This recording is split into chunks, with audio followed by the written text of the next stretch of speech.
12 dreams for the Red Queen under crown of stone. 8 voracious beasts born from 8 restless nights. 4 nails piercing the flesh of the sinner. 1 prayer for the summoned, called by this song. 'Tis perhaps the countdown to oblivion for the once proud city of London. 'Tis perchance her inhabitants' last dance alone to face death and pestilence. Confronted by the eerie and unknown, mortals became desperate for answers. A flock's flight makes for an omen, the falling of a star a dire presage. Turning to priests for interpretation when there was no reason to be found. When religion failed, men turned to science. I saw them build such vain cities, crafting machines made for endless war. New questions flourished as old answers withered. What is darkness but lurking sun? What is wall but enslaved stone? What is glass but tortured sand? What is song but a call to arms? What is hate but jilted love? What is life but death pending?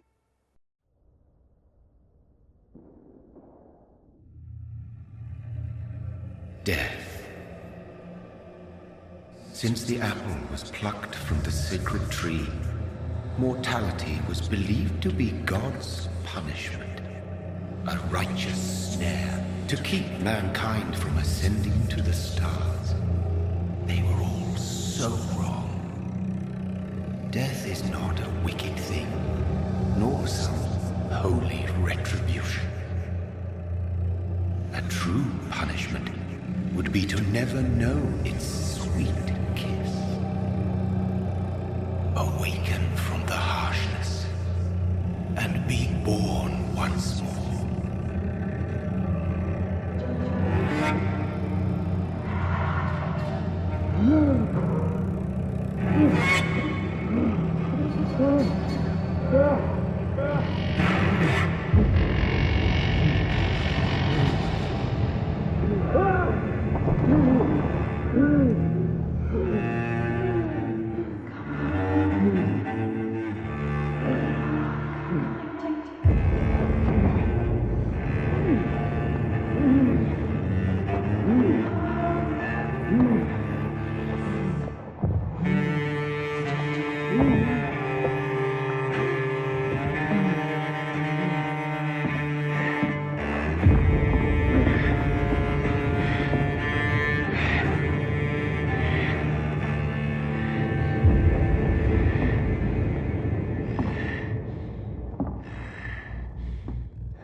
Mary! Oh, no! Mary!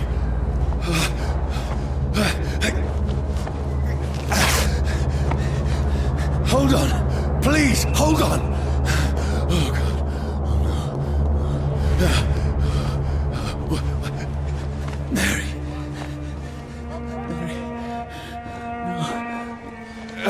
Mary! No. No.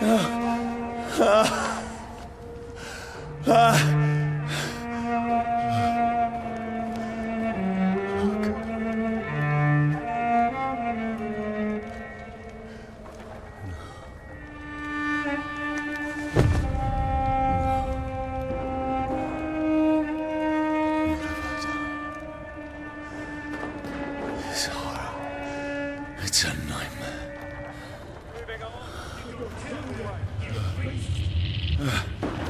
No!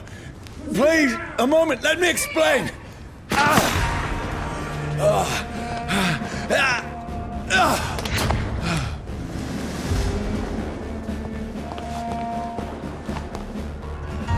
These patrols are after me. No, don't shoot! This is a nightmare. I need to get out of here.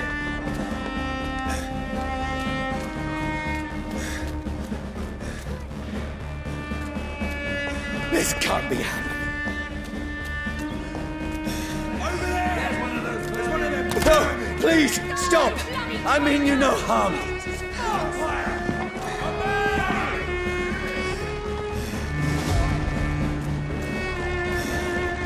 What's going on? Oh, Mary. What have I done? What's all this about? Shit, where'd it go? Now, I can defend myself. Bastards! Kill that thing! Who are you? Stay back! Sorry, but you left me no choice.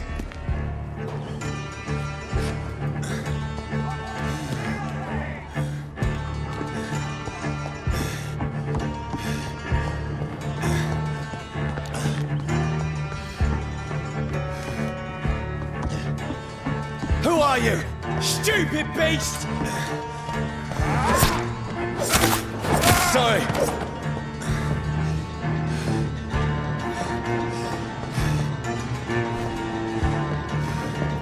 Watch yourselves!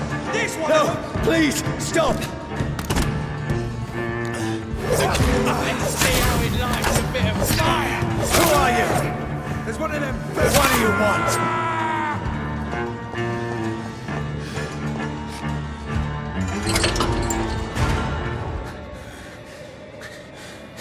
I mean you no harm. I need help. Die, you fucking leech! Please, listen to me. I can't make any sense of this. Shut up, beast! Who are you? What is this all about? What in God's name? I'll do the rest of the job. Just leave me.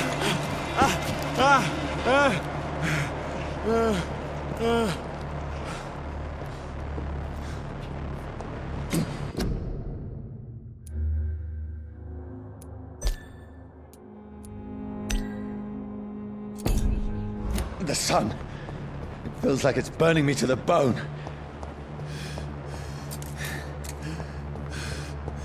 I need to find somewhere to hide. Let me go!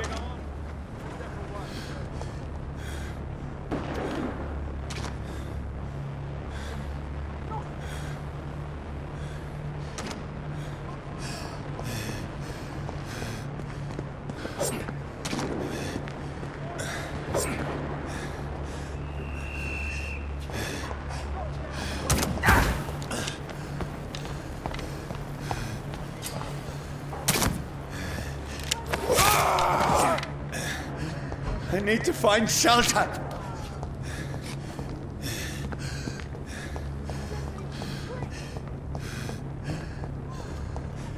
It's locked, all right.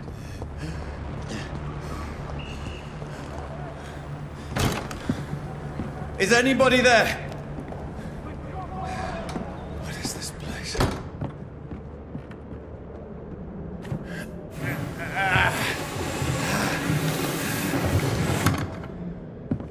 The place seems abandoned. I should be safe enough here.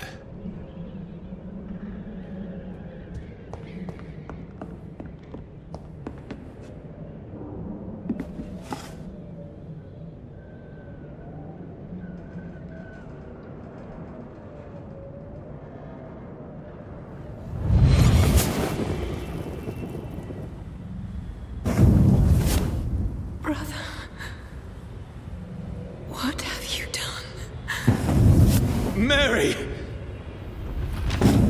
Mary! Mary, I'm sorry. Whoever did this to us, I will find them.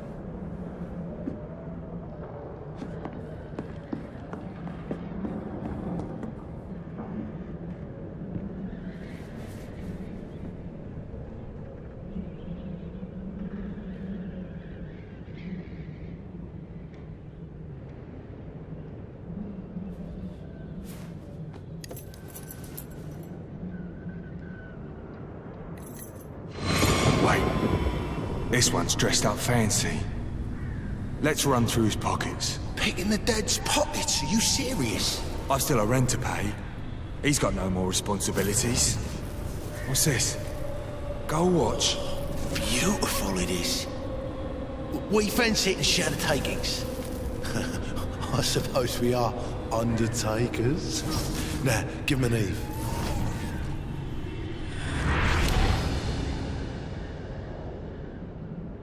That's impossible.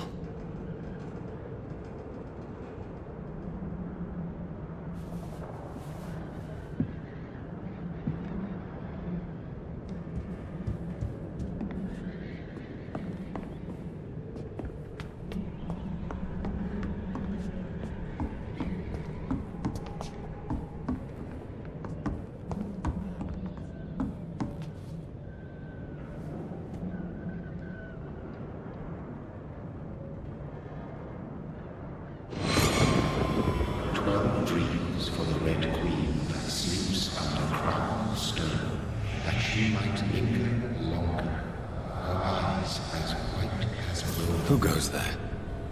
A prayer for the summoned by warrior storm. A child born from darkness must take scent of his power. Who's there? Are you referring to me?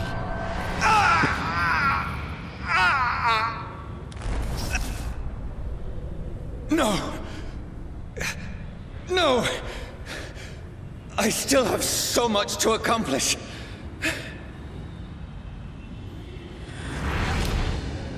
I still have so much left that needs doing.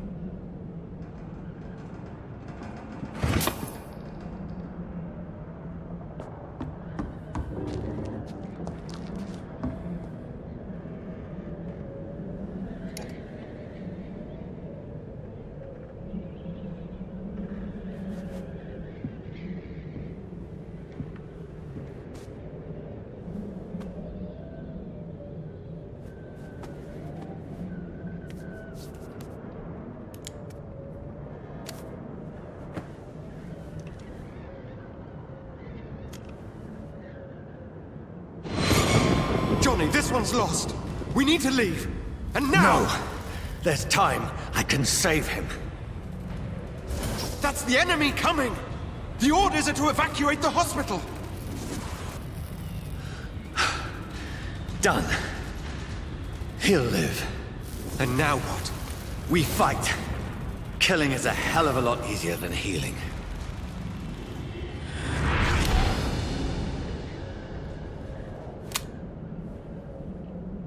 No, it never got easy.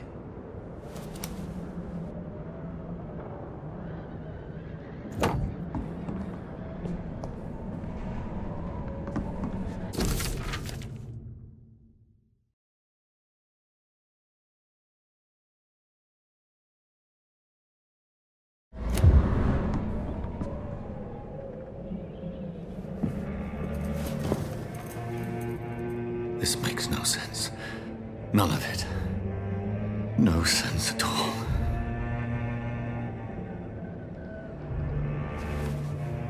It's a nightmare. That's it.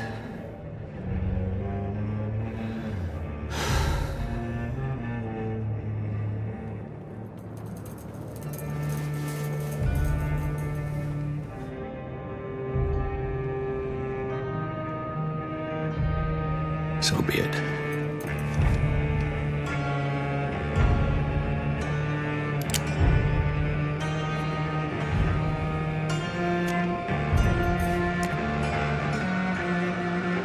Rational thinking only.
This is absolute madness.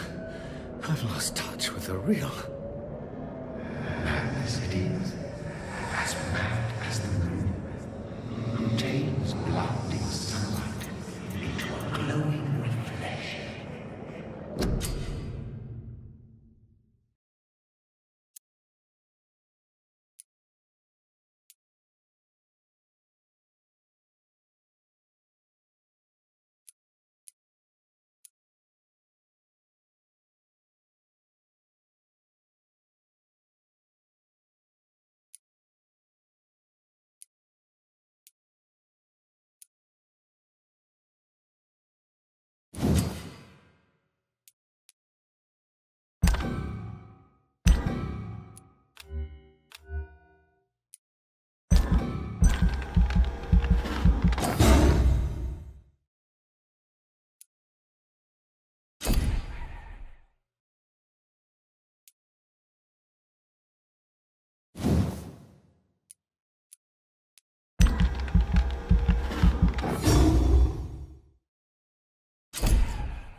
Voice in my head. If I'm not mad, then it must belong to the one who made me what I am. I must find him to understand what I have become.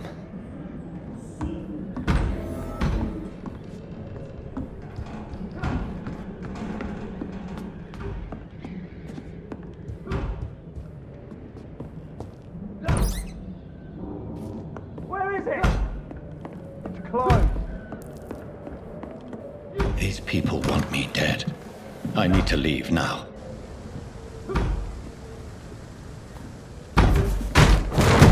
Here's the leech. Here!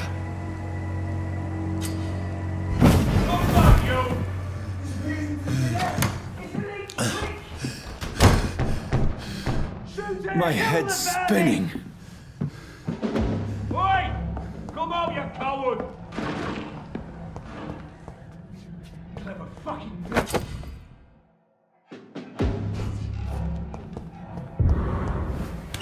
I'm still in Southwark. Over there! I must reach the West End. Vermin! Go. Die, vermin!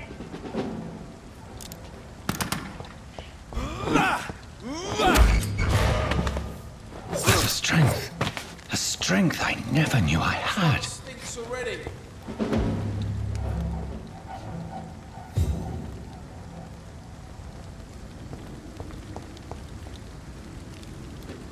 It's dead, all right. Over there! There's one This shouldn't be possible. Every sinew, every fiber of my being is afire.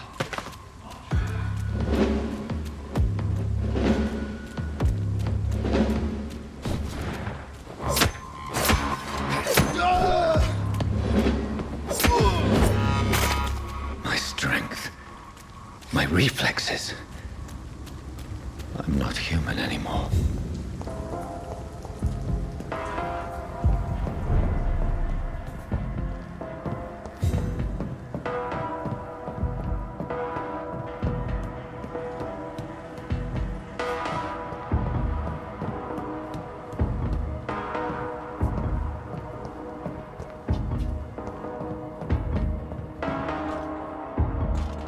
My poor sister. If only I had controlled my need for blood. Mary, someone will pay for what happened to you. For what happened to us.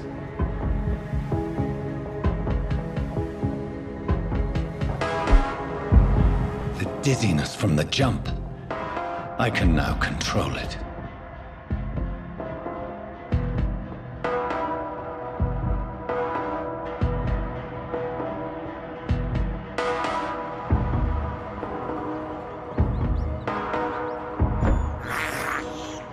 I have this thirst for blood.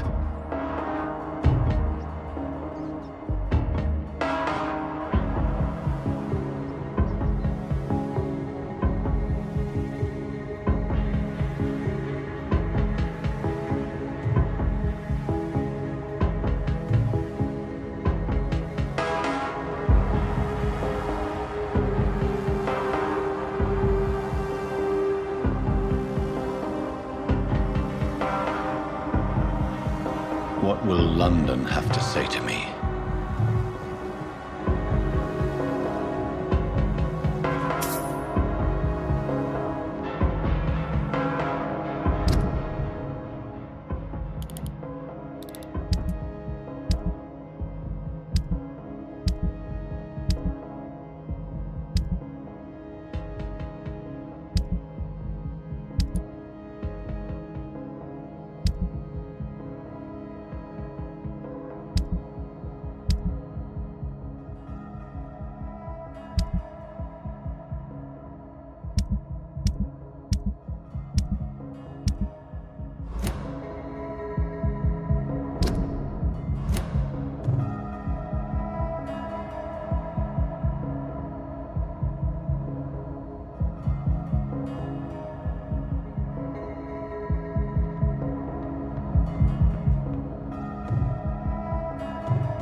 I've so many questions unanswered.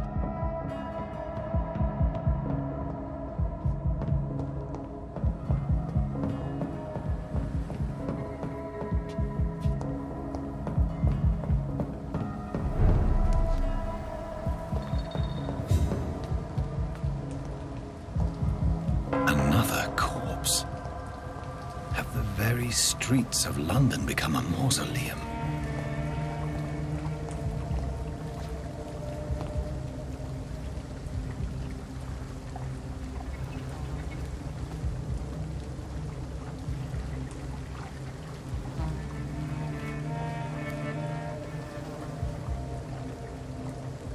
The man has been drained of all blood, but I can still smell the scent of it.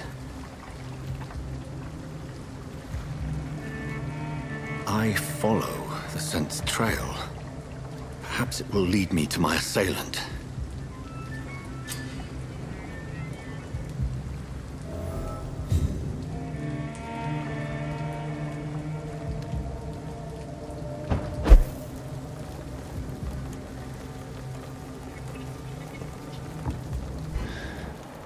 Fresh blood. Something dire must have come about.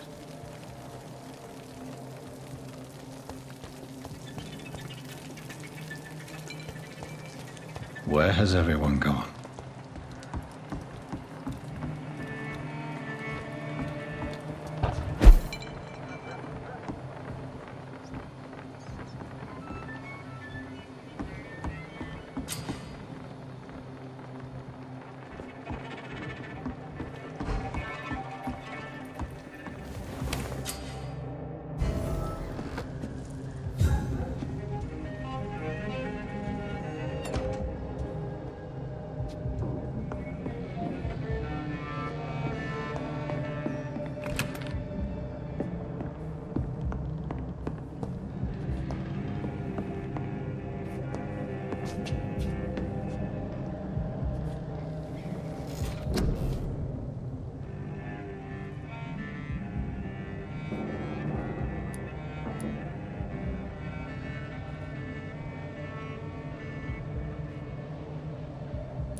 At last, a little life. Welcome, sir, to the Turquoise Turtle. Good evening, sir. I wondered if I could ask for your help. Wow, you look like you need a drink. Yes. I apologize for my outfit. It's been a long night. Been there, seen that. Don't worry, things can only get worse.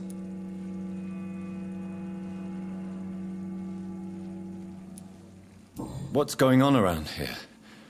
It's like everybody is hiding. You must be new here. Have you not heard about the murders? Everybody fears the return of the sewer dog. Who is this sewer dog? It's the local bogeyman. Convenient answer for every crime that happened for decades. You murdered someone, blame the sewer dog, eh? You make it sound like it's a fairy tale. People will always believe in monsters. It's easier than accepting their own darkness. We can all be monsters.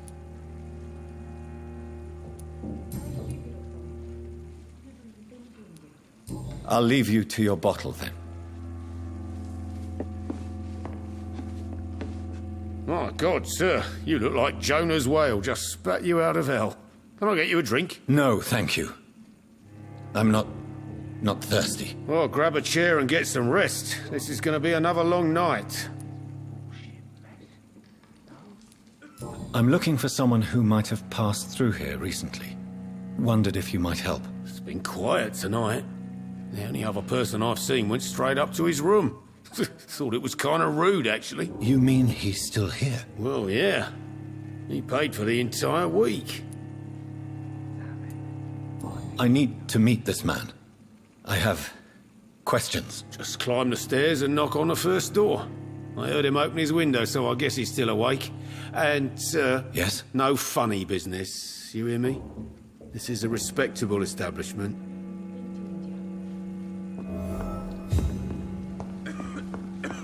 It's a good thing you cannot see me now, Mum.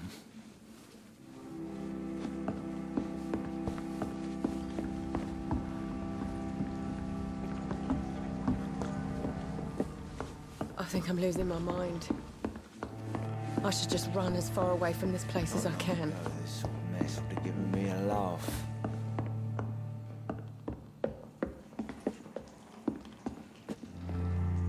This is no place for you. Prewen has several patrols roaming the area. They do not pursue me. But they're looking for vampires, and they're most efficient. They'll not relent until the killer has been identified. I have a common objective, but I require... I think someone is eavesdropping. Are you certain?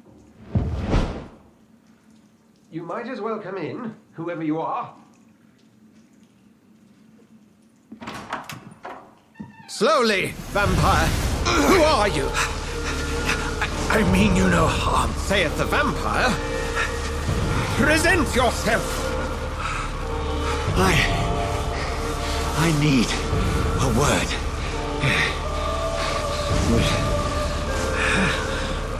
Anyone?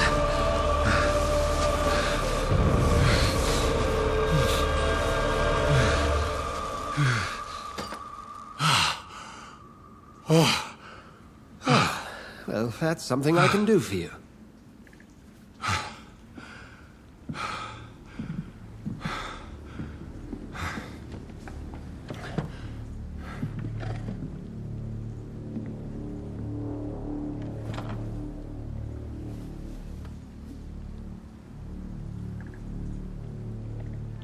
And who might you be?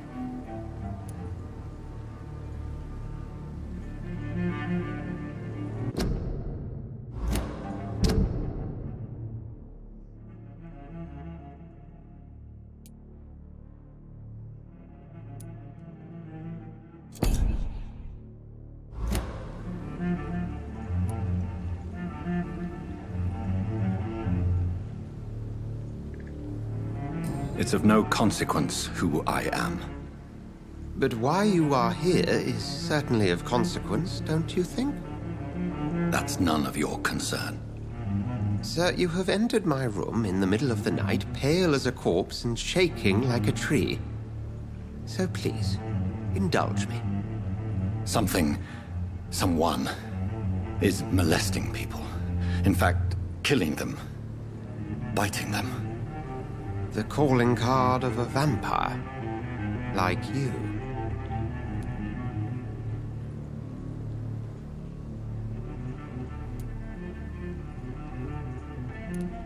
I've been hunted down in the streets and attacked. I'm a victim here, too. I believe you. Then if you are not a vampire, who or what are you? Dr. Edgar Swansea of the Brotherhood of St. Paul. I'm performing an independent investigation here in an attempt to understand precisely what is going on. Then help me find the culprit. I may. If you'll first tell me why you opened this door. I followed a trail. The scent of blood from a recent victim. It led me here. You thought I was your aggressor. That explains a great deal. We're both chasing the same shadow. A shadow, indeed. Yet I heard his voice in my head. There was a moment I believed I was mad. You should let me handle this affair. You've no idea what you're up against. No. I will find the monster. He is mine. How will you do any better than I? But then let me ask you this. What are your intentions if you find the killer?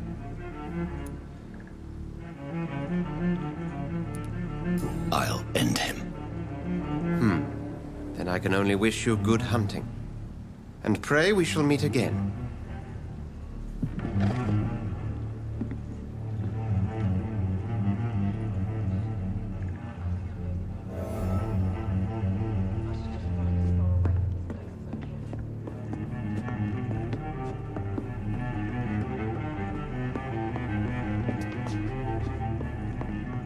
Can I have some privacy, please?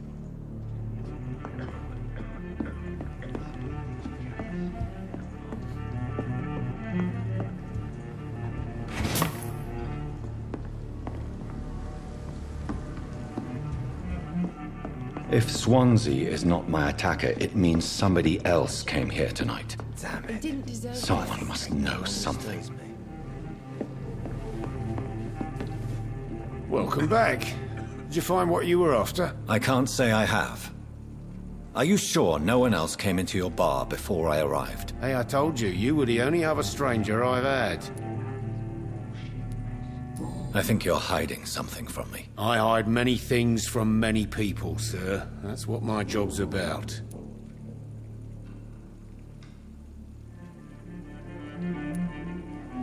Goodbye, Mr. Watts. I think I'm losing my mind. Not long ago, this sort of mess would have given me a laugh. I cannot enter.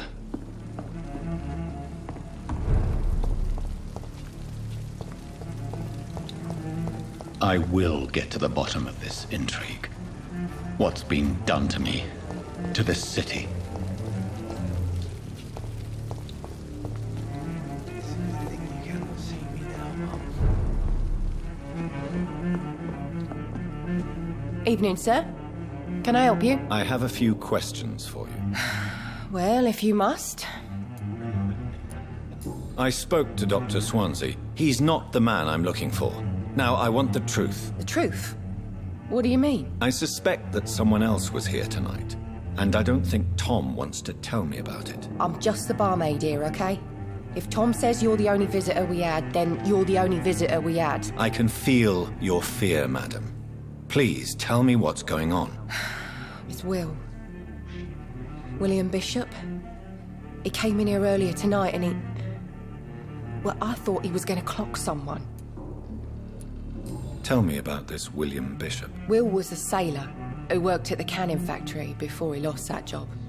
A nice bloke, really. He's never been violent. Until tonight. Why keep it a secret? Why not tell me about it? Tom's nothing if not loyal. After Will lost his job, he offered him one ear. They used to be good mates. But recently, well... Will started to get very aggressive. I see. Thank you for your candor. I'll be sure to talk to Tom.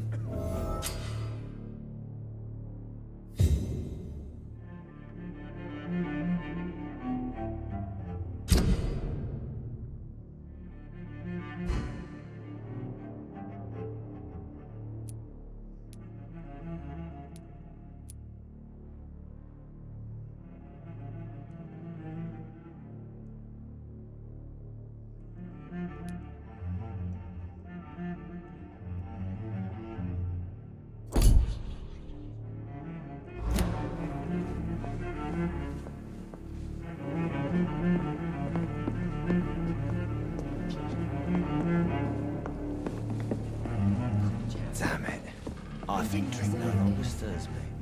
You again. What can I do for you? Tom, talk to me about the visit from your old friend, William. Yes, Will came by tonight, but he's not my friend anymore. I need to find him. It's a matter of urgency. Do you know where he is? You could try his boat. It's up by the North Pier. He sleeps there when he's too drunk to get home. Please describe him to me. What'd you expect? He's a tall, sick bastard with a bad rash and torn old clothes. William used to be strong. Now he's a mess. Thank you, Tom. If you see him, tell him I don't want him back here unless he cleans up his act, okay?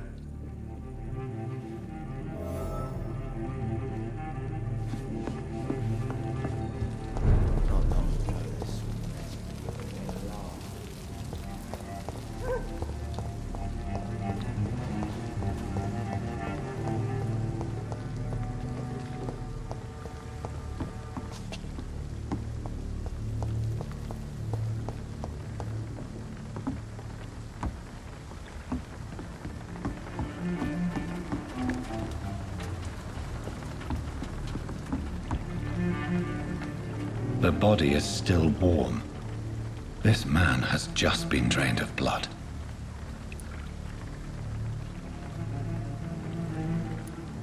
This man was armed. He tried to defend himself. This corpse has been dried of its blood, just like the previous victim. What's this? Some sort of note. Blood and empty gin bottles. This bishop fellow is something of a heavy drinker. There are blood splats on the other side of the canal. I must reach that barge.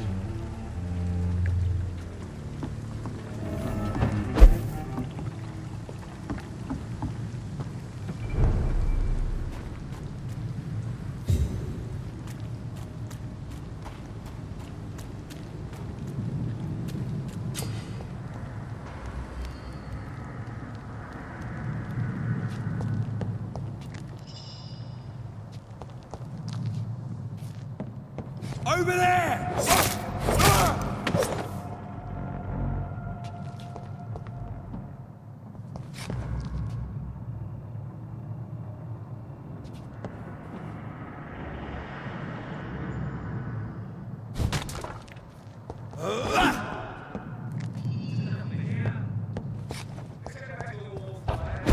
Shut that foolish mouth of yours. Never known McCullum to be wrong about anything. Right. No time I can remember. But I've only been part of the guard 3 weeks to the day. Please, sir. All the more reason to shut you through. If the man says a bloodsucker's dead, are you deaf? You've got one job, and that's to find it. And find it fast. It's fair enough, Tom.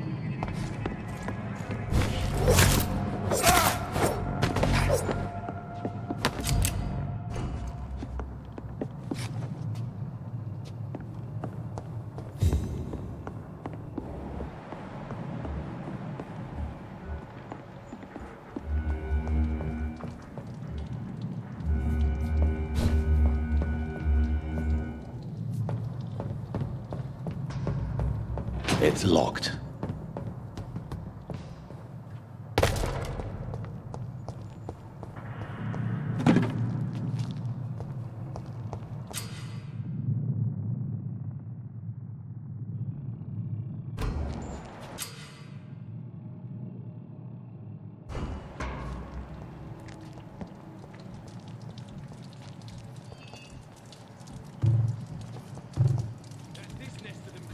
You might fucking be! Over there! There's one of them vermin!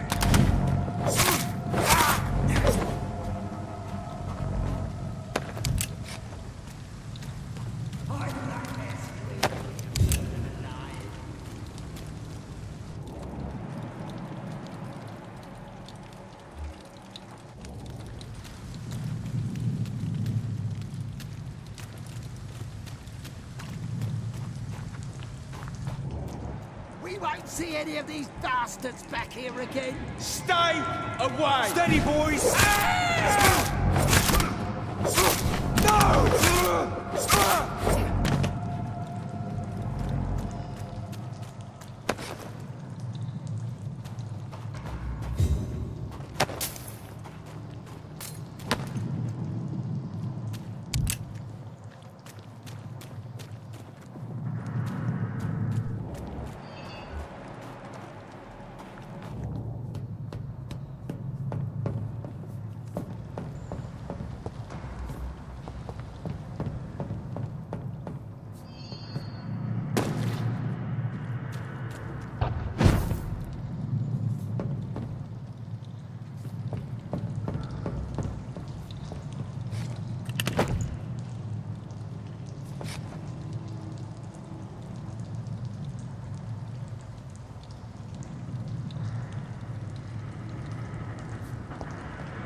It's locked, all right.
Fresh blood. The whole building reeks of it. The scent is so strong it makes me dizzy. It's this first, you see.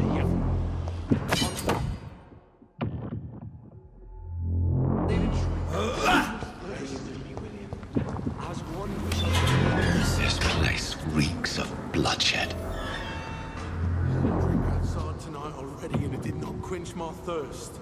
I must have more. Oh, dear God, not again. William, please stop. This creature is bedeviled. I must put it down.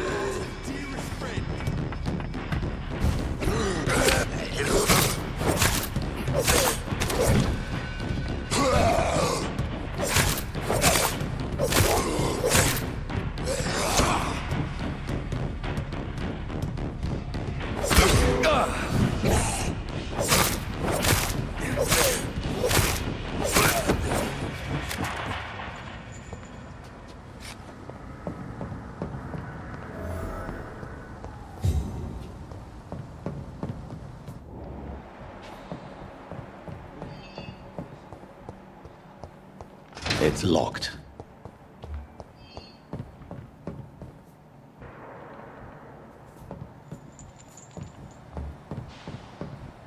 Let me go. William was an honorable man. I could have saved him. Mr. Hampton, are you in there? We knew him well, another lost soul, a kindred spirit. Sir, listen to the sound of my voice. I'm a doctor. You're suffering from shock. I must return to my flock. They'll stray without me.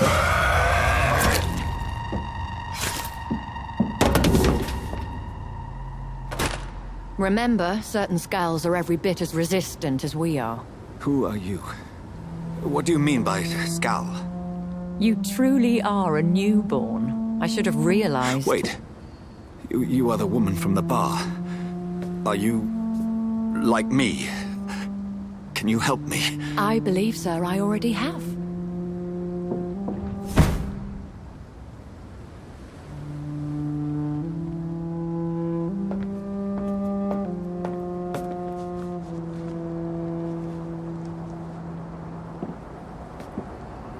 By George and the Saints, you've solved the mystery of these terrible murders. Patience, good fellows, I've come to offer help. Just give me a moment to secure my boat. We can leave this awful place. William was not the evil man they claimed. He was just taken by the thirst. He needed his drink. This man requires medical attention. We'll see he gets to the nearest hospital.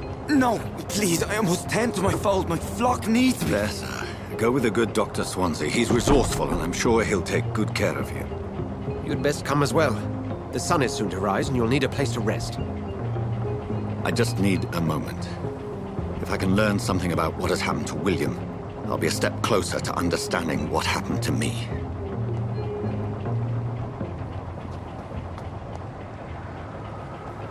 This poor creature can't be my maker.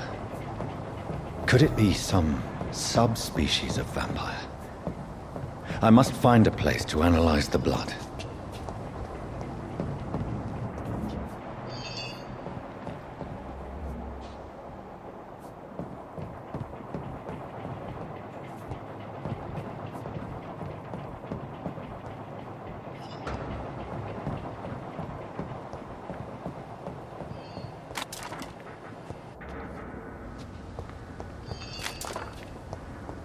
I cannot enter.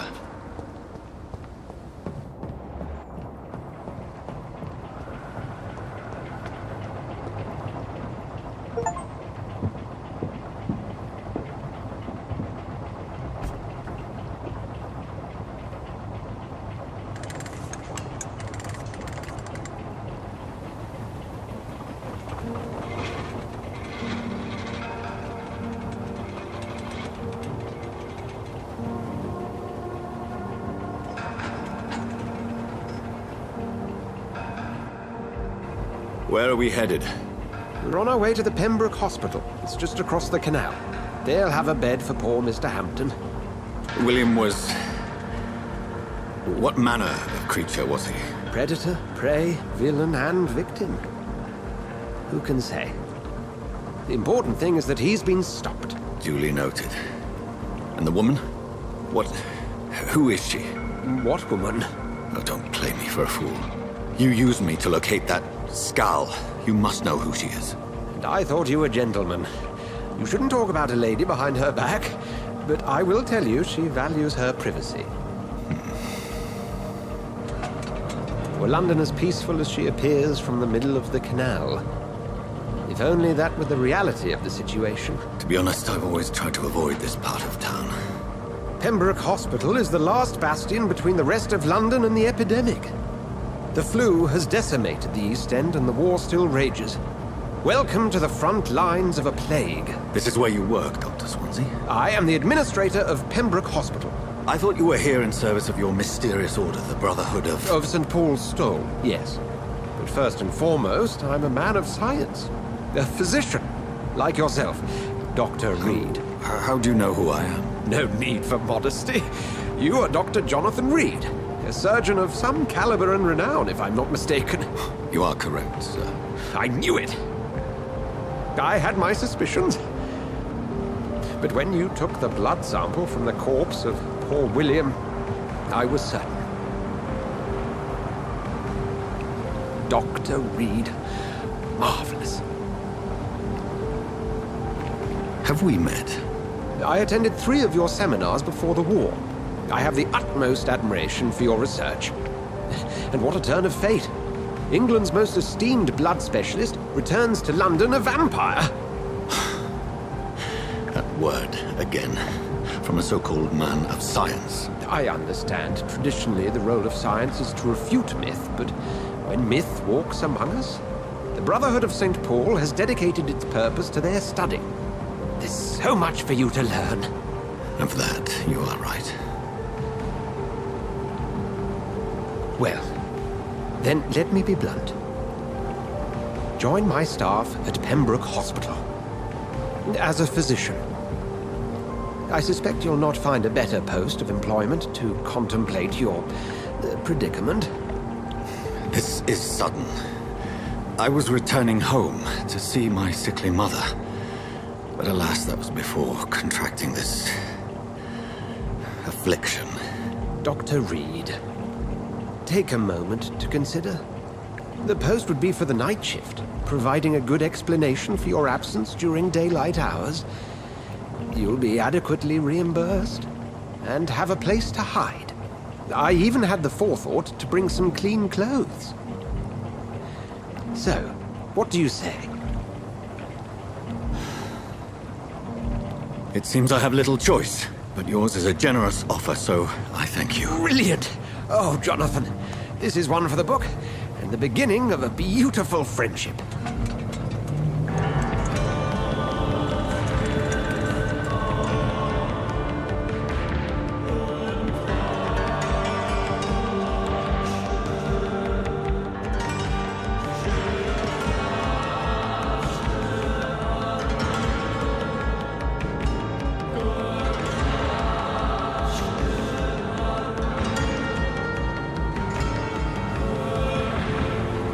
Dr. Swansea, thank goodness. I was beginning to be concerned.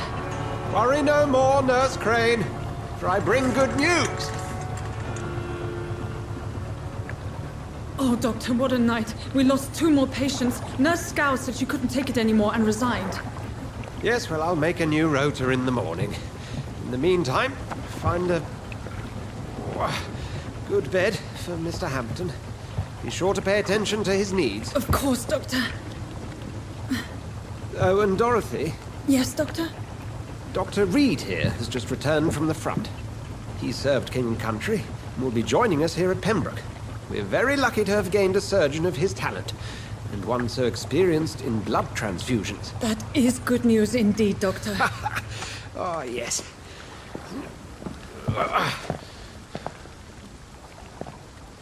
Here at Pembroke, it's not what we have, but what we haven't.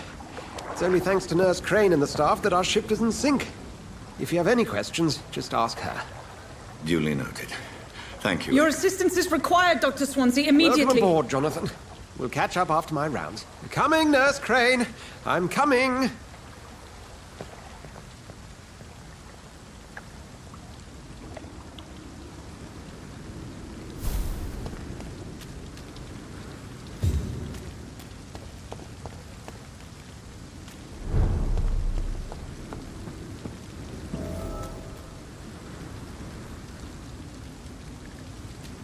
It's okay, Jonathan.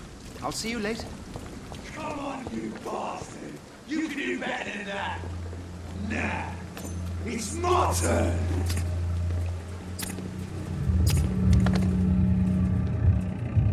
Rotten or crusty, each heart contains the seeds of life. Drink at this river, dry it all.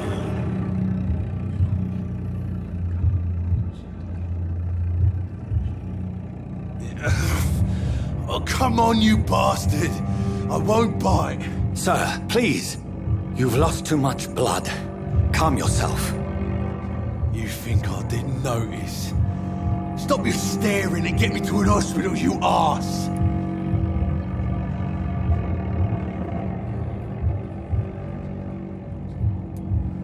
Insult me again and I'll put an end to your misery right now.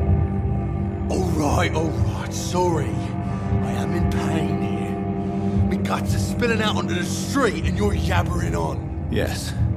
That's a very nasty wound you've got there. Take my word, I am a doctor. Dr. Jonathan Reid. Name's Clay Cox. I'd appreciate you helping me to a better place, Doc. Follow me, Mr. Cox. Let me assist you to that better place.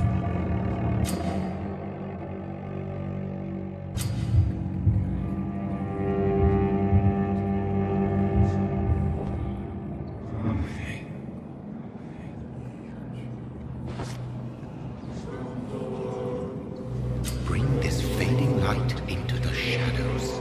Dance with him the dance of life and death.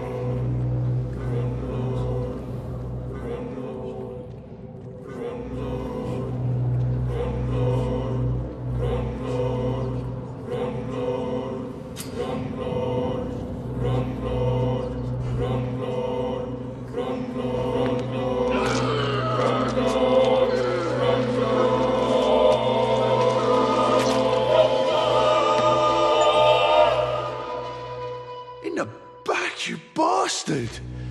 Didn't have the guts to fight me. Fuck you. I'll kill you. I'll kill you.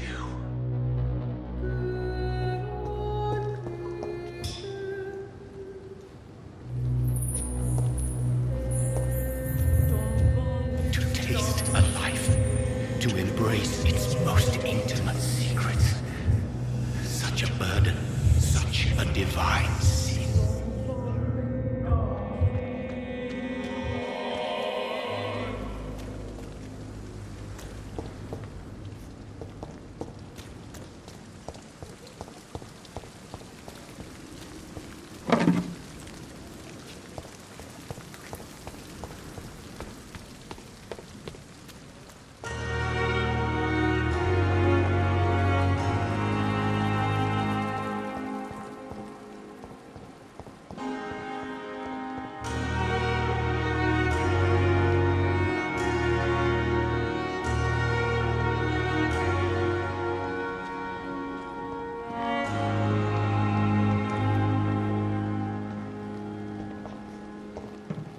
It's locked.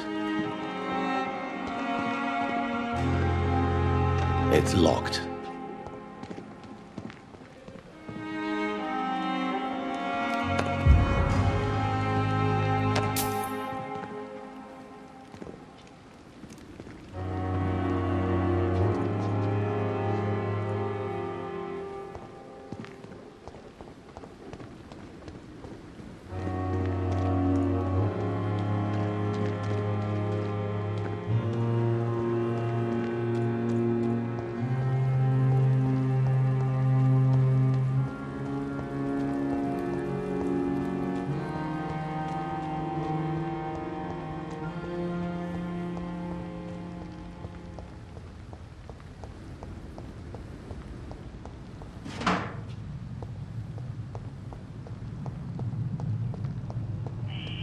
Scowl voices in the garden. I should investigate. If they were to find somebody.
Doctor, where have you been? I've little time to play hide and seek with new staff members, no matter how illustrious they may be. I apologize, nurse. I needed some time to myself. This has been the longest and strangest night of my life. You delivered poor Mr. Hampton from a terrible fate. The means to that end should be of little concern, Doctor. Thank you, nurse. What can I do for you? Dr. Swansea insisted we provide you a quiet office. You'll find it on the second floor with your name on the door. Thank you. Nurse Crane, isn't it? Yes, Dorothy Crane. Welcome to Pembroke Hospital, Dr. Reid. Your office has been prepared.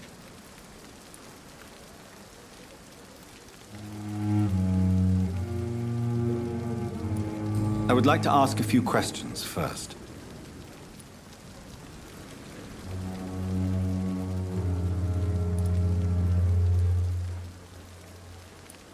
And Mr. Hampton, the patient we brought in, how does he fare? I gave him a sedative to help him sleep. Poor thing was in quite a state of shock. What kind of man is Dr. Swansea? Well, you accepted the job from him. I thought you would have known about your employer.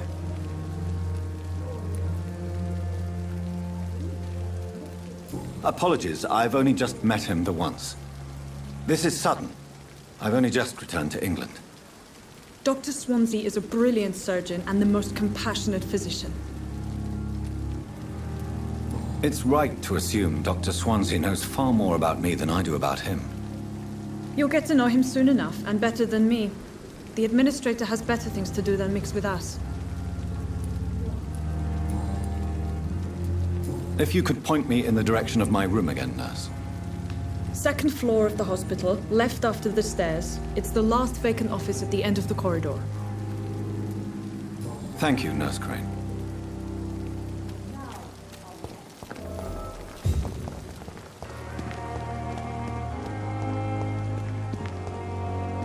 Dr. Swansea is right. This place seems perfect to conduct my research.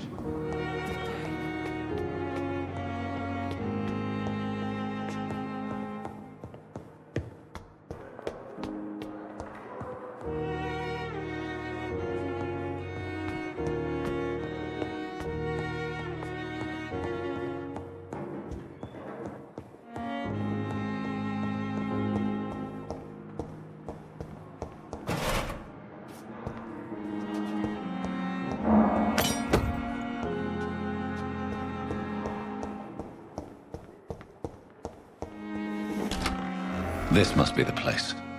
It's definitely away from prying eyes. Relegated to the shadows. A kingdom of my own. At least I won't be sleeping in a coffin.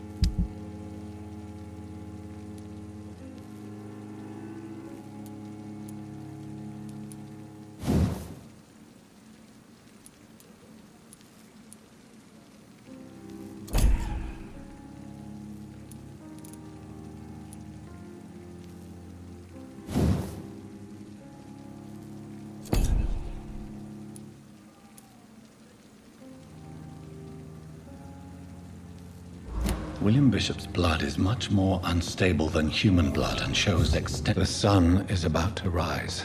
I can feel it. I'll continue tomorrow night.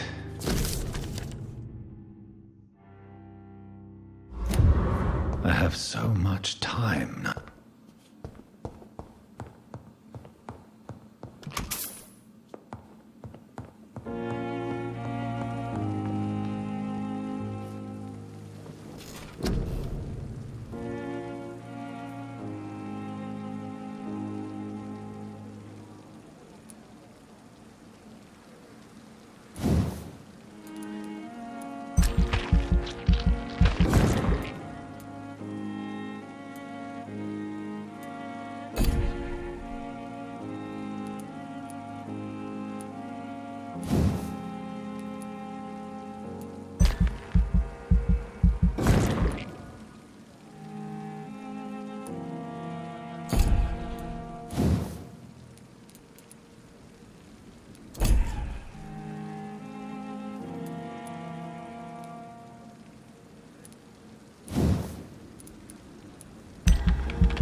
If I'm to stay here until my research is complete, I'd better learn to hide my true nature from the mortals. But what about my thirst for blood? I'm not one to make wait, Doctor. I've patients to attend.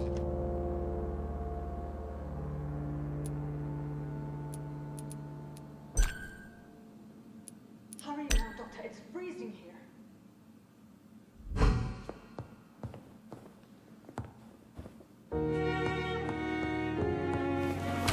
Dr. Swansea asked me to collect you, Dr. Reid. Hurry up! Yes, Nurse Crane? How can I help you? I'm so sorry. I know Dr. Swansea wanted you to rest, but we have somewhat of a crisis. A crisis, you say? Our supply of antiseptics is nearly depleted. I was hoping there was another box up here, but...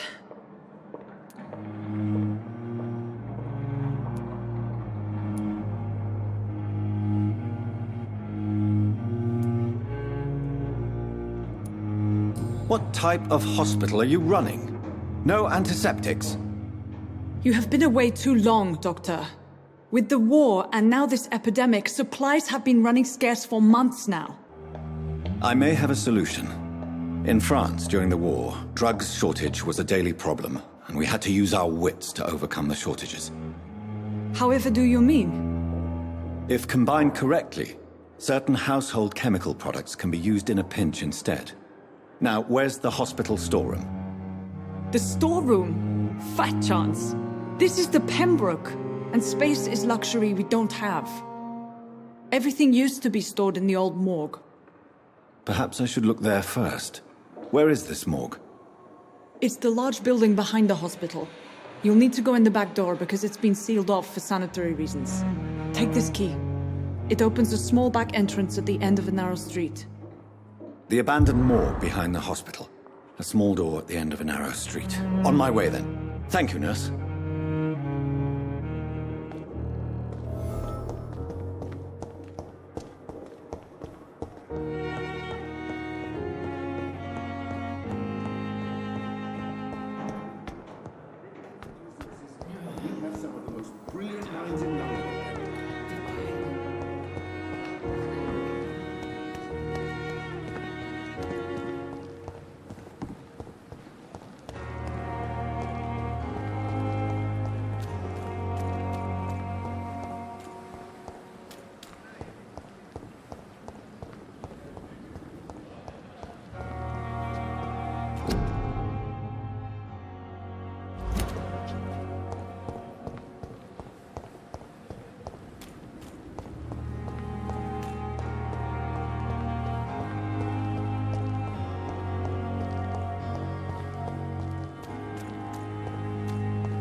behavior is similar to the infected William Bishop. Must be the same strain. This sickness moves faster than influenza.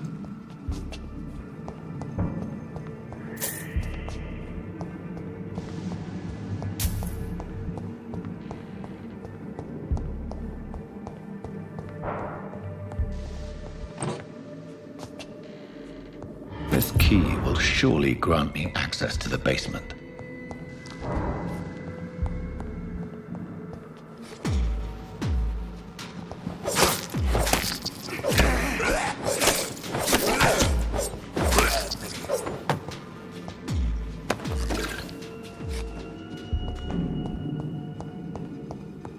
Balls of Mars, fortifiers.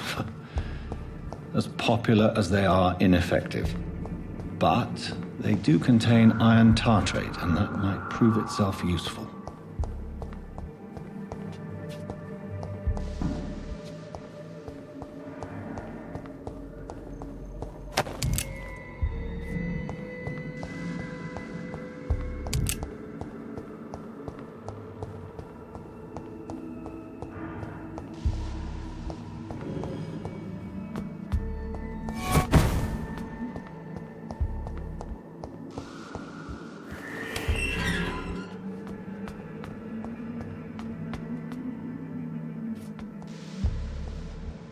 These scowls feed from corpses and the husks of animals.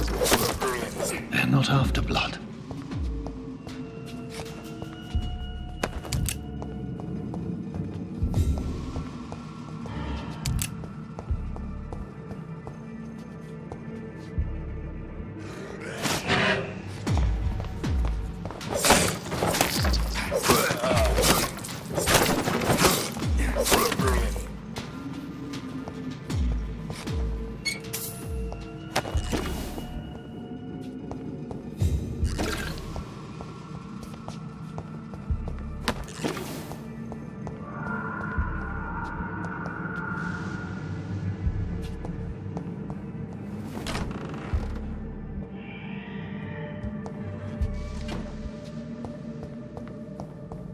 It's locked, all right.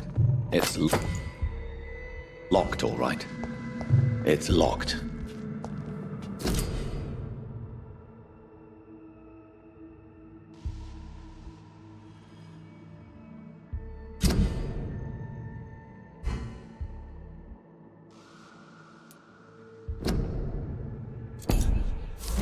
Mr. Connor's injuries don't match the report. The chest was originally opened to perform the operation. The sutures are clean, but the chest has been reopened. Traces of a pinkish foam at the corner of the lips. Some sort of drug overdose, perhaps? Multiple abrasions and scarring on the arms and legs. Old and distinctive injuries of a sailor or a fisherman. A puncture over the left lung, possibly a chest tube insertion. Not the cleanest work, but I think it was successful. Signs of internal bleeding. So, Dr. Tippett's anesthetics were incorrectly dosed, causing the patient's death. And then he tried to operate on him again. Tippett has made an egregious error. It's time we talked. Tippett has made an egregious error. It's time we talked.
so ferocious. I'm not sure I can defeat them without becoming stronger. To drink blood is so tempting.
It's locked, all right.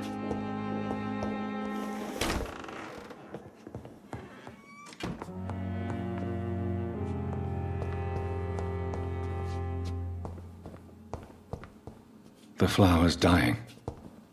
It needs water.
Finally, you've returned, Doctor. Did you find anything of value? Yes, nurse. You've worked your first miracle, Doctor. Now, this patient here needs immediate treatment. Duty calls. When the storm has passed, I'll show you how to mix the remedy yourself with the same basic ingredients. Many thanks, Doctor. When you've finished, you ought to report to Dr. Swansea in his office. He's been looking for you. Seemed pressing.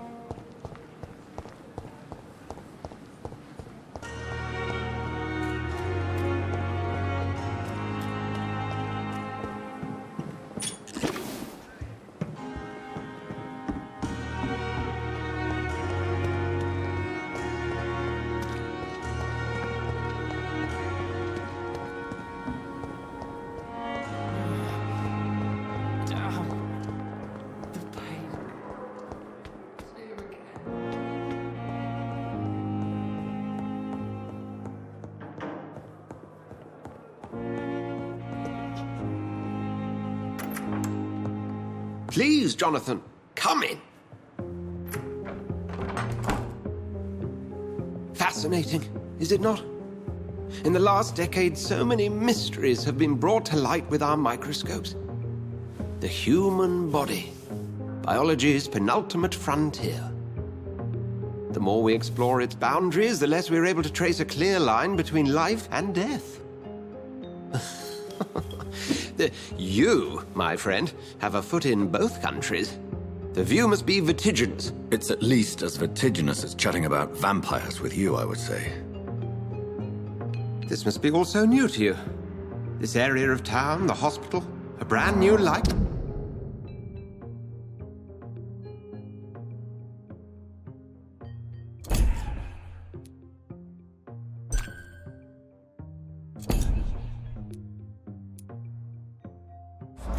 How stimulating it must be.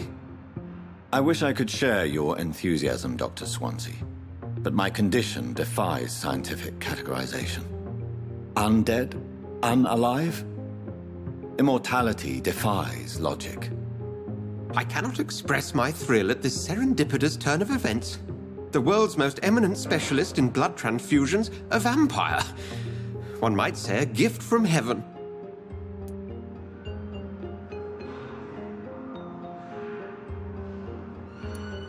I'm a dead man. I was murdered. Now I'm a murderer. Tell me how this is a gift. Forgive me. I've been an admirer of your work for a long time, and now you are so much more than a brilliant physician. And please, call me Edgar.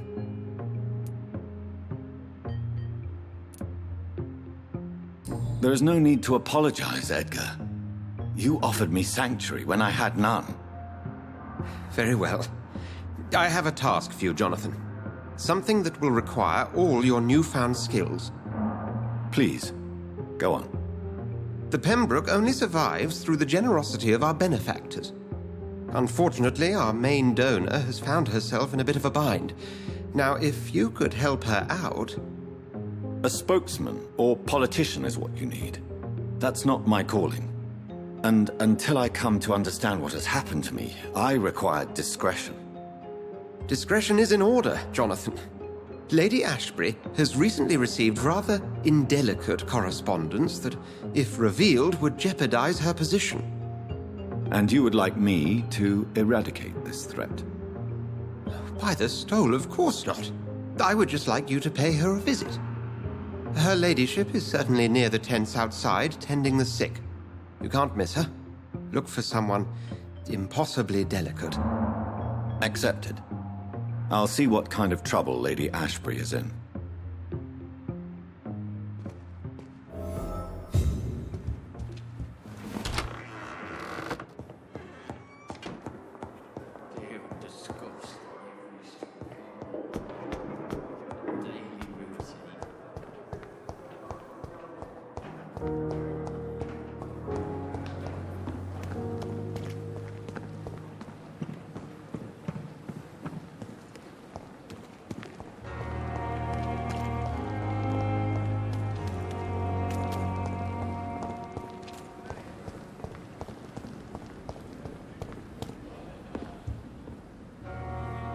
The flu took my dear wife, Emily. I take comfort knowing we'll soon be together again. Mr. Rainfield, that's no way to talk. You're in good hands here, and we'll be up again soon enough.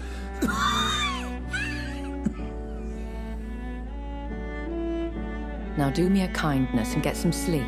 I'll be back round later. Your words are kind, the blessings of an angel. You're the sweet, sweet Lady of Mercy.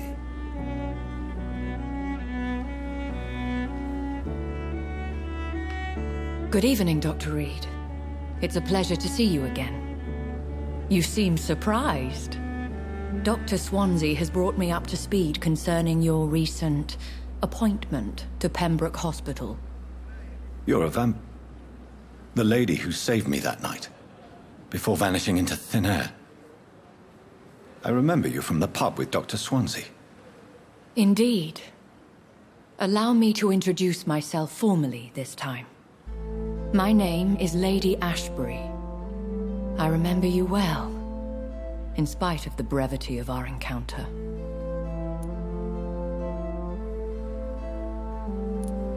Apologies. You've taken me by surprise. I'm very happy to see you. The pleasure is mine, Doctor. I hope you're more disposed to answer my questions now. You must have countless questions, but our rather urgent matter first. Swansea has explained. My cover, if you prefer, has been compromised. Dr. Swansea has commissioned me to be your agent in this matter. You could start by explaining what's amiss. These past insufferable weeks, I've been the victim of extortion. I've made a first payment, but the blackmailer grows greedy. I must refuse his most recent demands. Please continue. Every detail is essential. I'm your man. My embarrassment in this matter is eclipsed only by my shame at having put the hospital at risk. The threat from our anonymous scoundrel is clear. A list of dates. My visits coinciding with the dates of suspicious patient deaths due to massive blood loss.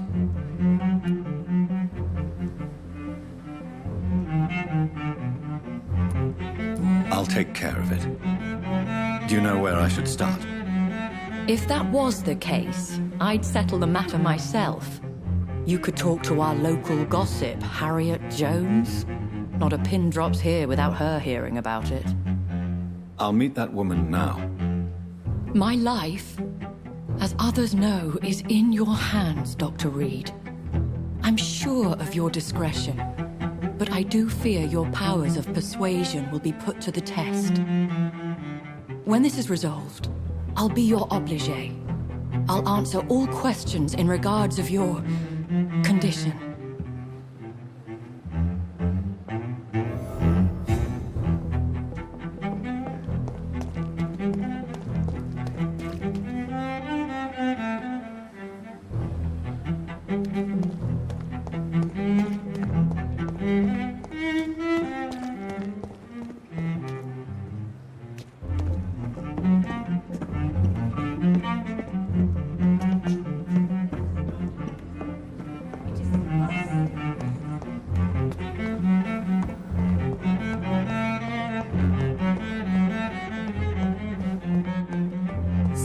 These nurses, bred with no respect.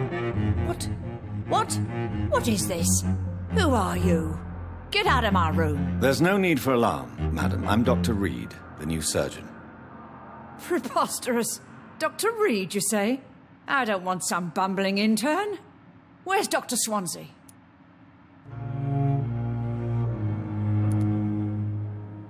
Please, calm down, madam. I assure you that I am highly qualified. I'm just back from war duty. How brave. Threatening an old defenseless woman. You know how long I've been a patient here? You've picked the wrong fight. I'm Harriet Jones. Harriet Jones? Indeed. I've been meaning to have a chat with you. You know what goes on here better than any other patient, I gather.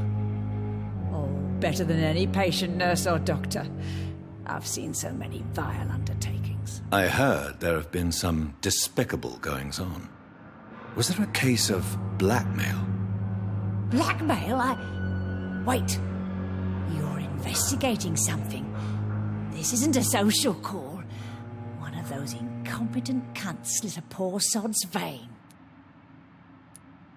I assure you, madam, this is not an investigation into a possible medical error. Debauchery, then? Nurses Crane, Hawkins, Brannigans, whores, all of them. They can't keep their legs shut. I've seen them scratching slutty sores. Really? Well, if you have irrefutable proof, I'll not have the staff behaving in such a manner here. This is your business, Doctor, not mine. But I swear one of the nurses is cavorting with some man on hospital hours. Thank you for your time, Miss Jones. You've given me something to go on. See you on the next round.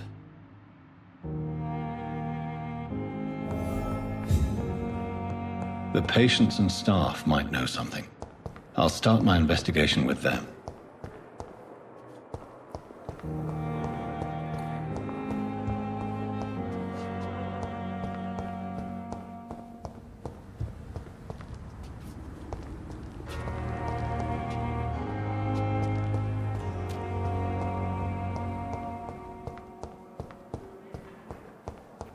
It's locked, all right.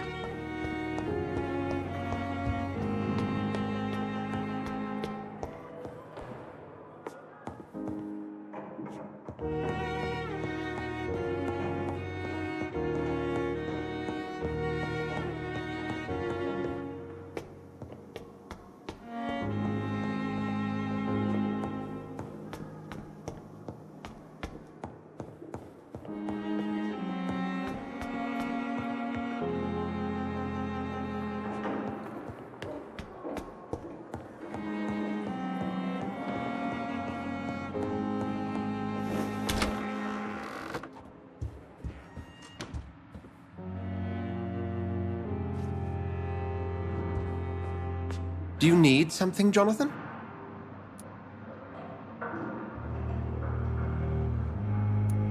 I have met Lady Ashbury. She's a fascinating woman, wouldn't you agree?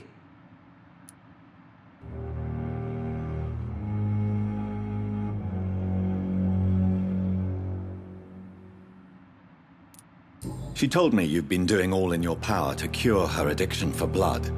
Though unsuccessful, it's admirable. Lady Ashbury is a cherished friend of mine. I would not betray her secrets without her consent. come to the rescue of a damsel in distress. I ask nothing more.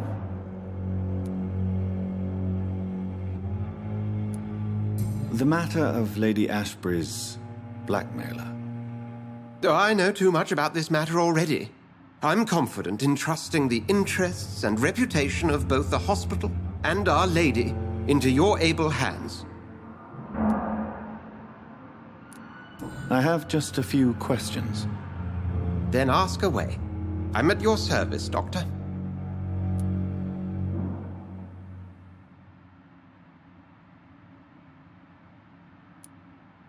The man we pursued and slew in the canning factory, William Bishop, I believe, was he a vampire? He was a Skald, technically speaking. The debate rages as to their classification. Some think them a subspecies of vampire, others something else. Just for clarity, what differences are there between myself and a Skald? A Skald is easier to eliminate, Jonathan, even if they remain formidable foes for the unprepared. Vampires... Now, vampires exist beyond the mortal realm. How do Skalds come into existence? The name means slave. The etymology may indicate that they are a lesser species of vampire. From what I know, vampires tend to despise them.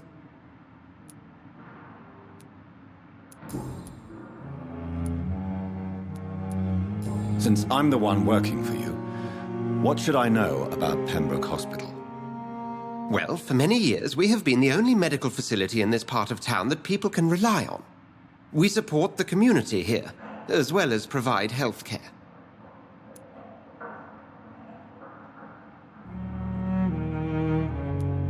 What do you expect of me? What we need is hope. You were a soldier. This is a war. This white coat's still a uniform. We fight to help the poor, the sick of the East End, the forgotten. Where do we stand today? Oh, to be honest, we cope on a day-to-day basis. The first wave of the Spanish flu last summer took us by surprise. We lack many of the basic necessities needed. Since you seem quite the expert on vampires, what could you tell me about my condition and how it came about? As men of science, our first step is always to start with what we know. Forget the myths, the hackneyed scrawlings, and the penny dreadfuls. They do not scratch the surface of the truth you now find yourself in.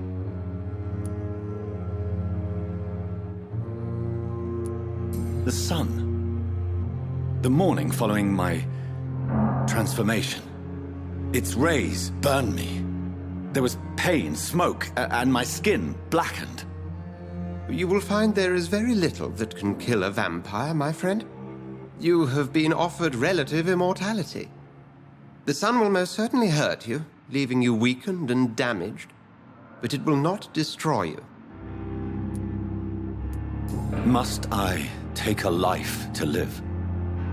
You are a vampire. You feed, and blood is the sole sustenance that can sustain your immortal frame.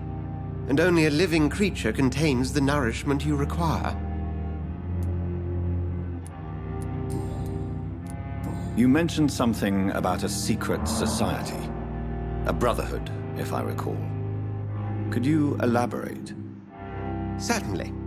I've been a member of the Brotherhood of St. Paul's Stole for several years. We are pledged to monitor and report vampire activity in England as impartial scientific observers.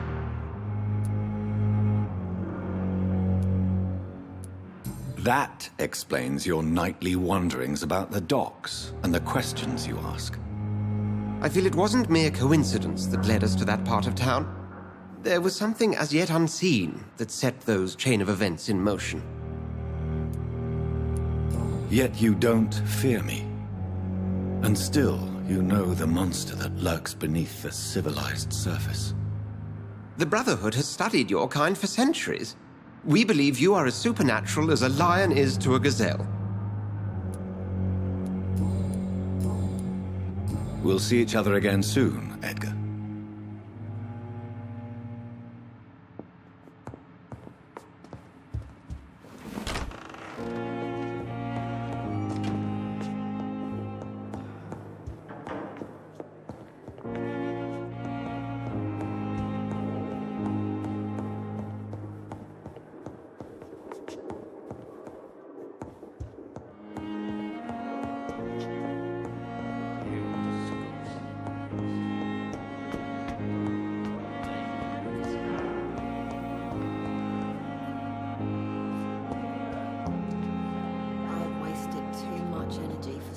settled result. Good evening, miss. I'm Dr. Reid, the new surgeon at the Pembroke Hospital. And who are you? Your name has no meaning to me, mortal. You're nothing but dust blown by the winds of eternity. I beg your pardon? What are you begging for, mortal? My clemency? Well, tonight maybe I'm inclined to mercy. You'll never forget the night you met Thelma Howcroft. You keep calling me mortal. Why is that? And if I'm mortal, what are you? Well, Dr. Reid, if you must know, I'm a vampire.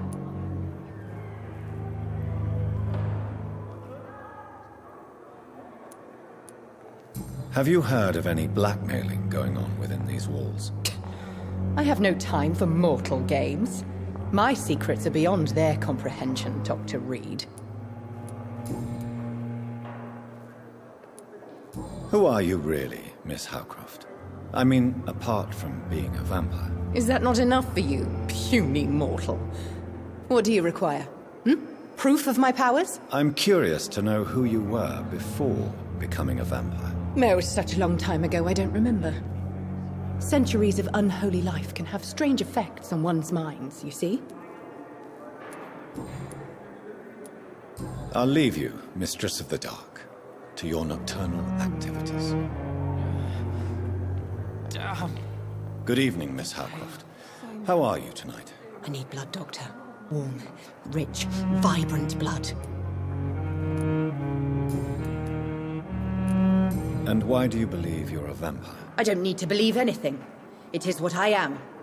It is what I feel within this hollow shell of flesh. Please, describe to me how you feel. What is it like to be a vampire? I can hear my body crumble from the inside as my flesh cracks and fades. I sense the last pulse of pustulant blood within my drying veins. I need new blood. I see. Have you ever heard of Cotard's syndrome, Miss Howcroft? Never. It's a mental illness discovered by a French neurologist named Jules Cotard. The affected patients are delusional. They believe that they are putrefying, that they are dead, a ghost or a ghoul, or in your case, a vampire. Delusional, you say? Oh, sad and petty mortal. You can't even begin to understand the concept of immortality. And you think it is I who am delusional. I'm assuming you must be a patient here. Am I right, Miss Howcroft? It's only a cover. To hide from my enemies. I can leave whenever I want. As a woman, a spirit, fog, or bat. The staff here are not your enemy. They're here to help you, to care for you. I'm not speaking of the doctors in white. I'm speaking of the men and women who hunt me. For I am a vampire. I see. Don't worry. These people will not find you here. I'll personally make sure they leave you alone. Thank you, mortal. But do not interfere with them, for you are no match for those that hunt me. Who are these enemies you mentioned?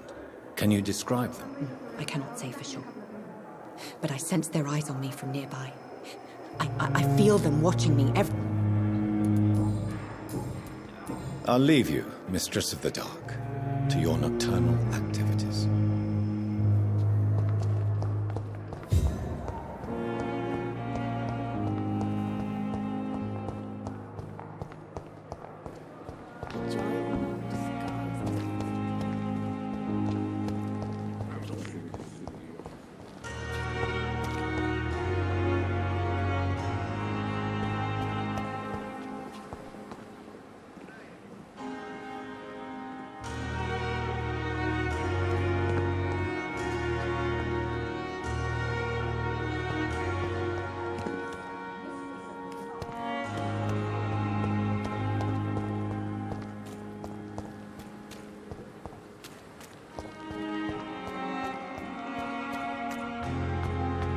Dodged death so many times. What's wrong?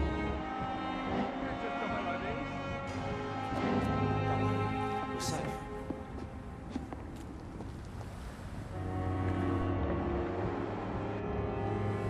Don't worry, we're safe.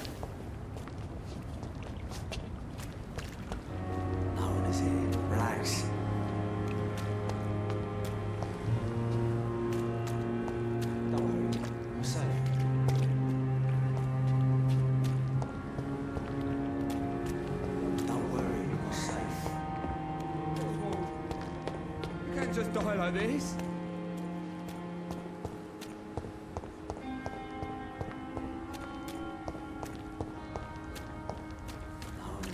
Relax.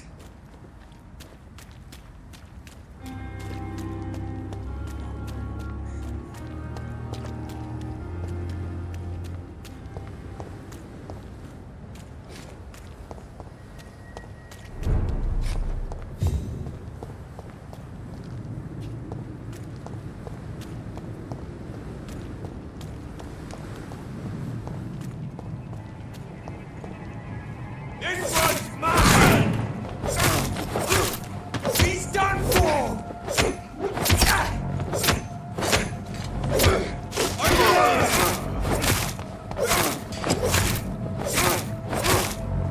one of them!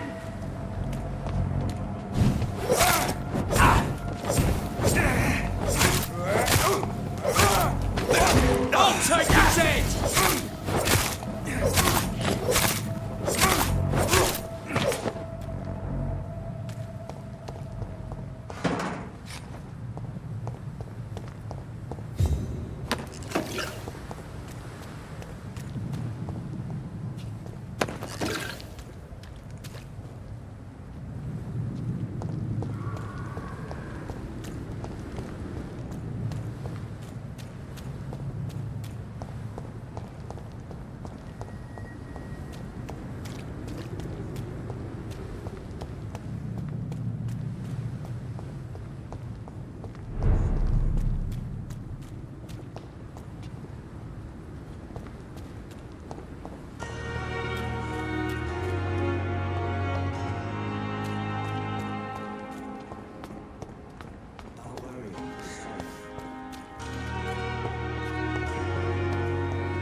Good evening, sir.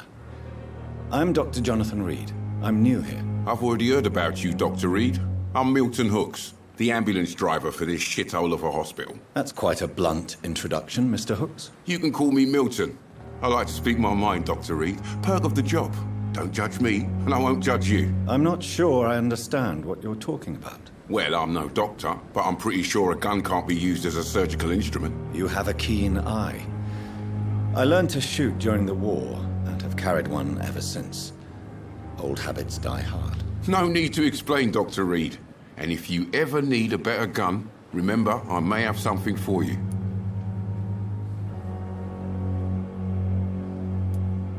I have some good news, Milton. What? The epidemic's over? I retrieved your wallet, with all the money, and a certain picture. Well, yeah, Pippa Hawkins is my girl. So what? Is it the difference of skin colour that bothers you? Not at all, Milton. Good. Please, take this money anyway. To remind you to keep your mouth shut. Not everybody is as broad-minded as you, Dr. Reid.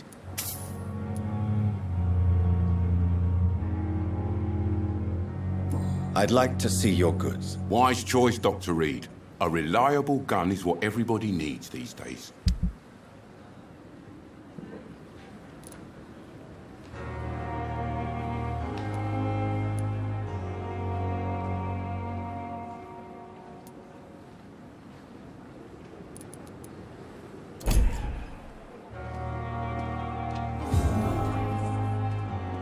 Another night with the glorious battalion of Pembroke.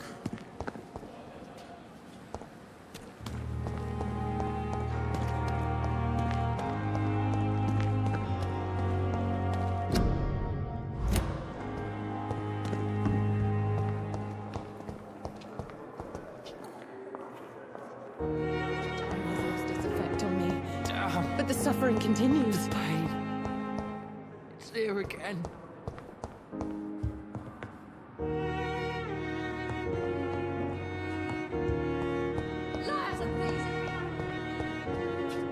wonder what your last thoughts would be, sir.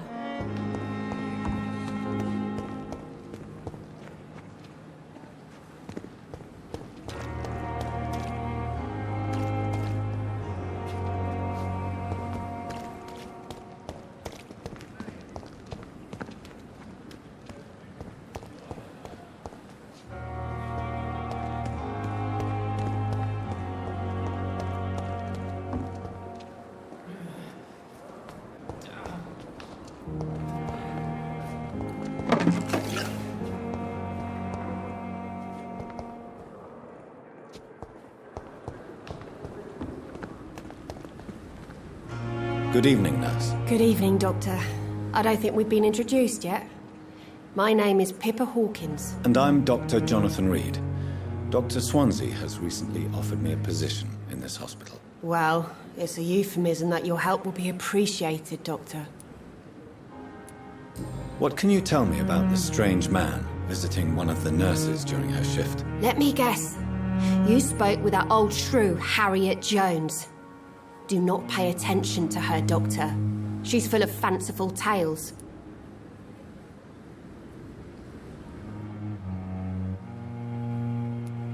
She could have been telling the truth about the mysterious man. That old witch will end up in hell soon enough.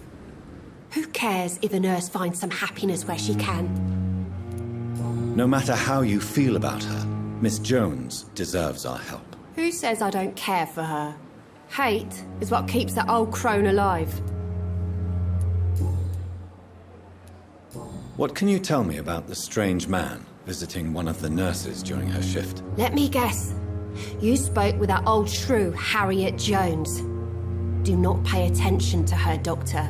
She's full of fanciful tales.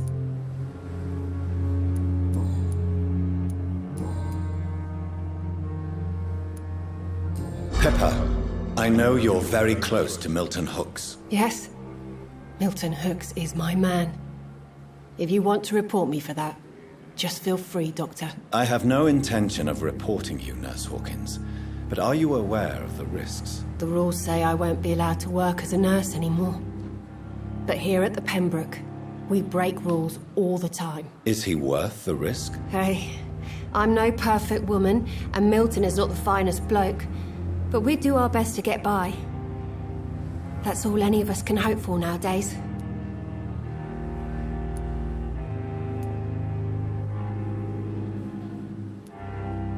How would you describe the situation at the Pembroke Hospital? It's serious. The flu is wreaking havoc amongst the staff and patients. We are running out of everything. Nurse Hawkins, the Spanish flu won't last forever. Even the Black Plague didn't kill everyone. I wish I could believe you. But what if this epidemic was worse? What if in the end, nobody was spared?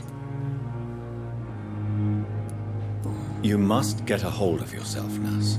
Sorry, I'm exhausted. No one has any idea when this epidemic will be over. How is the Pembroke staff coping with the epidemic? Well, not well. Milton, the ambulance driver, is even more grumpy than usual, especially concerning doctors. Why is Milton grumpy on a daily basis? Is it just an act? Milton's not the kind of man who's bothered about a bad reputation, whether he deserved it or not. Why does Milton dislike doctors? I don't know. Just ask him. But be warned, Milton is not the chatty type. How long have you been a nurse? Well, long enough to see that the epidemic is winning. And no matter how qualified you are, don't tell me you'll change that. You'd be surprised what dedication can achieve, Nurse Hawkins. In medicine, sometimes we're just a test result away from a miracle. Sorry, Doctor. I don't want to sound bitter, but I'm just too tired to give a pep talk like Nurse Brannigan.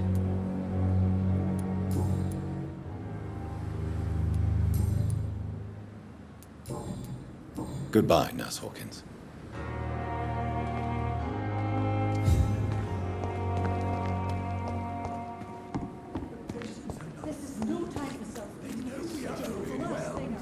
This horrifying.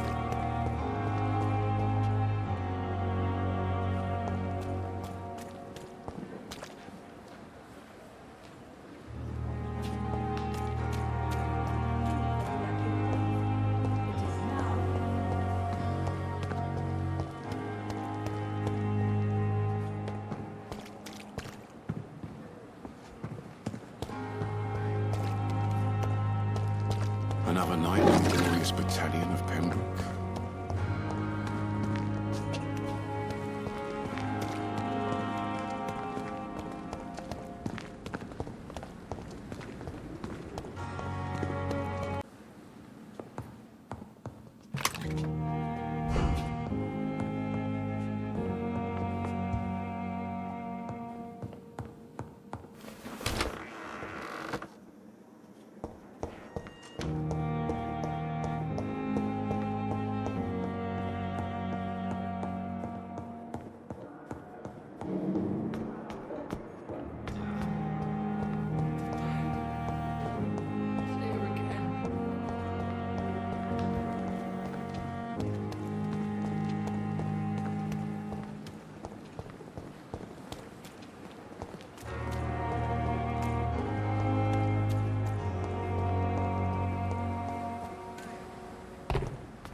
You're sure you don't come back with me?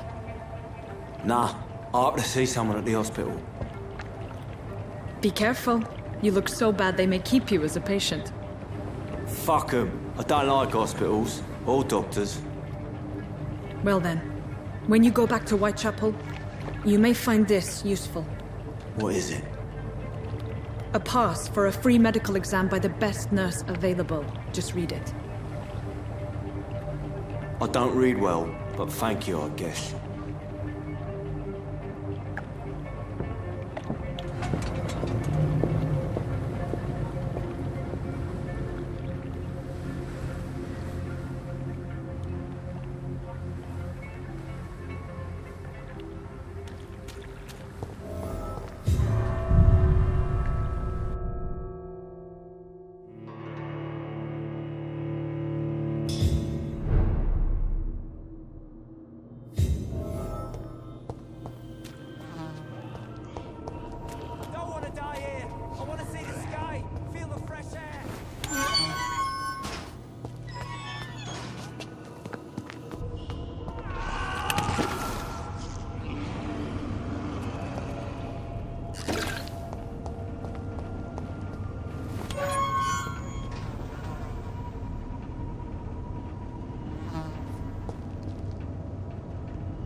This man has been savagely attacked and dragged to the floor.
can't believe I'm doing this.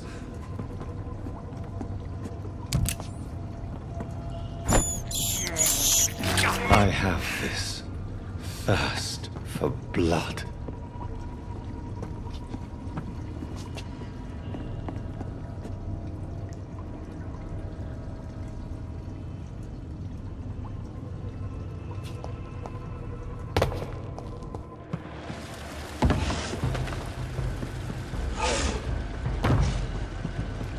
What sort of creature is this?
Here's what's left of him. Some voucher for a free checkup in Whitechapel. What is Nurse Crane up to? I really must find her.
do?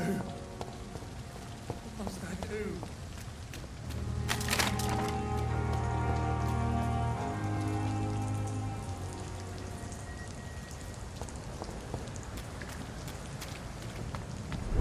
See them fence?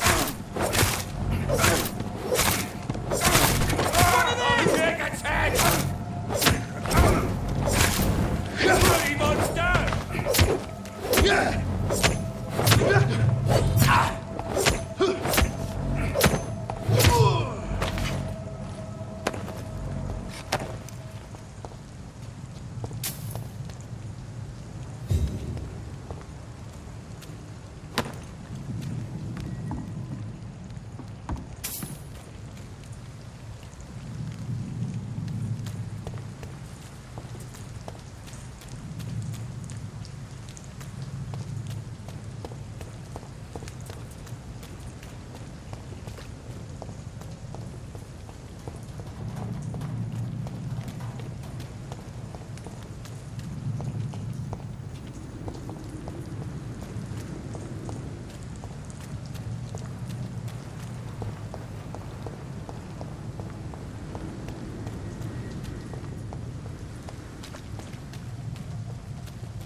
This is no time for self.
Leech spotted! Hey, boy! We've got one of them!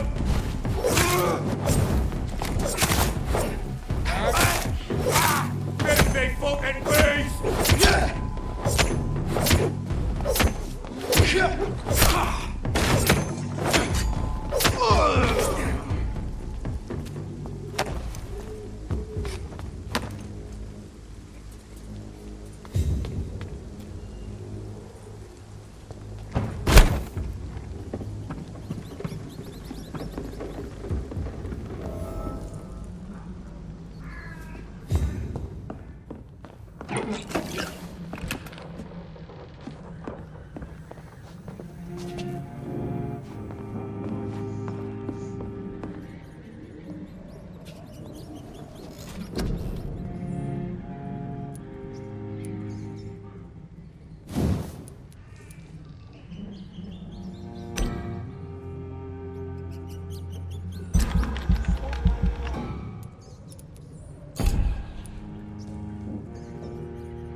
Look at it!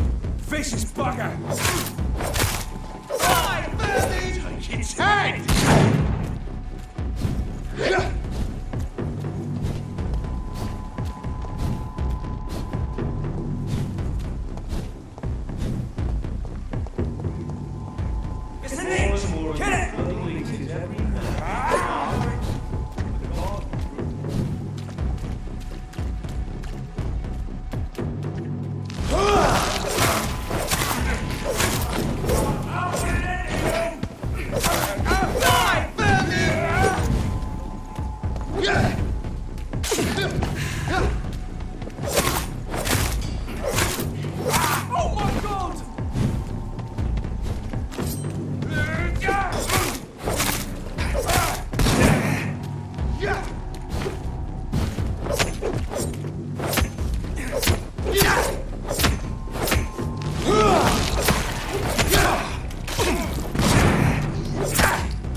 Whitechapel.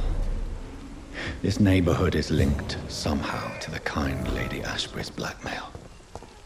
First, let's find this Petrescu fellow.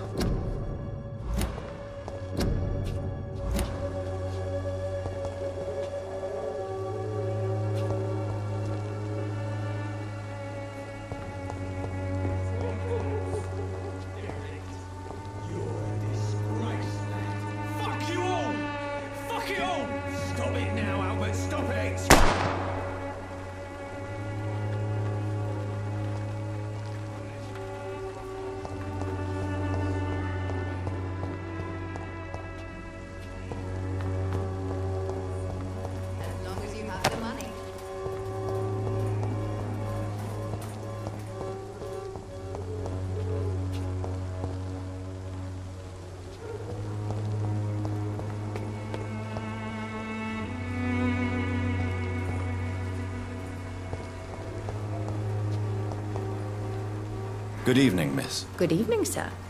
Are you interested in a miraculous cure for this unknown and deadly epidemic? Actually, I am. Then you have come to the right place. The famous Swanborough cordial is all you need to help keep you in perfect health. Oh, really? Why didn't I hear about it during my studies? I'm Jonathan Reid, by the way. Dr.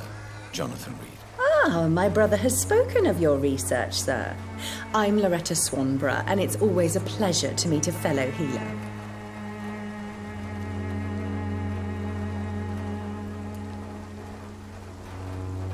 I'd like to see what kind of medicine you're selling.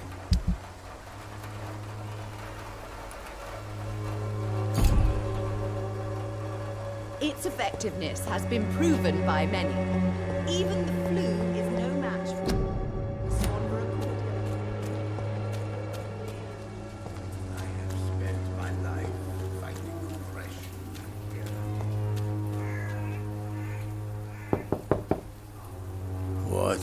What do you want?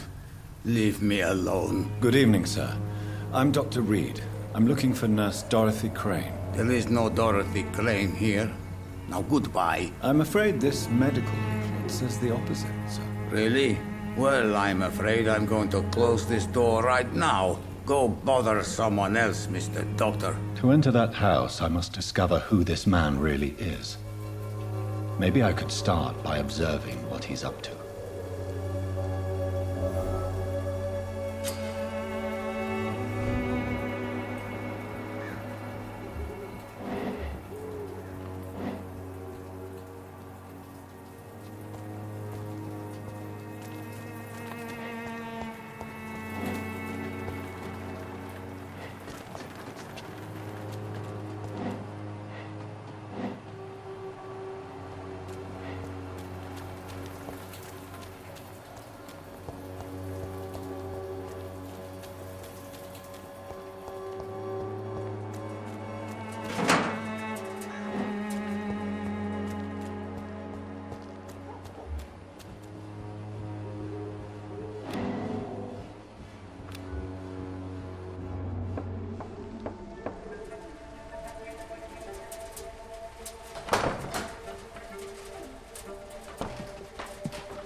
strange man was at the door with a pass for our medical facility. I refused him entry.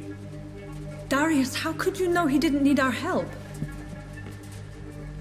His clothes were too finely tailored to be for Whitechapel. Perhaps just a friend of that stray poet who is always about. Richard Nithercott? No, not of the same cloth, this man. I suspect some machination from that journalist. Clayton Darby. Is he still asking questions? Yes. I saw him drifting around St. Mary's Church. I swear he is tracking me just downwind.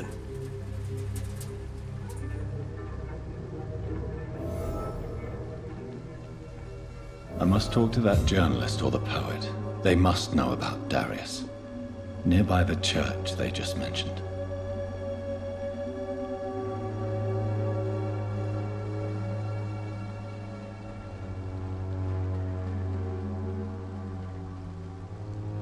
It's locked.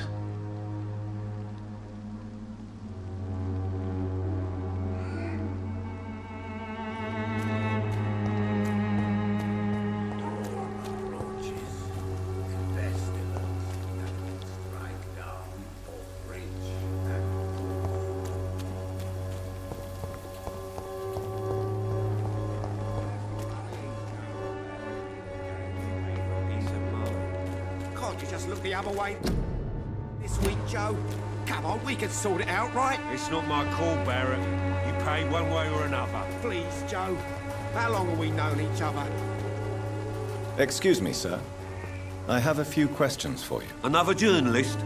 I didn't answer the first one, so piss off. I'm not a journalist, I'm a doctor. A doctor, you say? It's quite a rare breed in this part of town. Really? But still, here I am. Dr. Jonathan Reid, at your service. I'm Joe Peterson's son, but Colossus Joe to most. And I don't remember asking for your service, sir. Have you heard of a nurse named Dorothy Crane?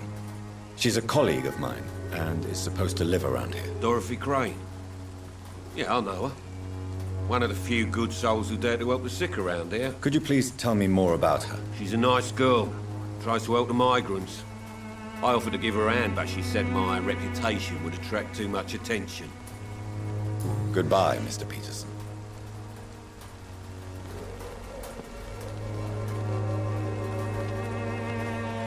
I should never have taken up my father's business.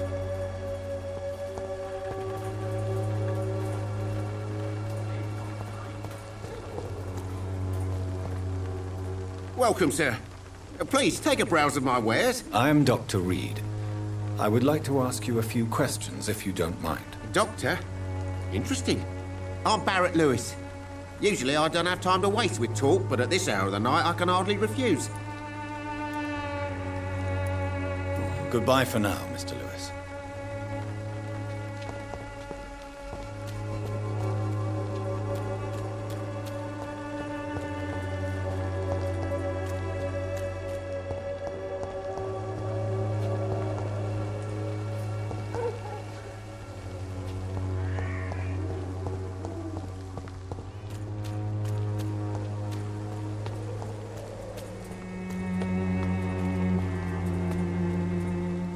Forgive my interruption. Do not apologize, my son.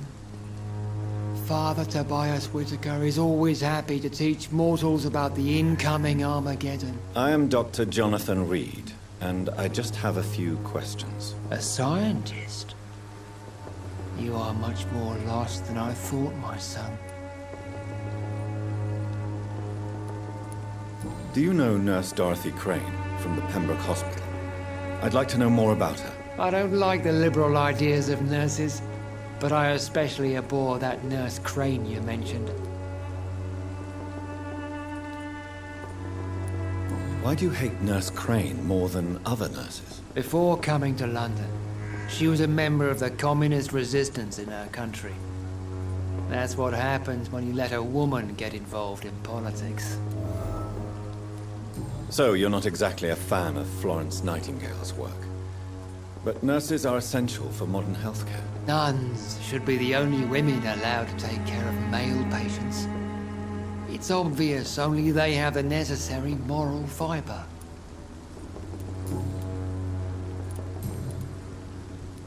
What do you mean when you say that I am more lost than you thought? All scientists are entangled in a world of causes and consequences, and most of them can't see the plain truth. Quite a judgmental opinion, if you ask me. But what do I know? Blinded by science as I am. But you are seeking answers, aren't you? Answers about the Armageddon about to strike the city. Answers about the hidden truth. Well, I suppose I can spare a few minutes listening to your so-called truth. As a doctor, you must be aware of the decimating epidemic. But let me tell you that this so-called Spanish flu is just the beginning of the end. What do you mean? The beast is finally revealing itself, corrupting the flesh and the heart of men. With my own eyes I have seen them, those minions from the abyss. Really? And what would be your answer to this biblical threat? We must fight the disease before this legion outnumbers us. But not with scalpels and microscopes. No. What is left then? Cleansing fire. Tell me, Tobias, what exactly is your plan concerning the cleansing of this city? God will recognize his own. More than once this city has risen from the ashes, hardened and purified by the flames. Fire is just the instinctive answer of a caveman facing something he does not understand. This is the 20th century. Your lack of faith is predictable.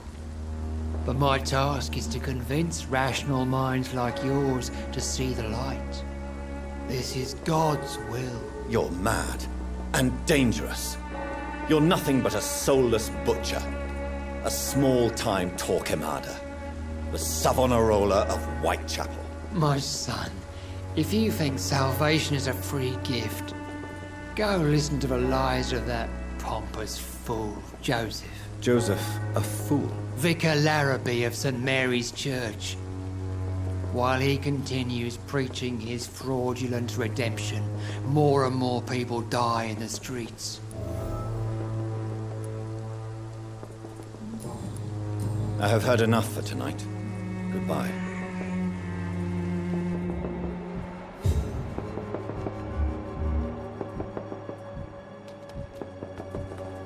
The walls of your home will not protect you. For there is no protection against the... Don't be shy, handsome. What can Christina do for you? I'm not looking for what you're selling. But I'd like to ask you a few questions, if I may. I'm a doctor. Dr. Reid. All right then, but be quick, though I usually get paid when I open my mouth.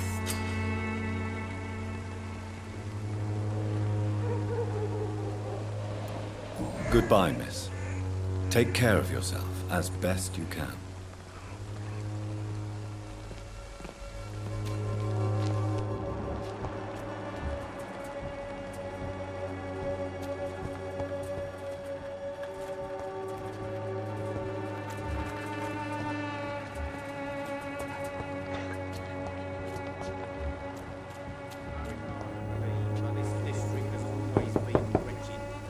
Hello, young man. I'm Dr. Reid, and I would like to ask you a few questions. May I enter, please? Sorry, no, sir. My father does not like people entering our house, you see. Your father is worried about you, boy. He asked me to look for you. So my father actually worries about me, then? Okay, then. Come on in. I'm Harry, by the way.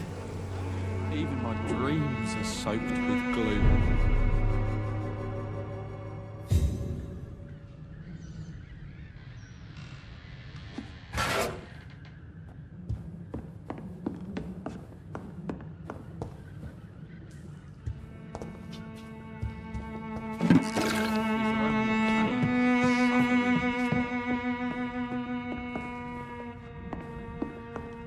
It's locked.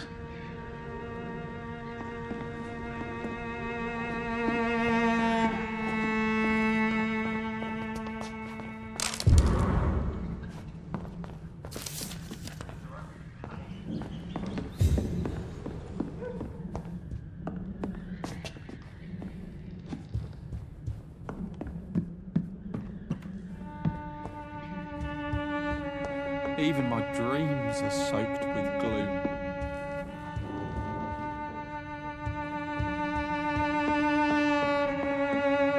So, may I ask you a few questions? I'm not bothered. What could be worse? Do you know Nurse Dorothy Crane from the Pembroke Hospital? I'd like to know more about her. Yes, I know her. She came here to examine me when I was very sick. She said I should go out more. Goodbye, young man. Take care of yourself. Is there only pain and suffering in this world? Give you another beating, Barrett.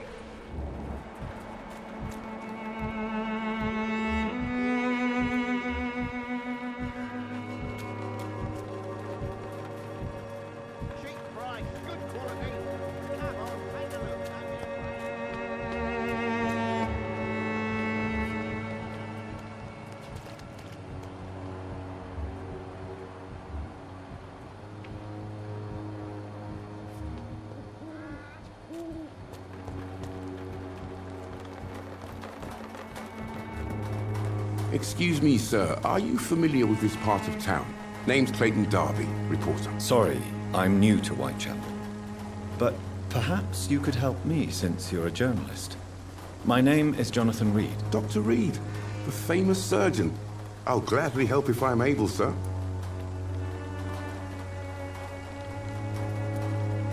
I heard you're investigating an underground medical dispensary in Whitechapel.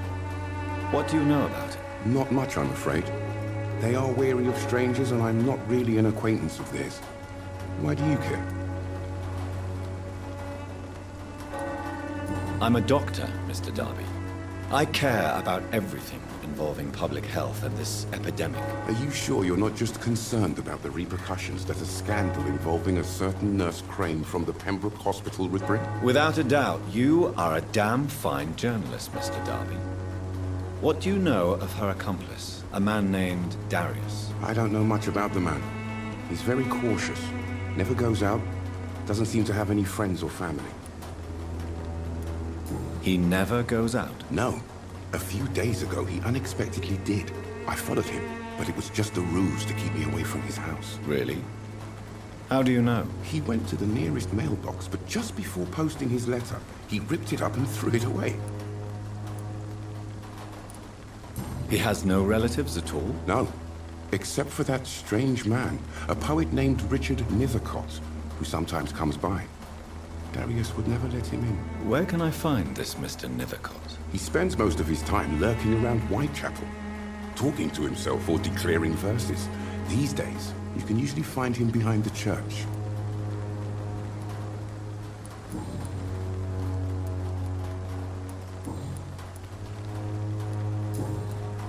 Goodbye, Mr. Darby. Farewell.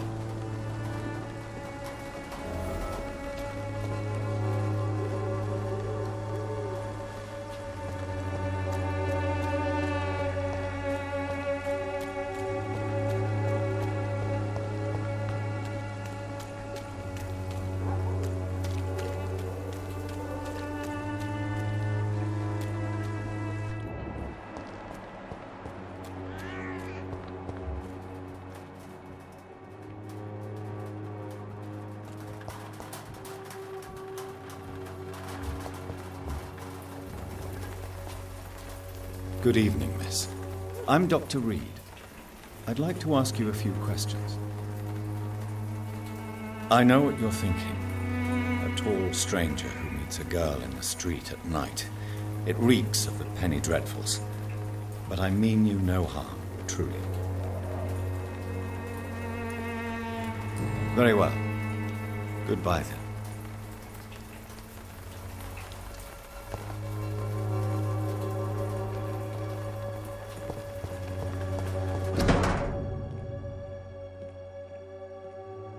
The content of Darius' letter to his children could give me more leverage to enter.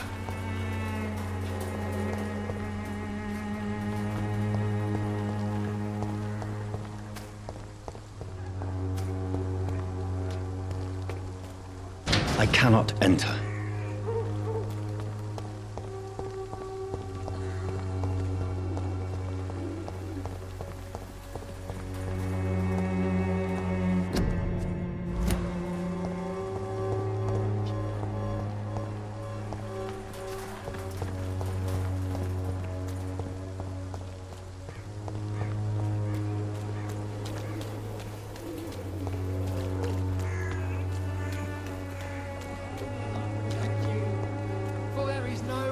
protection against malevolence and trickery.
Angel-made flesh.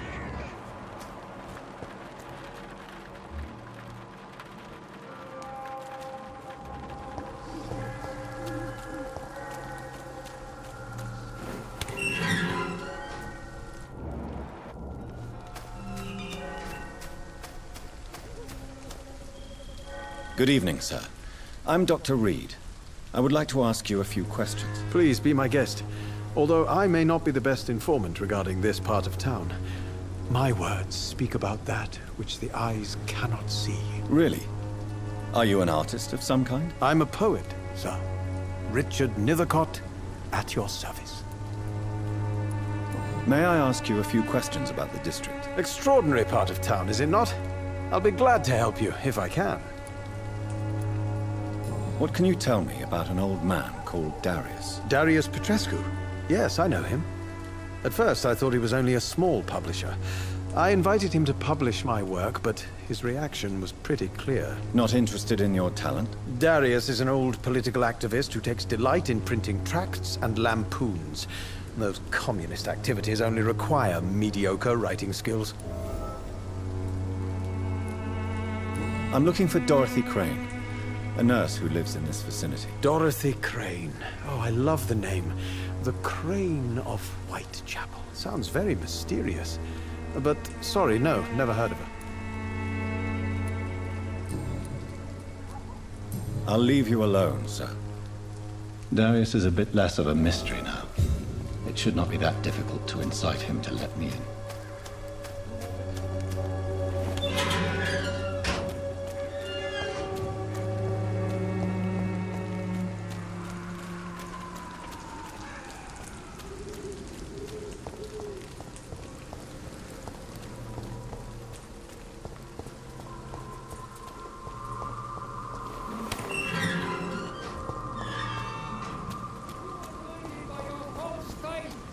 Imprisoned by your daily routine, unable to see the truth. I don't have your money. Come on, Barry, you know the game. You pay for peace of mind.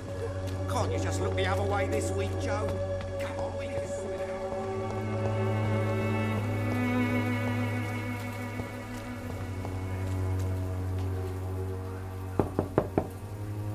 Mr. Petrescu, just 1 minute, please. You again. Go away. Sir, wait. Stop this nonsense. I know Nurse Crane is here. Shall we speak man to man, you and I? All right. Speak up. Don't you see we're on the same side? We fight to help the poor, sick, and abandoned. I'm nothing like you, Mr. Doctor. Yes, you are. You too believe in providing medical care without charge. You know what we have to sacrifice to make the world a better place. I have to admit your words have conviction. All right, I'll let you see Dorothea. Don't make me regret this, though.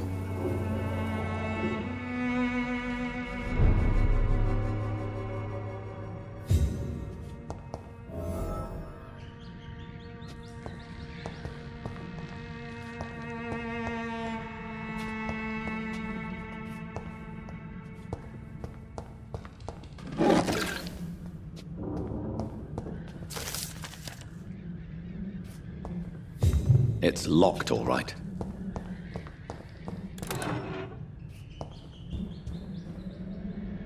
If you want to talk to Dorothea, you must go across the courtyard and take the stairs. We've not been formally introduced. May I ask your name and occupation, sir? I am Darius Petrescu. I'm here to keep snitches and spies away from Dorothea. And I also run this little print shop. Goodbye, Mr. Petrescu.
What do we have here, nurse? Patient Raz Van Vasily. High fever running on 3 days. Complaints of dizziness, muscle aches, and head pain. Diagnosed with influenza. Treatment? Aspirin and salicin for the fever and discomfort. Liquids for dehydration, but he's having trouble keeping even water down. Aspirin and salicin, you say? Why not some warm milk and a kiss on the cheek? Where are the quinine salts? Tried buying, borrowing, even stealing. There's none to be found, Doctor. He's not convulsing, he's choking. He's not getting any air. Scalpel! Hand me that scalpel! What can I do, Doctor?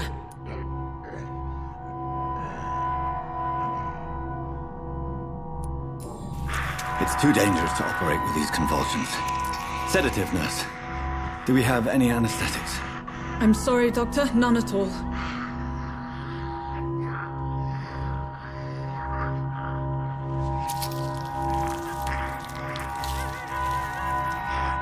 I need to perform a tracheostomy. Short pipe. That rubber tube will do. We're going to cut a passage for air through the neck. Yes, Doctor. He's breathing again, but he's coughing up blood. Internal hemorrhaging. I need to make another incision into the chest cavity to drain the fluids from the lung. Prepare another tube. A thoracostomy? Doctor, we've nothing to fight the infection. We need an aseptic environment.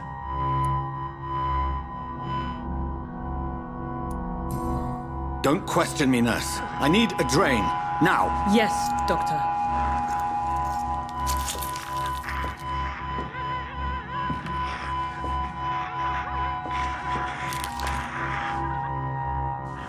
He's still bleeding, Doctor. I'm losing his pulse. The drain must have punctured the intercostal artery. There's too much blood. Are you all right, Doctor? I can't see.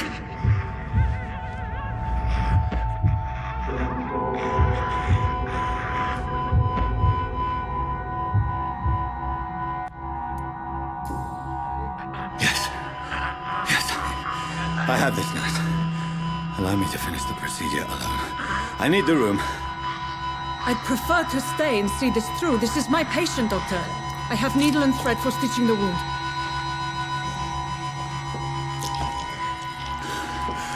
Good. The stitches are holding. How's he doing? We're losing him. We've lost his pulse. He's dying, Doctor!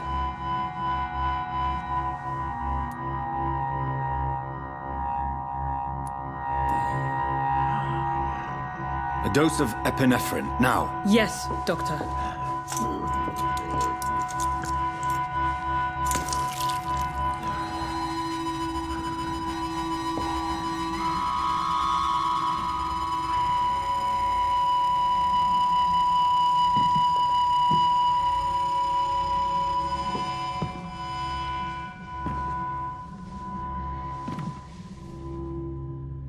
We've lost the pulse. He's gone, Doctor. Nurse, we did everything we could. Truly? Everything you could. Is that how you'll report this in your log? Is this how the war went? Piling up one poor corpse beside the next? This was not an influenza-induced seizure. I've never seen symptoms like these on the continent. Neither have I. But the previous symptoms leading up to this attack were the same, indistinguishable from the epidemic. No. There was something more vile in these reactions. Something primitive. There have been numerous reports of mental breakdowns caused by the fever that accompanies the flu itself, Doctor. Yes, but...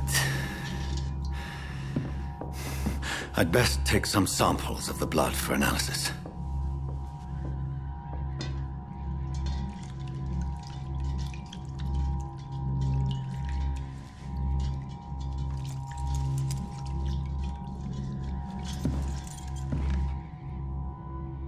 I doubt you're here to test my bedside manners.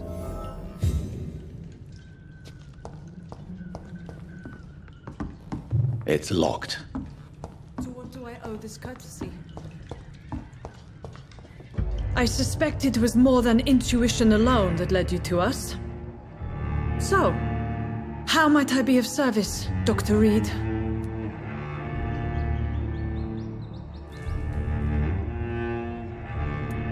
The risks you've taken for your friends in Whitechapel are criminal, and you can pay dearly for them. Doctor, you think your warnings scare me? I've stolen and plied, blackmailed and lied, but what else am I to do? I'm all these people have. You've convinced me of the sincerity of your actions and their noble justifications. But all the same, blackmail is a crime, and it will stop, Nurse Crane. So, are you going to turn me over to the authorities?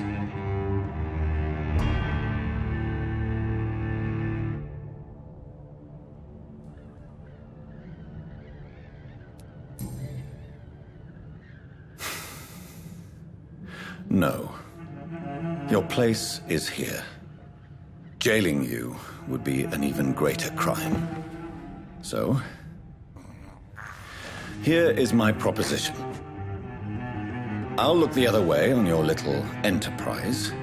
In exchange, you will resign from the Pembroke Hospital and provide me with medical supplies when the need arises. Dr. Reid! That sounds like a business proposition. My accomplice, then? No, just a privileged client. My research may require the occasional rare piece of equipment or ingredient.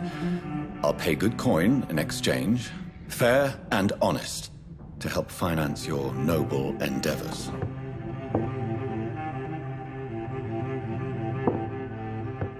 We have ourselves a deal, Doctor. Good customers are always welcome. Yes, Nurse Crane. We have a deal.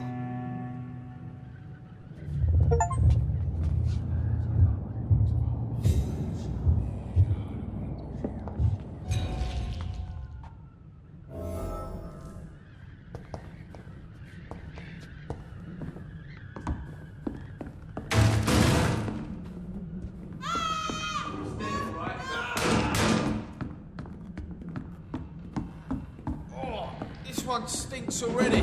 It's a leech! Kill it! Over there! There's one of them!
the streets. Not me.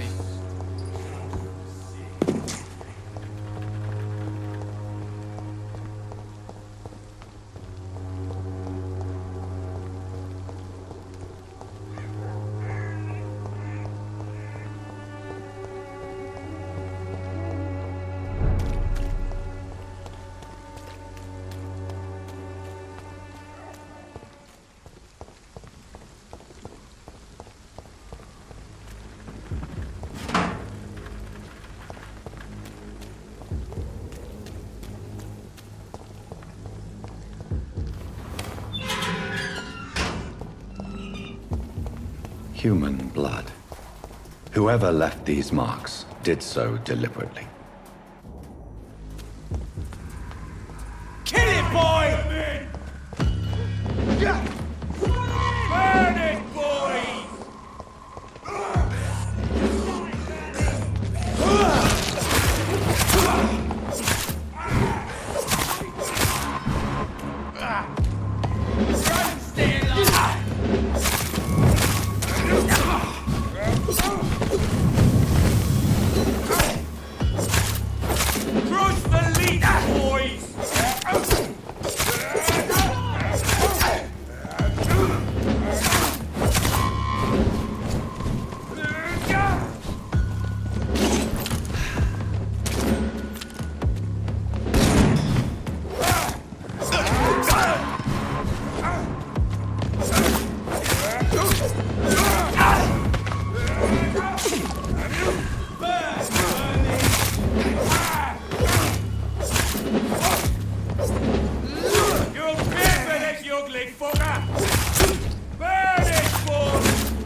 safer here than anywhere else in the East End.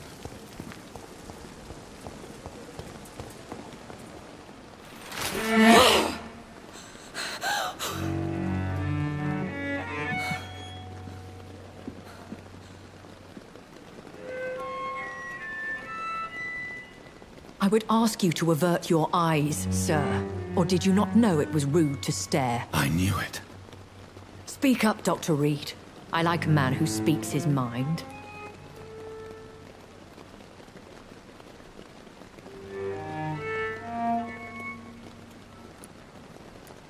You killed him. He trusted you. And you killed him. Spare me your sarcasm, Jonathan. You are but newly born in this world. We are vampires. We live by leeching the blood from weaker prey. We are Darwin's next chapter, his cynical and perhaps ultimate expression. The situation is somewhat awkward nonetheless. I have not been observed sustaining myself for many decades. I have to say I'm a trifle embarrassed. Anyway, I have concluded my inquiries concerning your blackmailer. I see. Please excuse my agitated state. Under normal circumstances, I wouldn't let anyone see me in this condition. I must confess I have not put an end to the blackmail, my lady. Unfortunately, I could not bring myself to do it. I'm so disappointed in you, Jonathan. I didn't expect this from you. Lady Ashbury, you yourself admitted how ridiculous the sum of money was. I can assure you it was all used for charitable ends. Well, you are full of surprises, aren't you, Jonathan? All right, say I trust you, but you will still pay the ransom. That is only fair. After all, it was you who failed to bring this problem to a satisfactory conclusion. I believe I could agree to that. And since a lady always keeps her promises, I will now answer any questions you may have.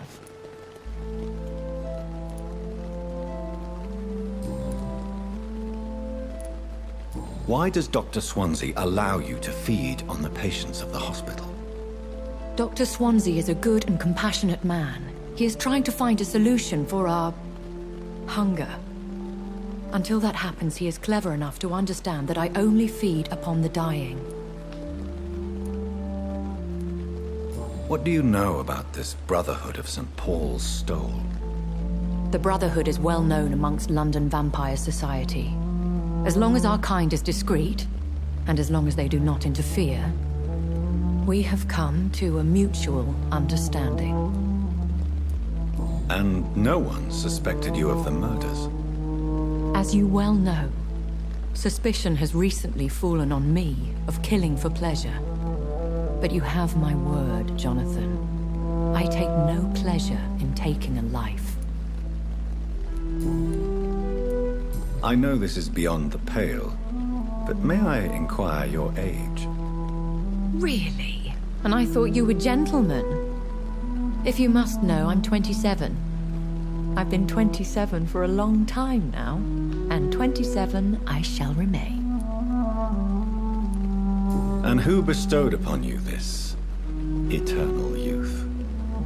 My maker. He left this isle a long time ago. Very well. But I believe there is more to this than you are saying. A lady has to have some secrets. Why did you save me in the canning factory? I could hardly stand by and watch such a promising young blood as yourself be torn to shreds by some gutter scowl. What type of vampire is a skull? Not a true vampire. The deformed offspring of lesser vampires. It is a shame these creatures run wild, slaves to their baser instincts. William Bishop wasn't the vampire that created me, then? No, Jonathan. Whatever their strength and demeanor, Scowls are the progeny of careless vampires. It cannot be the other way round.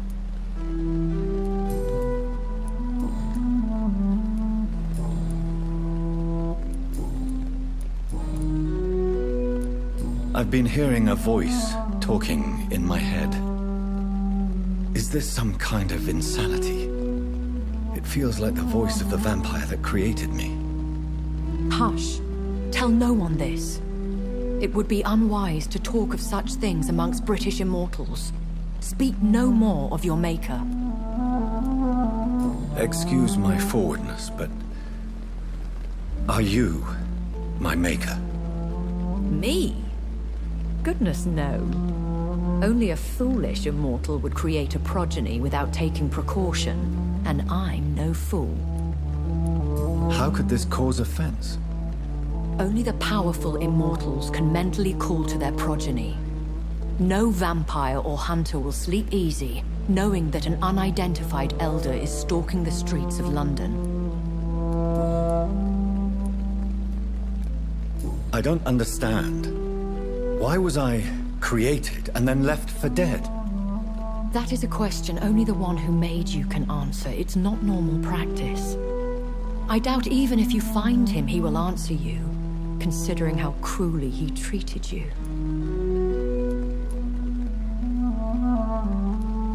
I'd like to avoid creating another vampire by mistake anyway.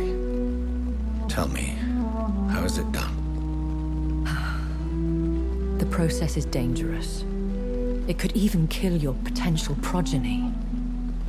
If you did decide to sire an offspring, they must drink of your blood, Jonathan.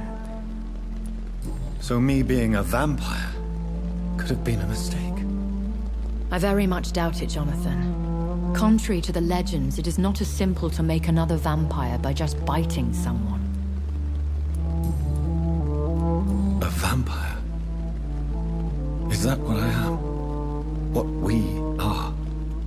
Such a crude word, defined by penny dreadfuls and drunken hacks. No. You are now an Ekon, and that you shall remain. Are you an Ekon too? Yes, I am. We are the closest thing to what man refers to as vampires. Forget what you think you know about us. So we are Ekons. How can I identify us amongst other vampires? How to put it? All Ekon are vampires. But all vampires are not Ekon. We are but a branch of the immortal tree. I bid you farewell, for now, my lady. I must quickly analyze the blood I took from Nurse Crane's patient.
Razvan Vasily was infected by Spanish flu, but also has the highly unstable beflowers dying.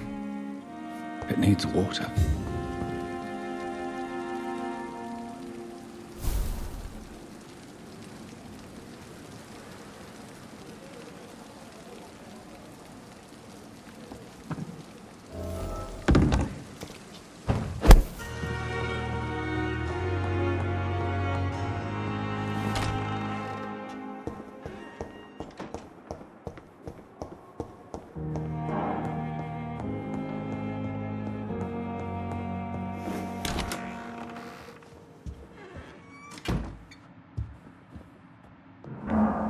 Evening, Edgar. Could I get your professional opinion? Please speak. But I have something important to tell you. This strain of flu, it's very different from the one I saw in Europe. It's downright peculiar. Really? What makes you say that?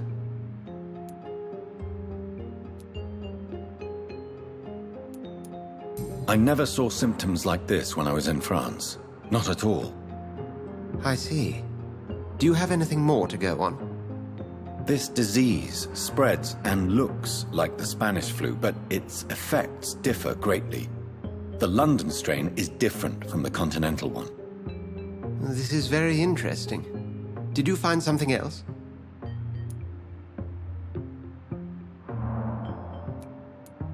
Yes. Unlike the flu, the infected begin to show an increase in outwardly aggressive behavior. More than simple agitation. Once docile people become violent. You mean like rabies? Is there a chance we could create a vaccine, Jonathan, like Pasteur? By the stole, that would be smashing. There's a lot we're not seeing here. But it is spreading, and quickly. If we don't act, the whole city could be lost. But Jonathan, we've a fantastic opportunity sitting right here in front of us. A weapon of choice. What on earth do you mean? Why, you, my dear boy. With your expertise and your blood, we could isolate the properties that course through your veins. Think about the possibilities.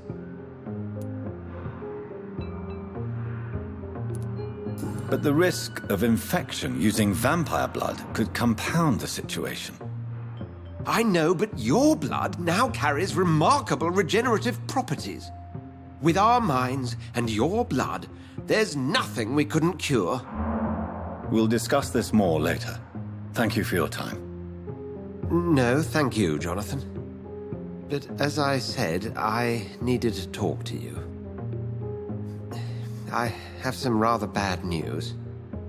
Yes? I'm afraid it's your sister. My sister? She's to be buried this evening at Whitechapel Cemetery. Your mother published the obituary this morning. I see. I'm sorry, Jonathan. Please accept my condolences.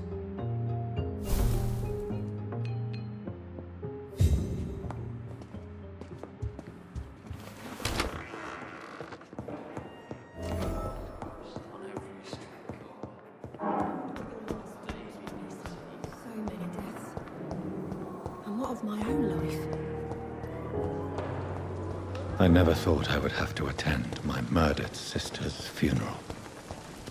Mary, I can't forgive myself. I'll find the truth about what happened to us. I swear.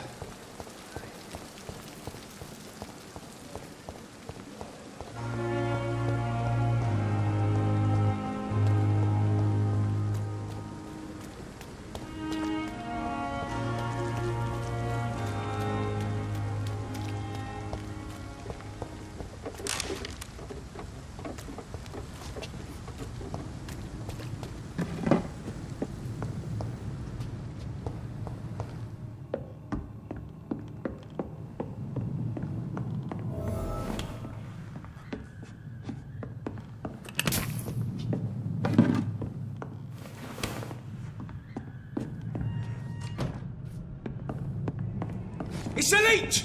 Kill it! Die, Bernie!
Open it!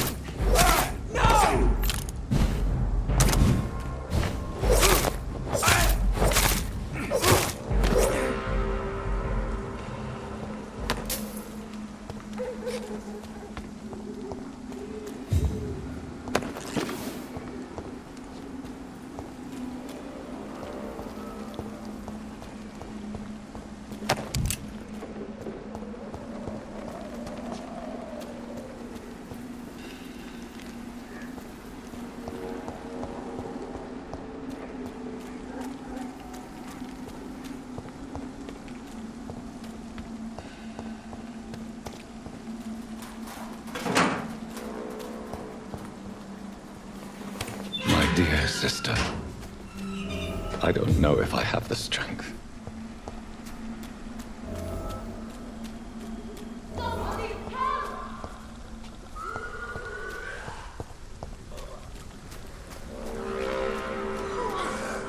What do you want?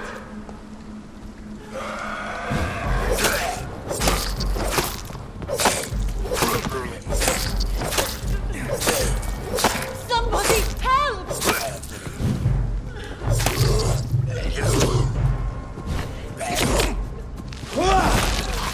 Who are you? What do you want?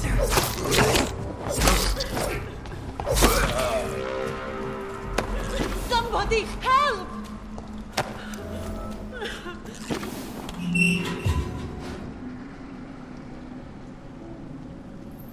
Are you all right, miss?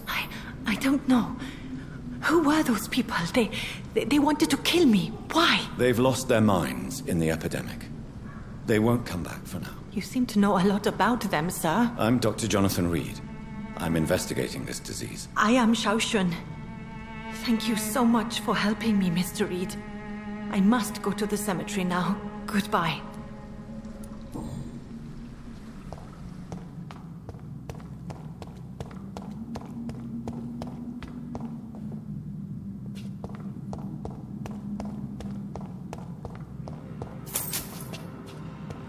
It's locked, all right.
Since I can't reveal myself to my mother now, I must find a discreet spot to attend the ceremony.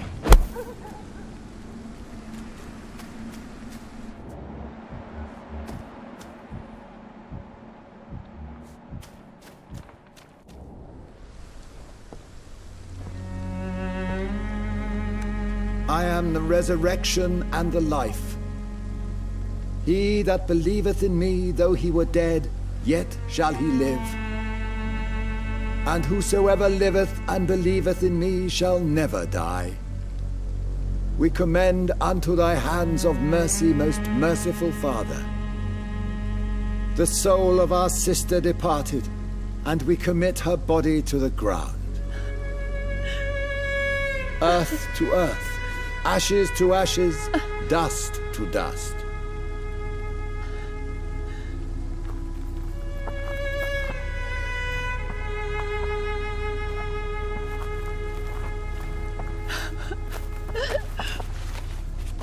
Why kill my Mary and stick her here in this cold, god-awful place?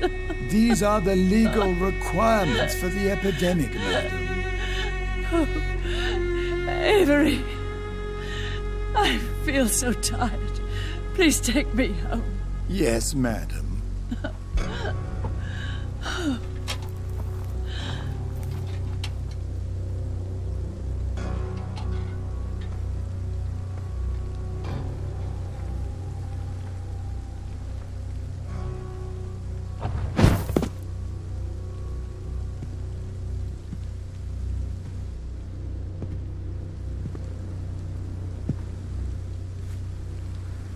Oh, Mary. What have I done?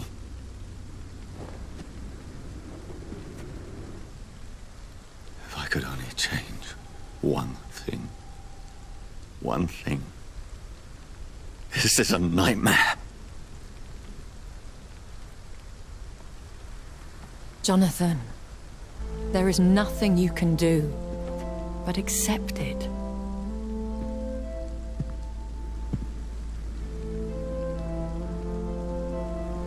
What brings you here?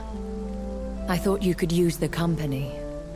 I am so sorry for your loss, Jonathan.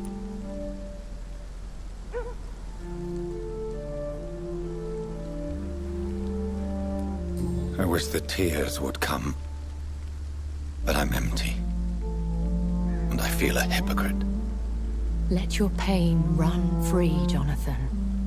Don't smother it. What you feel is your humanity.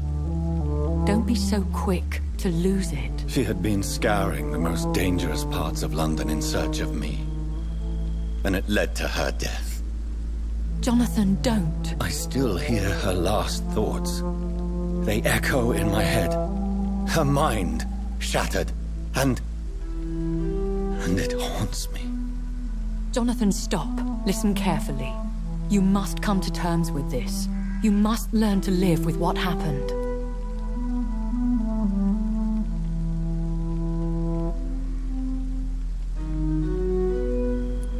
I'm learning. Every night is a new lesson. What I am, what I must do to survive. But my sister, she shouldn't have suffered because of my weakness. Don't you see? You're doing the work of our enemies, feeding your remorse. We are weakest when we grieve, and the guilt blurs our senses. And so this is why you're here. To warn me. You felt this pain yourself. You too have endured this.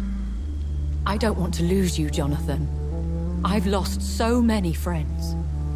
Loved ones I cherished. Pray for Mary's forgiveness, if you must.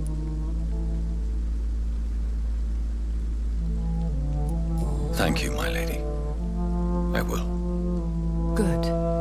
But be careful. If I found you here, others may too. What should I do then? St. Mary's Church is not far from here. Go there and make your peace. Find the solace you need. My lady wants me to confess. No, Jonathan. It's you who wants to confess, I think.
And off to church he goes, a newborn seeking divine consent to lick the blood from the soft and pointy crown. Who are you? Make yourself known. Newborn, you reek of guilt and pointless compassion. Shed your skin, forget your old weaker self. What do you want from me?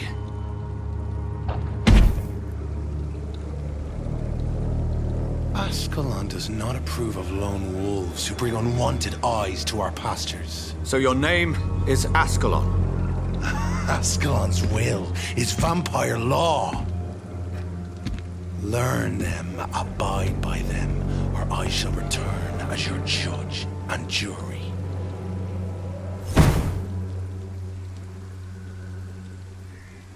These immortals try my patience with their plans and unsolicited counsel.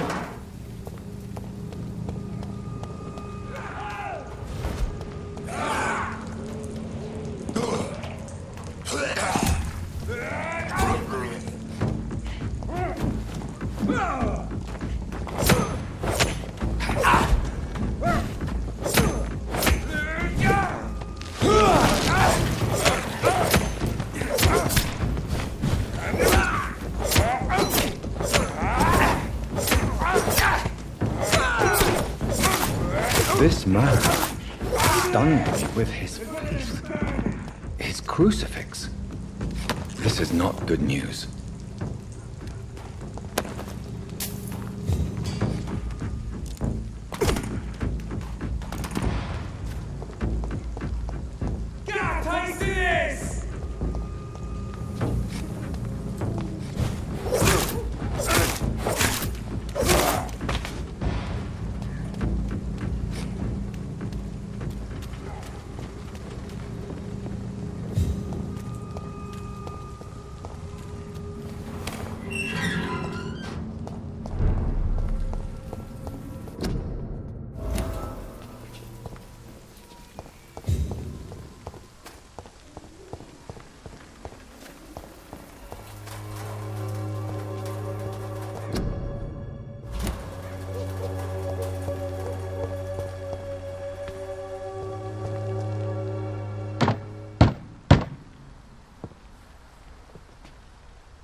Yes? What is it that you want?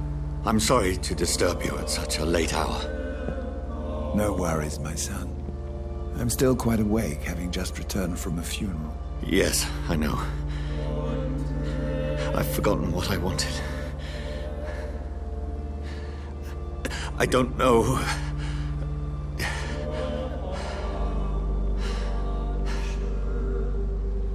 May I help you, child? You seem somewhat perturbed. I haven't the strength to cross the threshold. I wish to pray, to cleanse my soul. The church is shut by order of the bishop. But I'm still the vicar of St. Mary's, if that is any use to you, my son.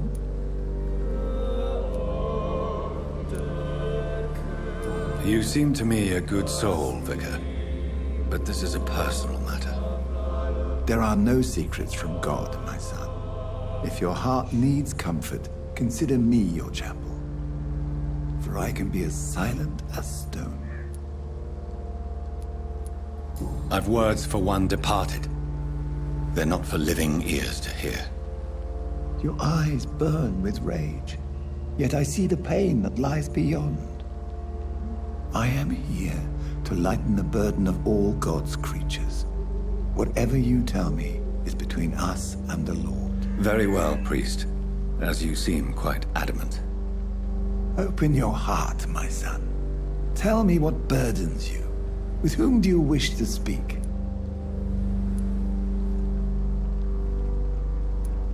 She was my sister. You seem so troubled by the loss of this girl. What happened to her? She was murdered. I see. And how are you feeling, my son?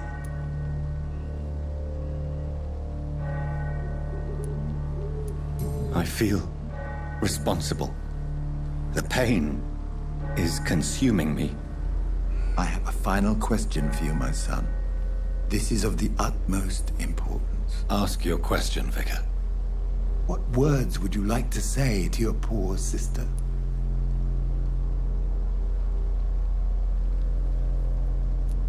I'm so sorry, Mary. I promise to find who is responsible for all this. I'll put an end to this horror. You have been heard, my son, and your burden will lighten if your words are sincere. Go in peace now, and live your life in the way she would have wanted.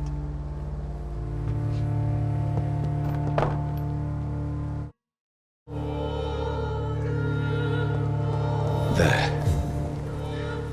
I confessed to that, Vicar. Do I feel better? Only time will tell.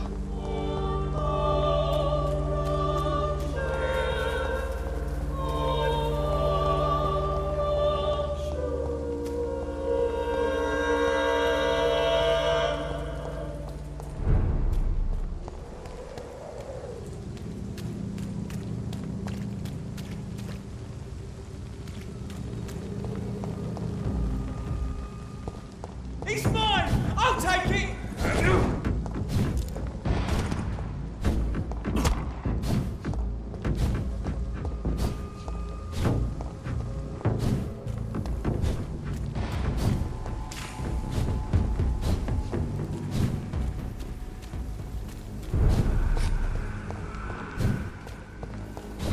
Die, vermin!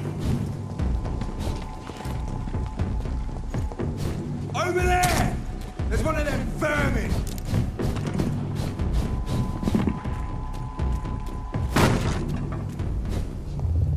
Remorse and pain are precious when binding you to the earth. You. I remember you.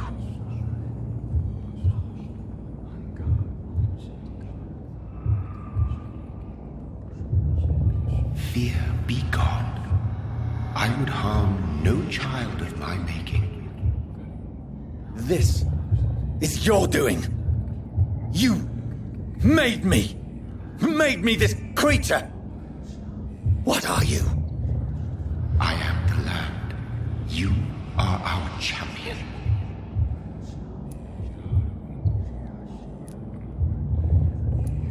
You selected me. Chose me.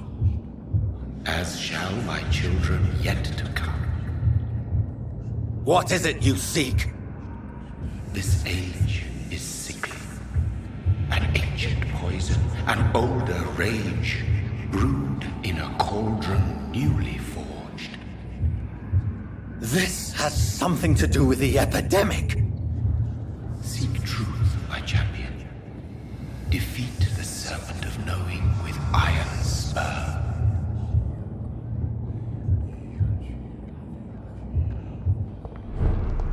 I've had enough of others making decisions for me, pretending to know how I should feel or behave. So the vampire who made me is some sort of disembodied entity? Or was he just projecting this vision in my mind? Maybe Edgar can help me with this one.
God protect us. You've got a leech in the hospital. Yes, my hospital. My mission is to heal while you go about warring. You've set the table for a snake. I wonder why there's venom in your food. I'm growing tired of your song. You're a woodsman, McCullum, not a doctor. Return to your hunt. Remember, I've a good nose for machinations. I can flare the scent at a mile. You can't hide from the god. Leave him, Jonathan. This is sacred ground. Neutral territory. And I just had the carpet cleaned.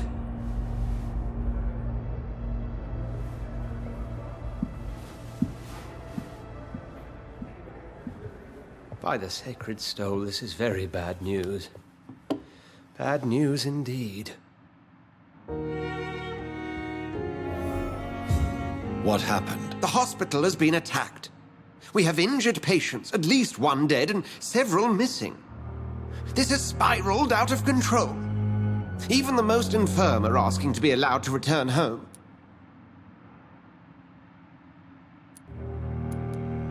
The hospital is chaotic as it is. No one will notice a few more bodies. Of course, you're right. But we cannot afford a public scandal. It would ruin us.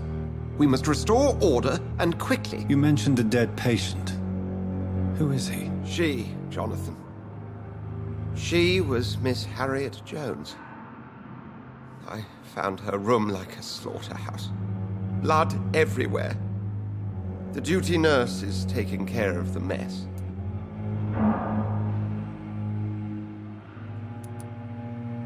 Very well. I'll help you. Jonathan, please. I can't rely on anyone else. And this concerns you as it involves vampires. Someone has taken advantage of our more liberal tendencies here. In what way? Jonathan, I may turn my head when you or her ladyship indulge, but I will not allow this place to become a nest for street feeders. Please then, tell me. Sean Hampton, the man we thought we'd saved at the docks. It seems he was infected after all. So Hampton became more beast than man. Exactly. And now Guard of Prewen suspects the hospital of vampire activity. Do you realize what that could mean for us?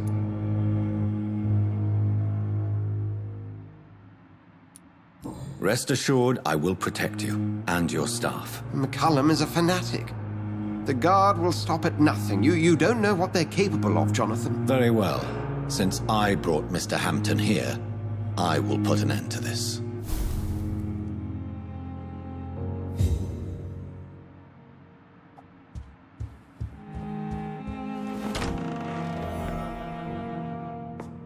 Sean Hampton lives and breathes for the well-being of his flock. There's no other place he would go but the docks.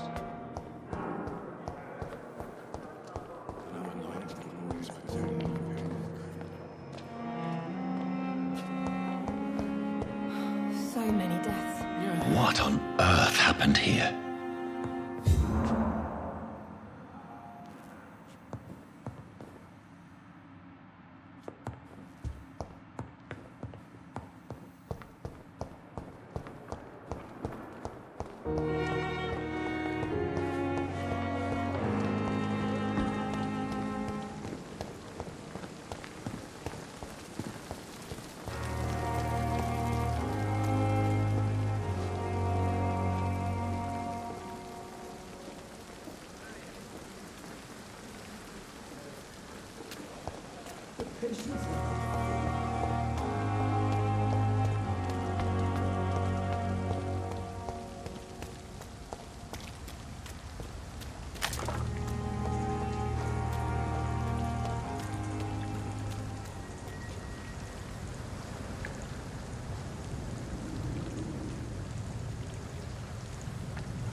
For now, everything seems up.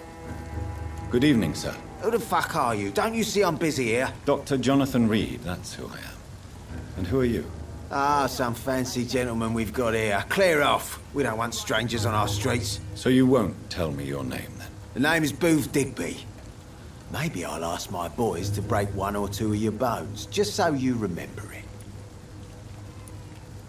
Do you know where I can find Sean Hampton? I need to talk to him. The sad saint. Why on earth do you want to talk to him? He was one of my patients at the Pembroke Hospital. Oh, yeah. I heard the poor bastard had been abducted by some cunt.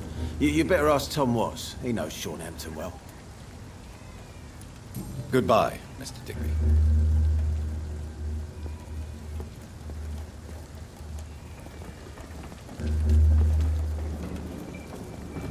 Pleasure, sir. Been a while since we've seen any new faces round here.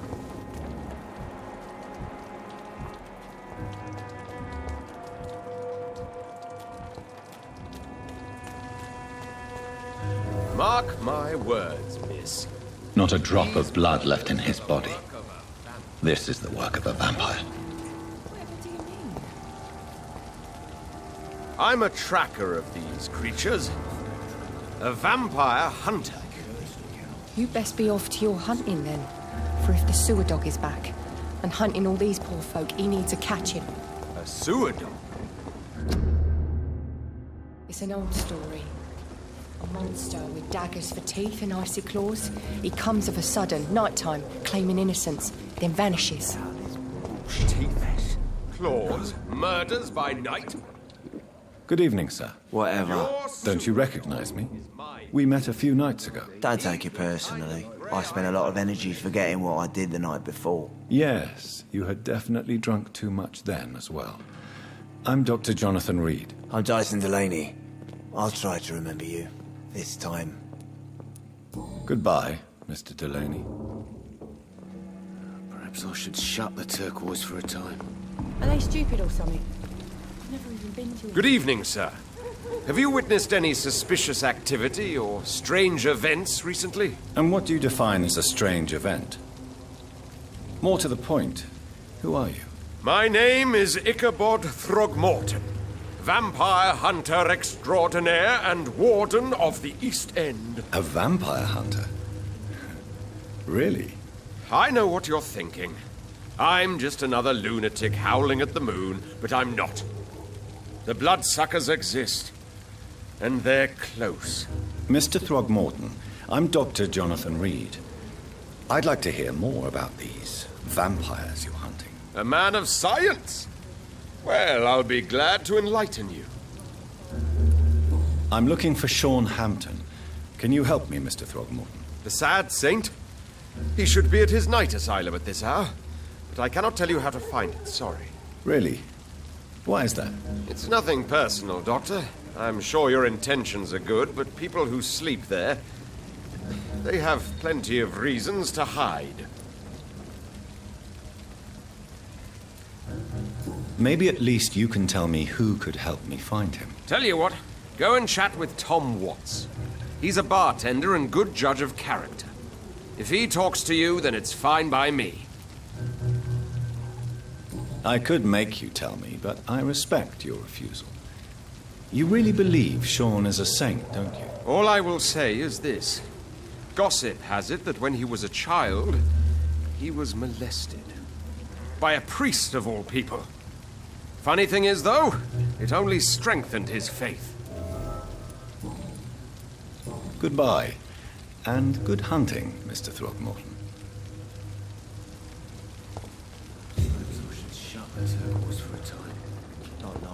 I think I'm losing my mind. I should just run as far away from this place as I can. Good evening, Tom. Good evening, sir. How are you tonight? Back to the docks, are we? You remember me, then? Of course I do. You're that man who seemed so lost when he entered my bar a few nights ago. Thank you for your hospitality. I'm Jonathan Reid, by the way. I'm still Tom Watts. Welcome back, Doctor. Tom, I need to find Sean Hampton as quickly as possible. I've been told you could help me. I heard the sad saint was recovering at Pembroke Hospital. Did he leave or something? The important thing is I find him, quickly. Why not try his night asylum? He takes care of those who need a meal or a roof there. Where is it? It's in an old warehouse, northwest of here. Just follow the bank to the west and go north when you reach the end of the pier.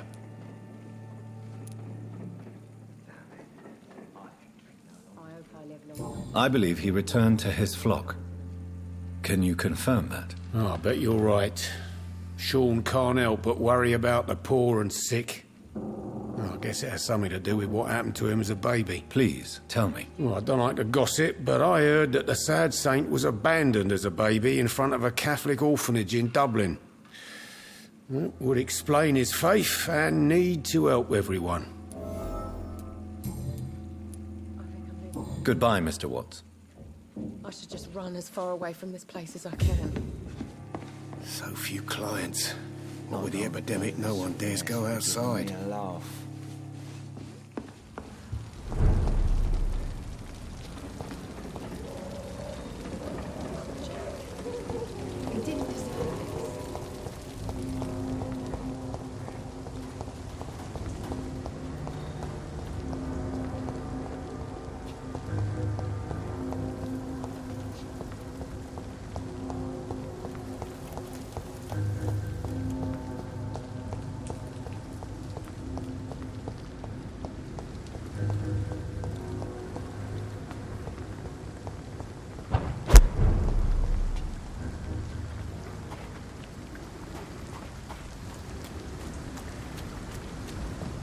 Another disgusting ghoul did it, don't you think?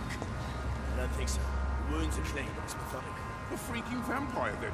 I can't say, but whatever did this carefully avoided the arteries. We've found ourselves a bloody artist.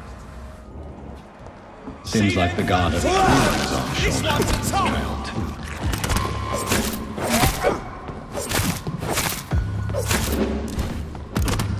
Come on, vermin! Back to the bloody grind! Send you to hell! Crush the leech, boy! Die,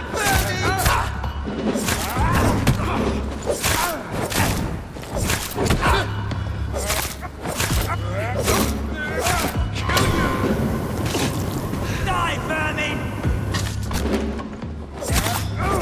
Kill is all you deserve!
wounds on this corpse are deep, the result of rabid rage. If this is Sean's doing, he's become a murderous beast.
We have to stop it! I hate leeches! That's the bloody crime!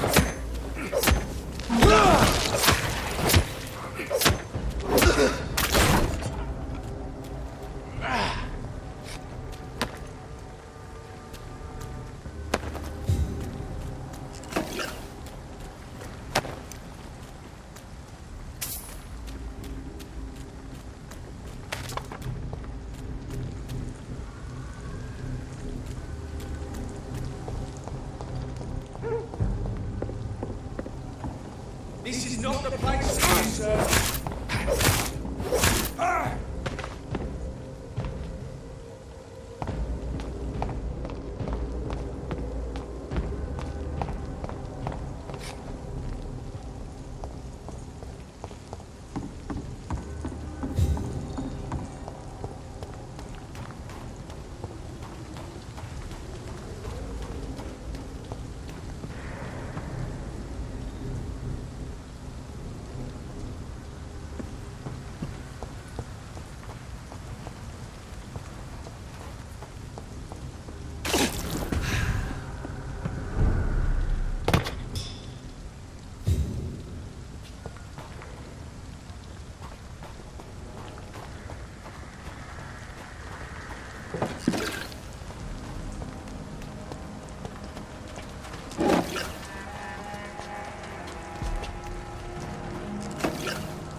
Yeah, people are still working at this time, while you're lot slurping soup before bed.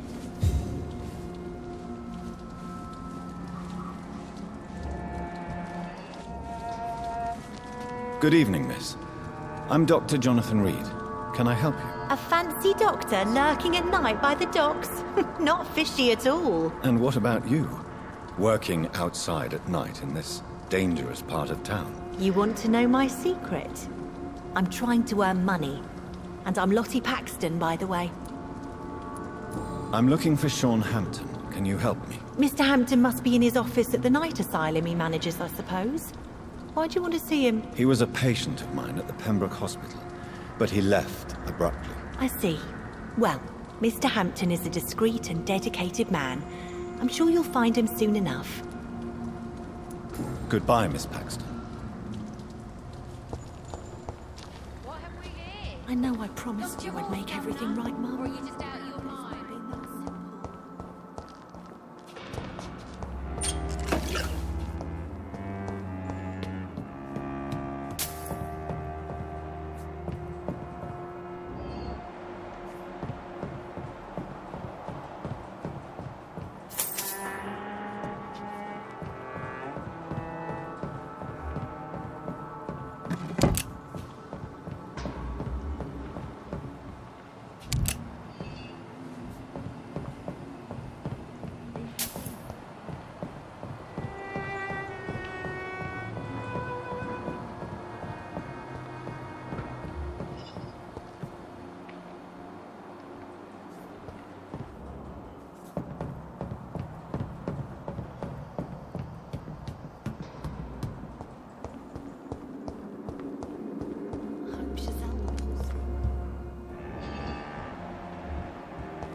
Why the long face, Doctor?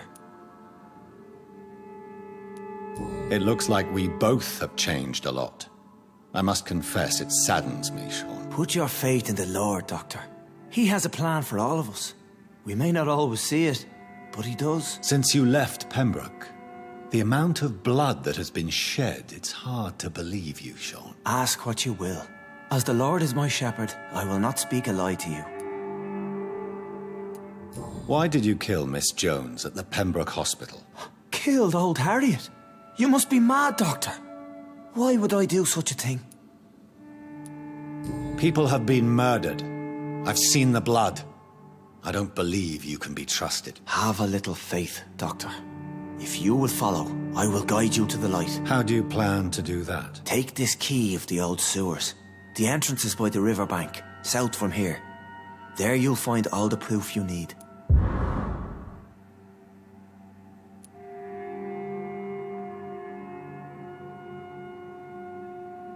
Very well. You have definitely intrigued me. I hope you're right, Sean. I'll be here when you return. If you still think I'm a threat then, well, I'll surrender myself to your judgment.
Every hole where that rat could be hiding. Why did you say we don't have to start with the darkest holes first? This door is solid. Means someone serious about keeping people out. First place to look.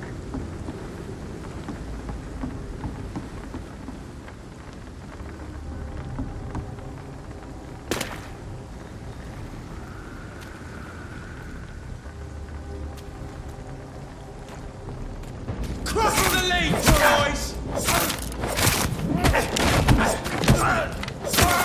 We have a killer!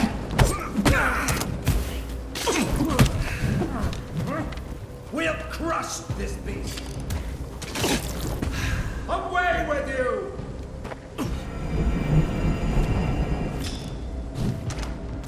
Have faith, brothers!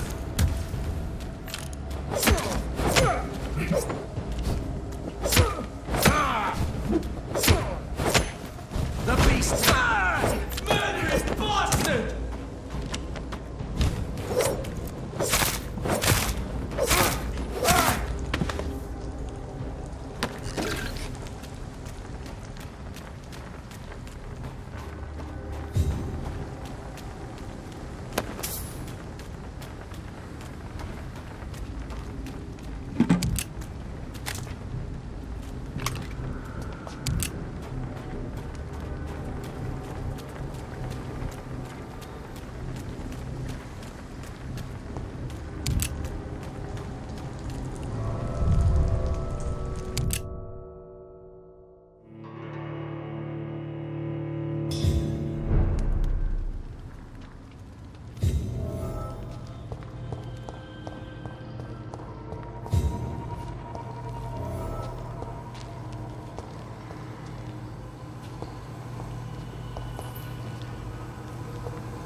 So that's it.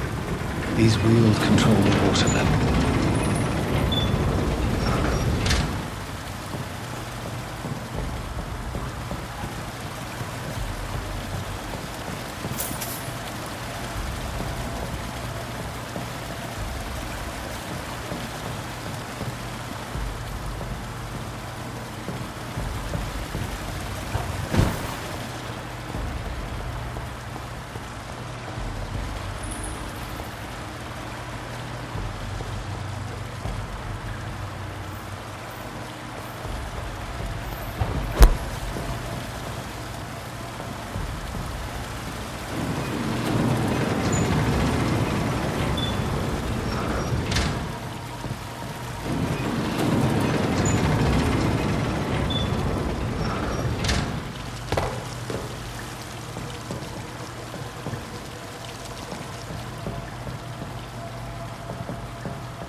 That doesn't work.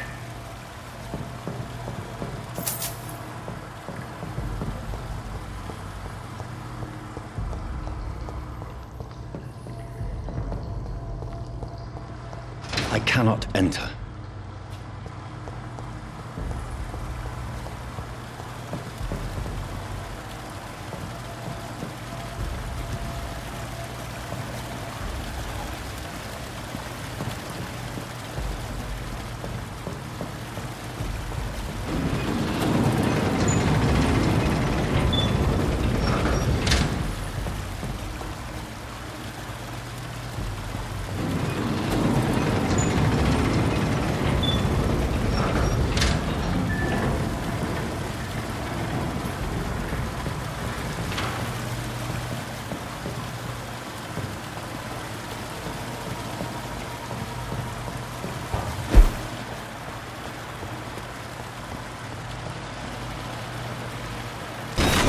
That gate should shut properly now.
This is despicable.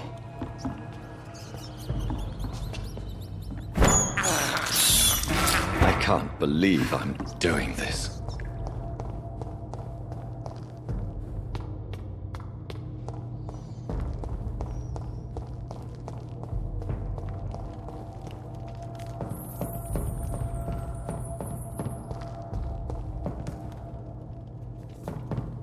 It's locked, all right.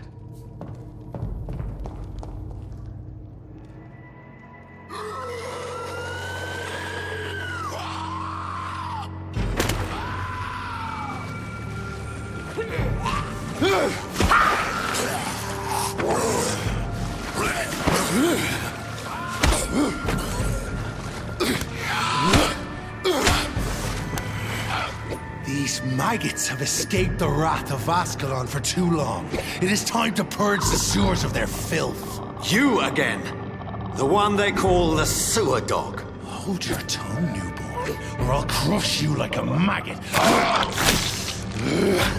You've let the beast consume you. Finally! A touch of lucidity. You shall learn to respect the laws of Ascalon! You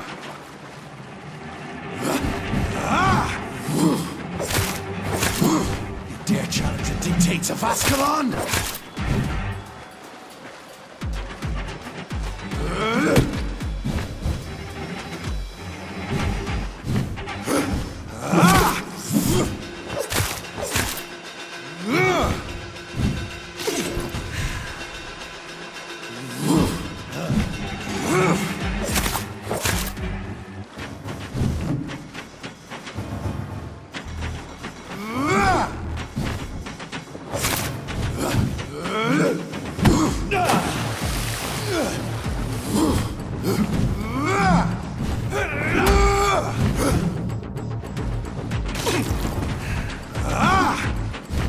My power you cannot comprehend!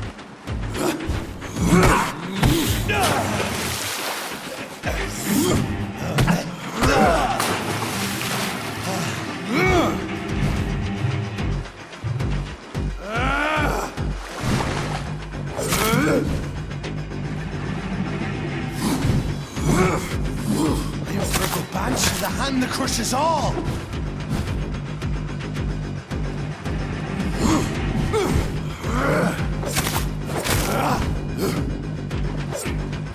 Whence you vanished, I'll slaughter these skulls while singing your name!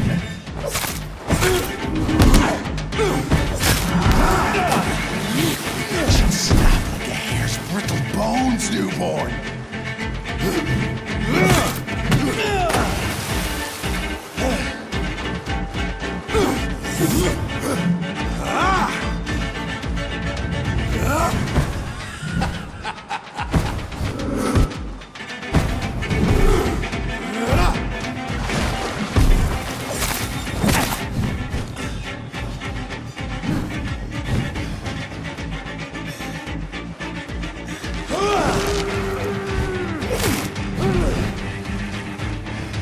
Found your death in me!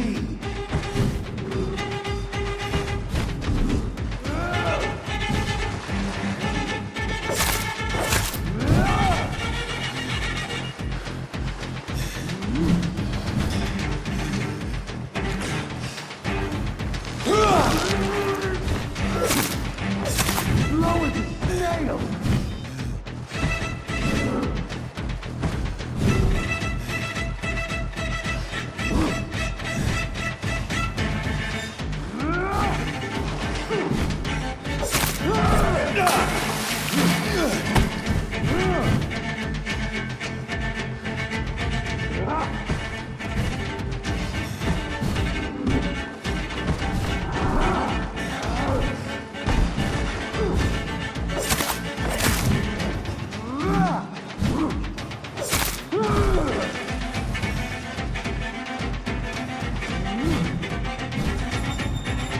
Foolish Ekon!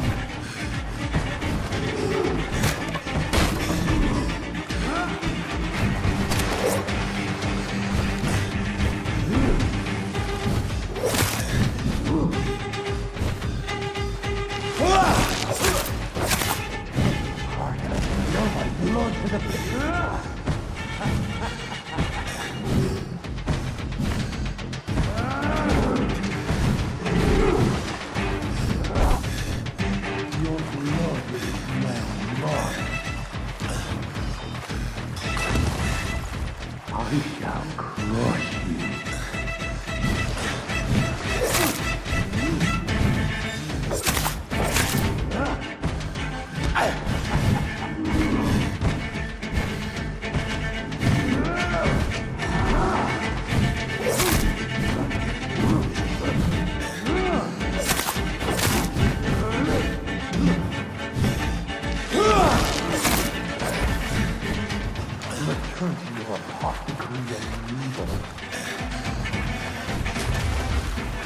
down, stay down.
The poor creature is bleeding to death. He cannot be far.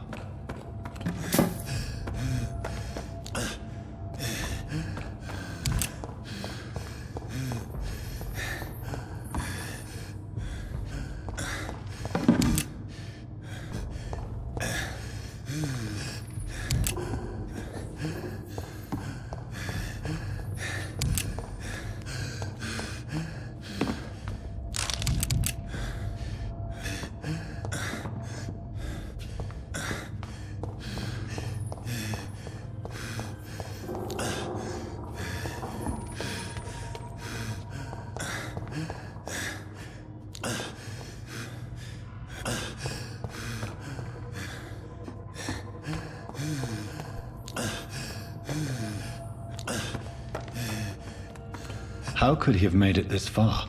There's blood everywhere.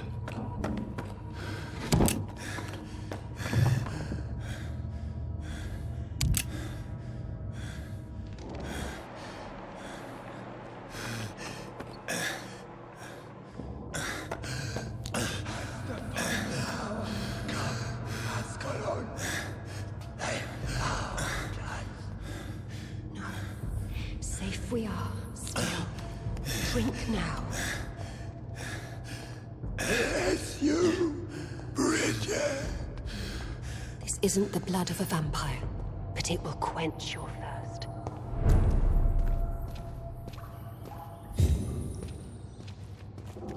This is our domain, not yours. You've been warned. Wait, I saved you from this creature. That must count for something. Thank you. Now go.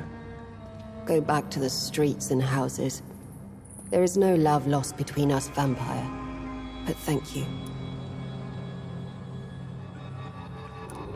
Sean Hampton sent me here. I believe he wanted me to find you. Who are you? If you must know, they call me Old Bridget. And this shelter is where we live. I'm Jonathan Reid. I'm a newborn Ekon. I'm afraid I'm not sure what's going on. I shall not bend a knee, young Ekon, but I sense your pain. Ask, and I will afford you my attention. So was it you that Sean Hampton sent me to find? Perhaps. The sad saint was always kind to us. He must trust you if he revealed our location.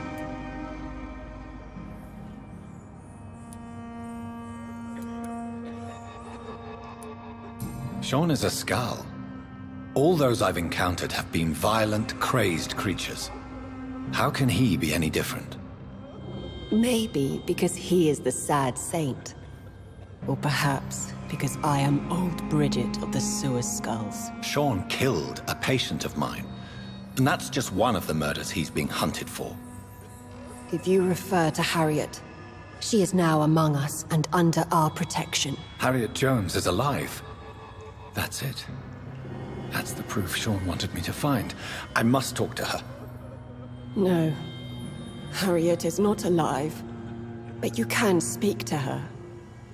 I must warn you, she is fragile and may not receive you warmly. I don't understand. She is filled with bile and hate. Her mind is sharp as a tack, but her body is so weak. I've never seen its like before. She is resting in a room on the far right of this hideout. Thank you. I will bear that in mind.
Hello, Harriet. Do you recognize me?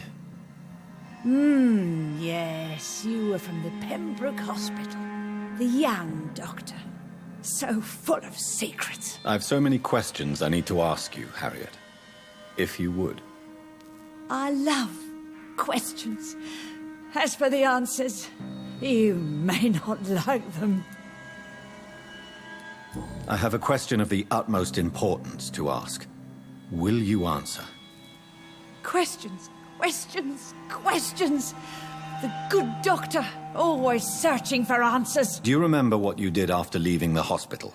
Did you kill anyone? First, a question from me. You answer first. Very well, then. What do you want to know? Are you like me? Are you also dead?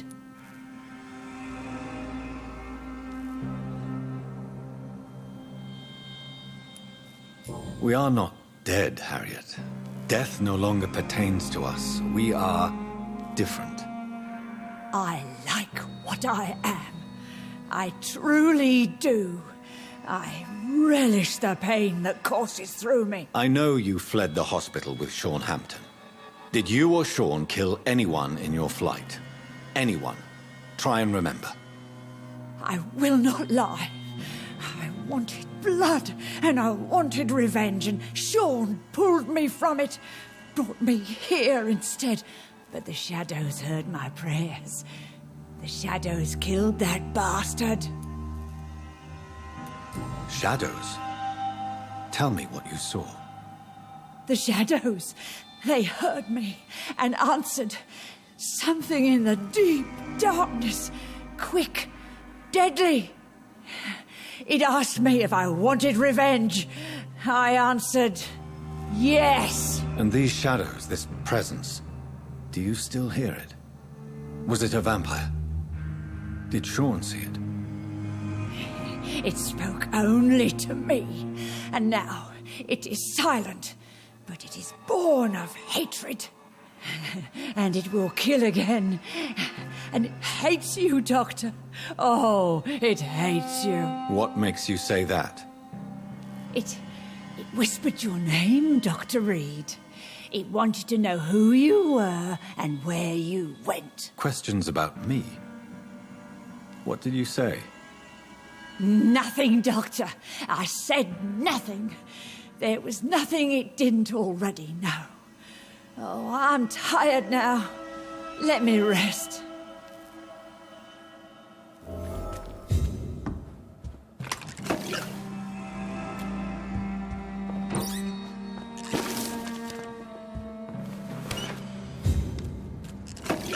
Have you found the answers you were looking for, young Egon? There is too much left unanswered.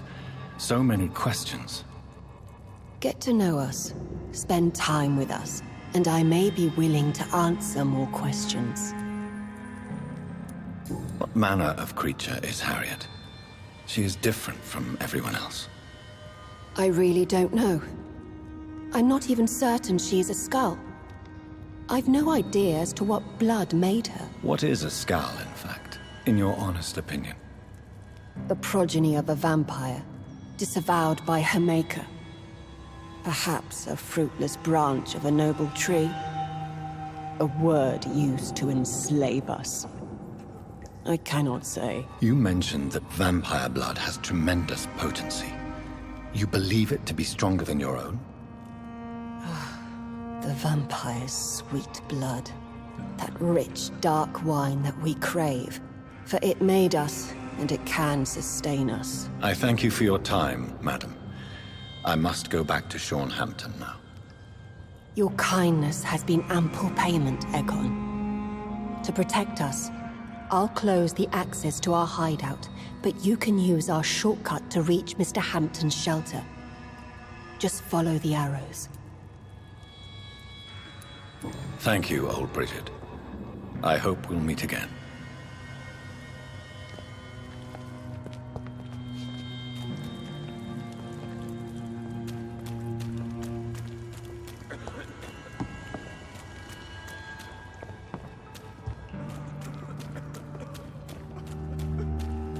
It's locked.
It's locked, all right.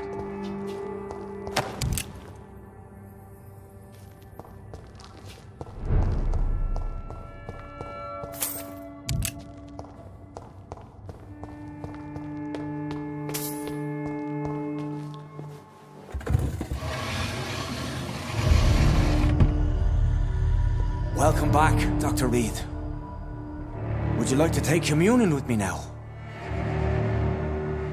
Sean, are you eating raw flesh?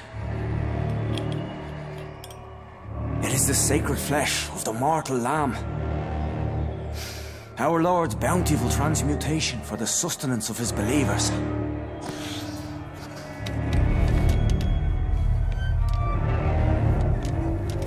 Thank you, Lord.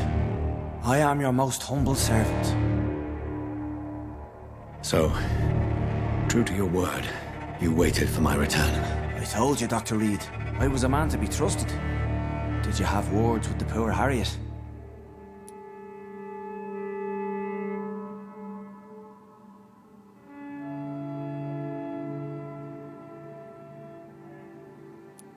This shelter is the tip of the iceberg.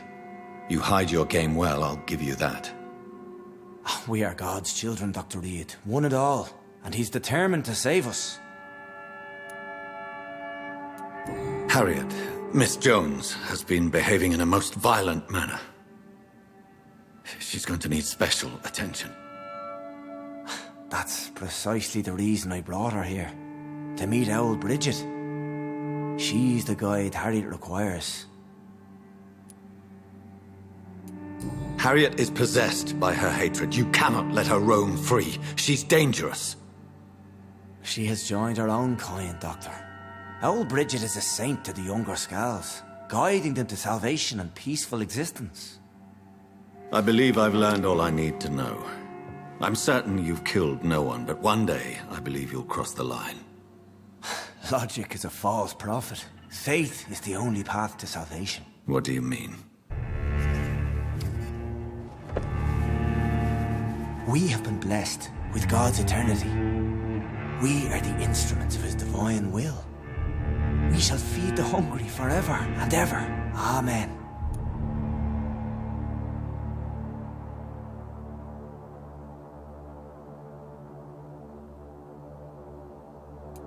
Let's simply agree that all are one and the same. In death, I mean. Give yourself over to God, Doctor. Expel your urges and kneel before the Lord in praise. These urges. You know the hunger will never be satisfied. I've come to embrace the everlasting craving. I have sworn to feed only upon the flesh of the dead. It is now my sacrament. Take, eat. This is my body. So saith the Lord.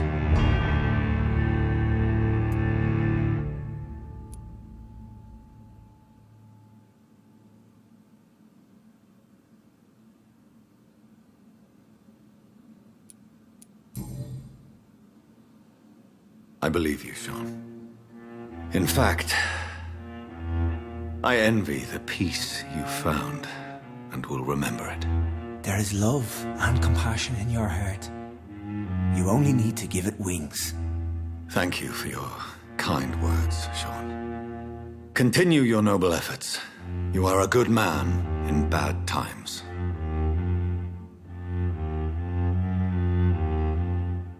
Keep to the light, my friend. Like all my flock, you have a home here. Anytime you're in the neighborhood.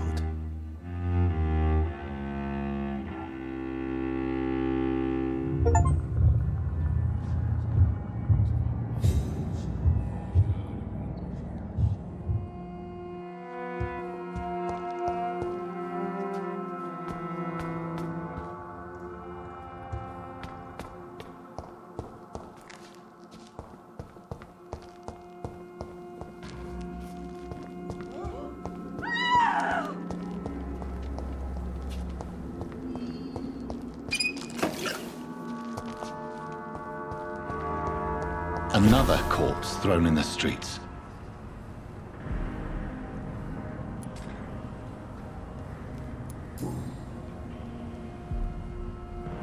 I know this brooch. This is my mother's. A birthday gift from father.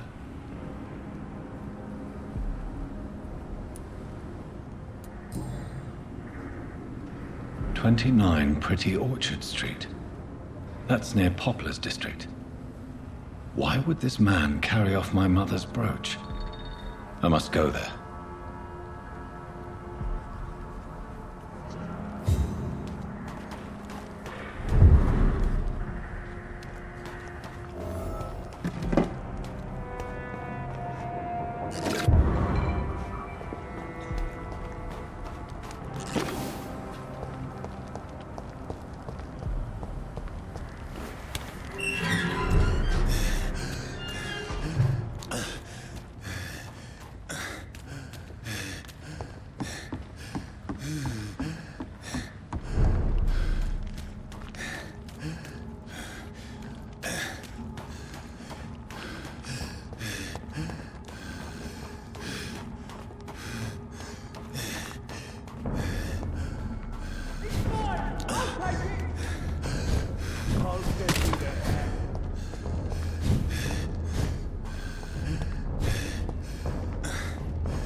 29 Pretty Orchard Street. This is it. What's in there for me? There's been a fight here.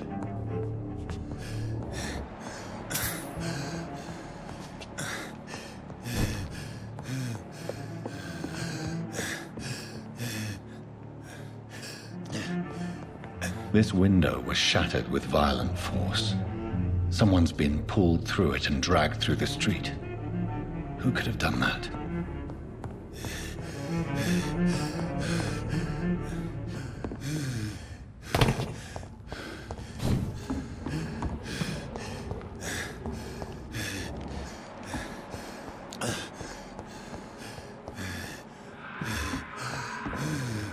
Stop right now!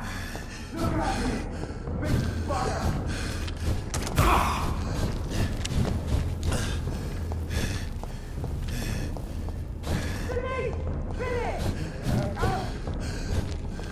Go on back to the shadows!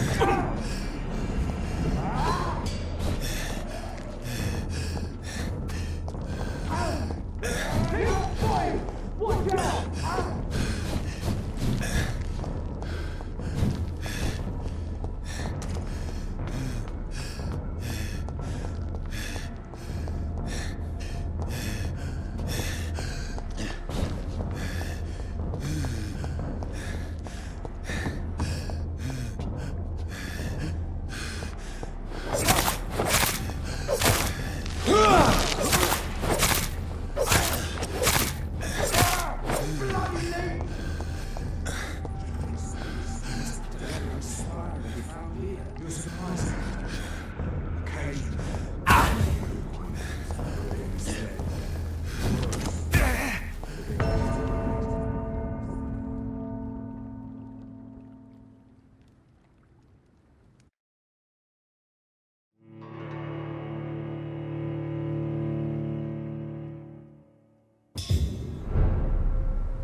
Over there! There's one of them vermin! Stupid fucking beast!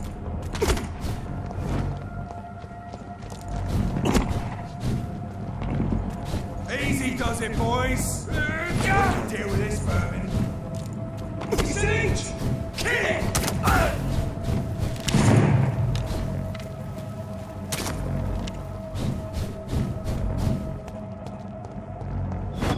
There's one of them! Watch yourselves!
Crikey! Die, vermin! It ain't human! Kill it!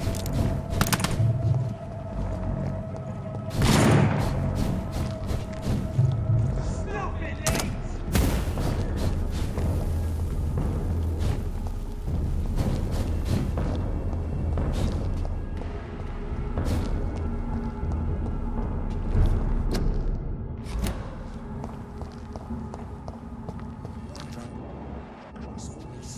To let her expire and be found here. You're surprised. There's one of them! Watch yourselves!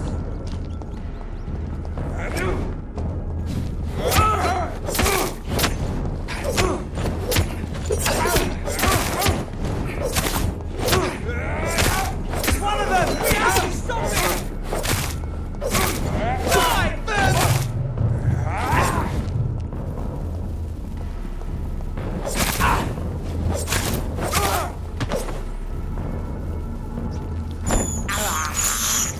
This is despicable.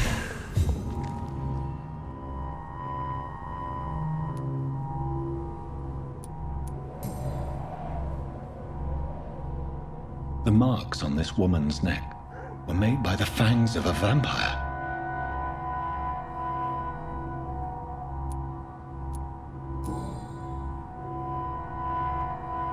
This is the very flower my mother tossed on Mary's coffin. Someone is targeting my family.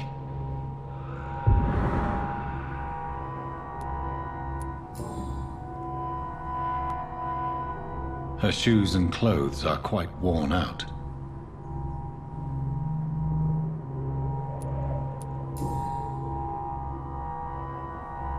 Only a golden watch in her pockets.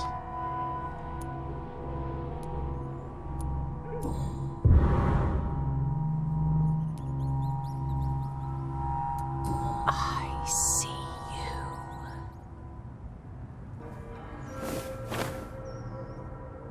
Right then. It's a sick game. But given no choice in the matter, I might as well win it.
A leech! A leech! Leech spotted! Watch out!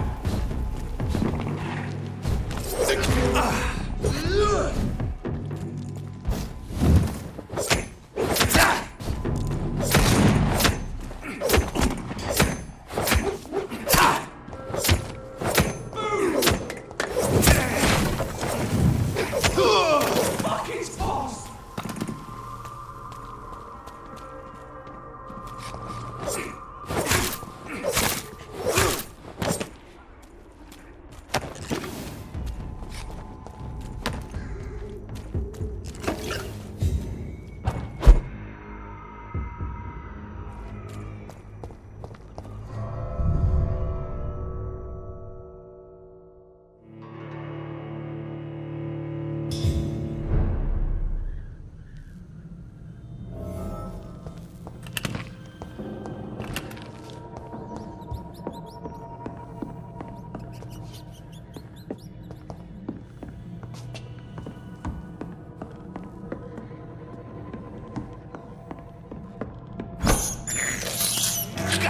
have this thirst for blood.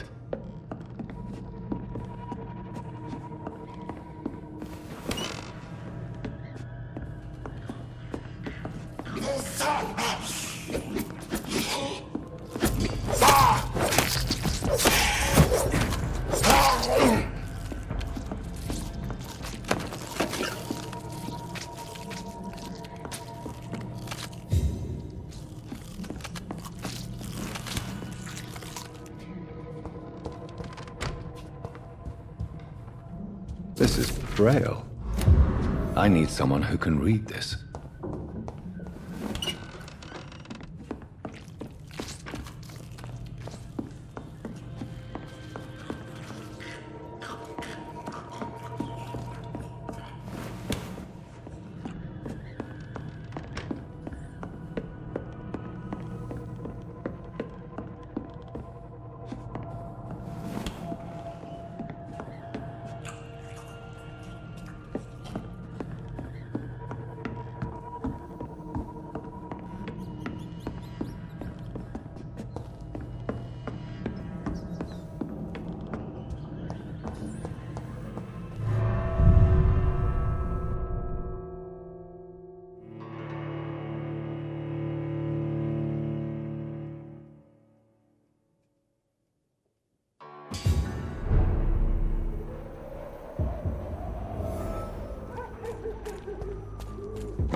faded walls are all I have to offer. It's locked. Resting place. This is a poor hospital.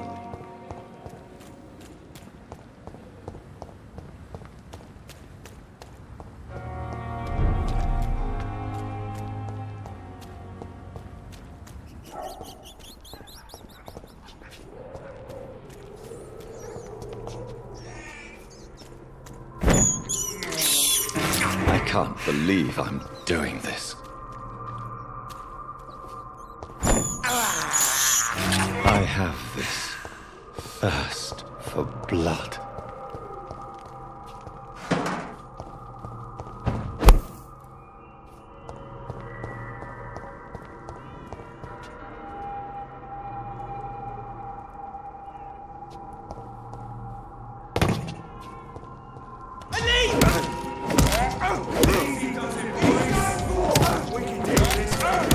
Christ, he's down!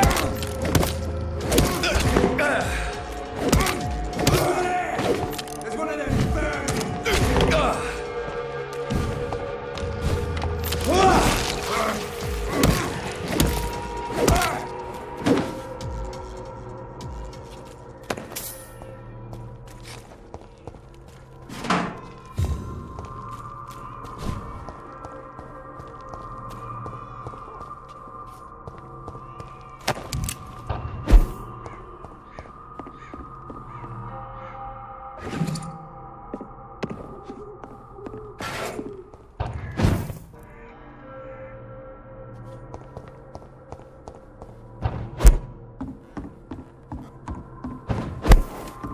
You're very fast, but I'll catch you.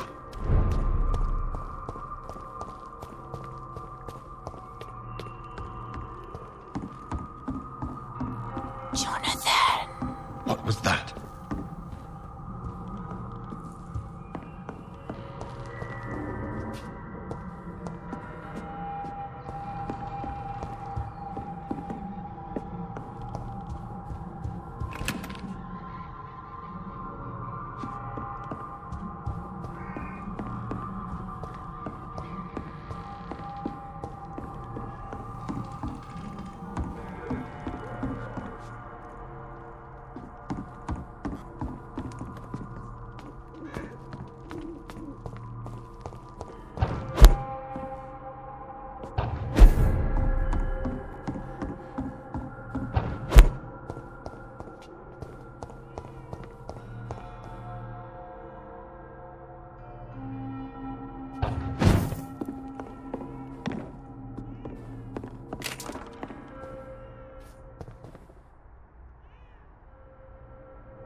They've all been butchered.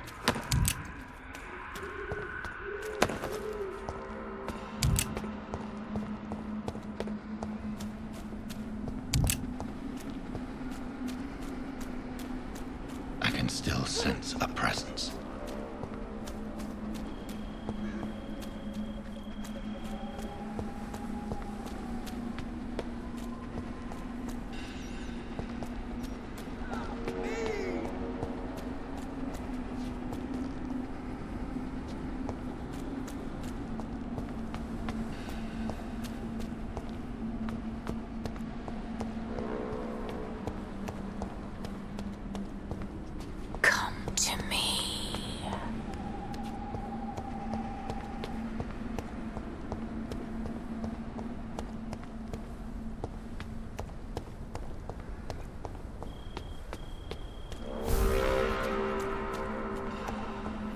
In the name of Christ! You! What have you done? Vicar Larrabee, what happened? Demon! Hell scourge! Son of perdition! Vicar! Jonathan's no demon. He's just a soul. Returned from the dead. Like your Christ, Vicar. Mary, is it really you? Oh, it's me, all right. Precious brother. What is Mother doing here? I'm gathering the family for a final reunion. All smiling, all dead. Thanks to the good Dr. Reid. Mary. Mother, say hello to your son. Hello, Jonathan. Mother, What do we have here, Mother? The prodigal son has lost his tongue. Our Jonathan always had the first and last word at dinner. The entertainer, the star of our show. I'm sorry. Let me explain. Shut up. It's my turn to do the talking. I have this nasty hole in my chest, Johnny. It needs to breathe. Of course. You can speak.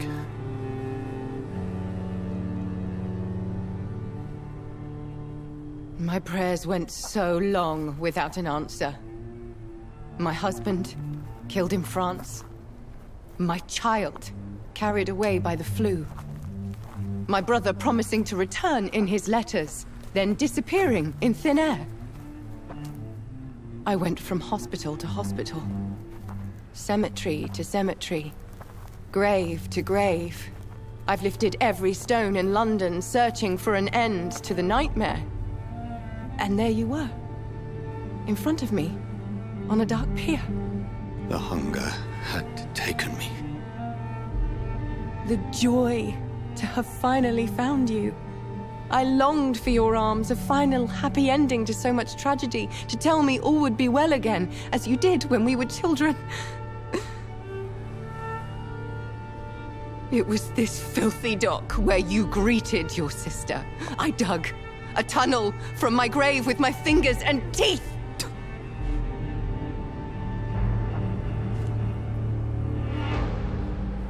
Mary. I thought I had murdered you. I tried to end myself. We've been through the same horror. We are a disease, Jonathan. A sickness that corrupts all it touches. All we kiss, and all we kill. Look at me. Admire your ilk. I'm so sorry. Apologies will not suffice. I demand reparation. I want a miracle. Are you a miracle worker, Dr. Reid? No? I'll show you mine then. The family Reid, reunited and complete, living forever in a red sea of eternal love. Time to go, Mother. Say hello to my son for Mary, me. wait. I have made friends with vital knowledge. Vampires. We are not alone, Mary. With time, we can learn to live almost as we lived before. How long? What? How long will this masquerade continue? I've been watching you. All these nights in Whitechapel, pretending you're still a doctor. You believe you're just fighting a disease. But it's you, the disease. Jonathan, you! I'm a scientist. I'll find a solution. Let our mother go, please. You're always the one to sway me to reason, Jonathan. But before, your motivations were always pure. Now you're tainted. Let her go! She has no part to play in this. Very well. Have you heard our good doctor? You can go home, Mother. Go home and rest in peace. Yes, I'll go home and rest. It's so easy to make them obey or forget. Puppets for our pleasure. I've seen you have your fun. You are mad. So that's what I am, Doctor. Mad. I was beginning to wonder. I've been hearing these voices in my head. One in particular. That of my dead brother. This is the reason I must kill you. Not for your betrayal. Not for our poisonous kiss. Not even for the lies you tell yourself. No. It's so that smooth and wicked voice will stop ringing in my ear. Mary. No, don't! Time to die, brother. And this time for good. Left me to rot in this grave. Jonathan, kill him. Revel in...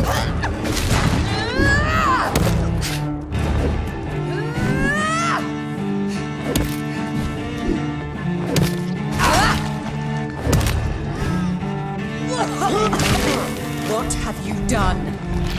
You killed me, brother!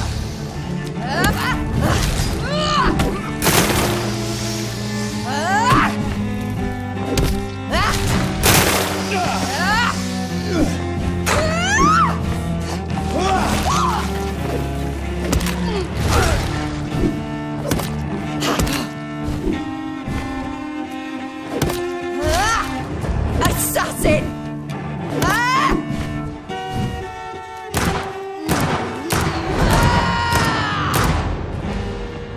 You've spared the precious Nurse Crane, but not your own Mary. Rest in peace, monster. Kinslayer!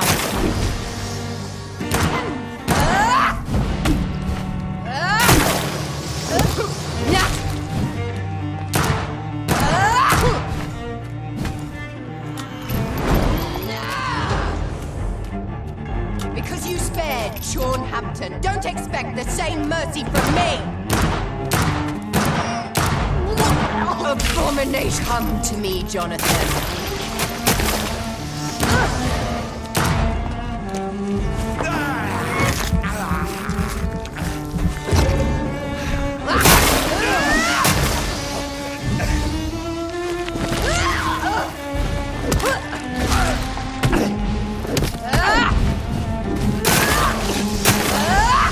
Kinslayer!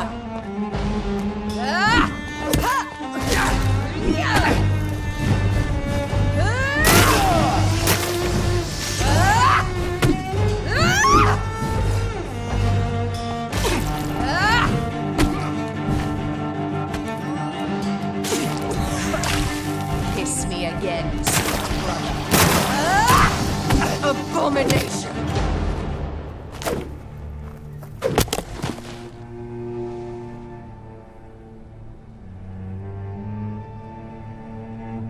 Well, brother, it's time to bring this conversation to an end. Forever. You know I will not play this game. Calm now, Doctor.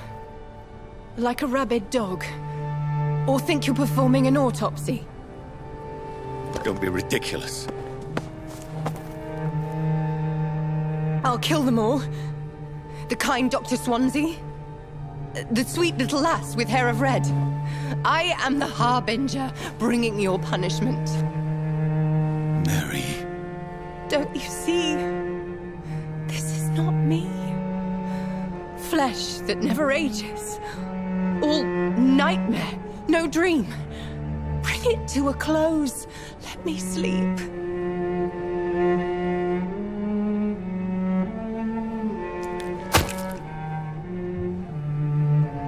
I will find a cure, Mary.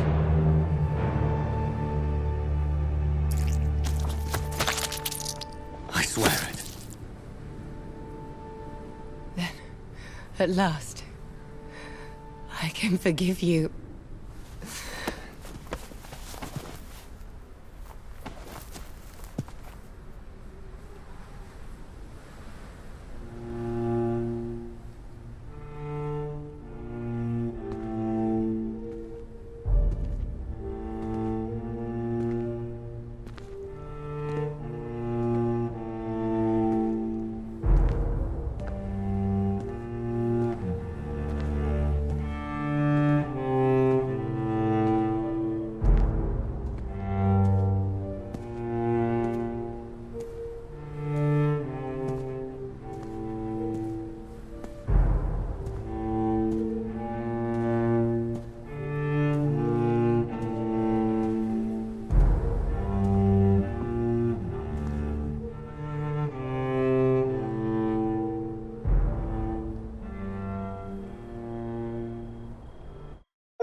shed one last red tear for my fallen sister. I realize the entire world now revolves around this singular word. The epidemic that has stricken London is not the Spanish flu. It is transmitted through the blood, via violent biting, turning survivors into frenzied immortals. I am Dr. Jonathan Reid. I am a vampire, born anew into an age of death and pestilence. While plotting factions close in around me, I am sworn to find the source of this epidemic. I am convinced greater perils are still to come. I know the answers I seek are hiding in our blood.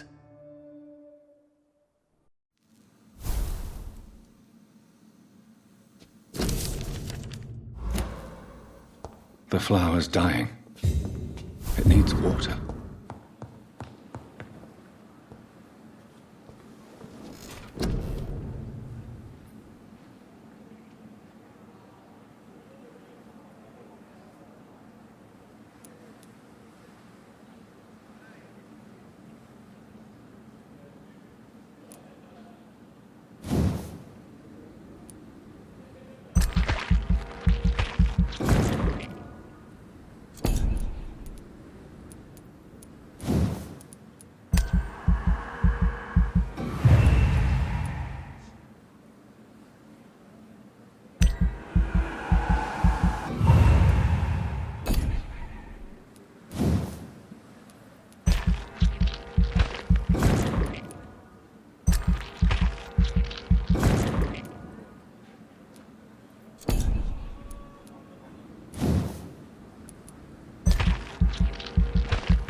You must prepare, child, for the earth is bleeding and the harvest is upon us.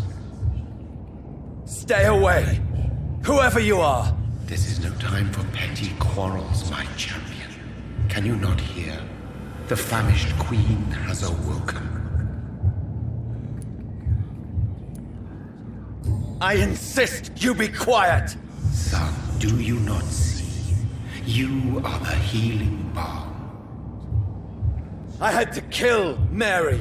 I have known your pain, child. Do not succumb to... Silence! I dismiss you, now! The land calls for a champion. All and everyone needs you. Silence!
I can't believe I'm doing this.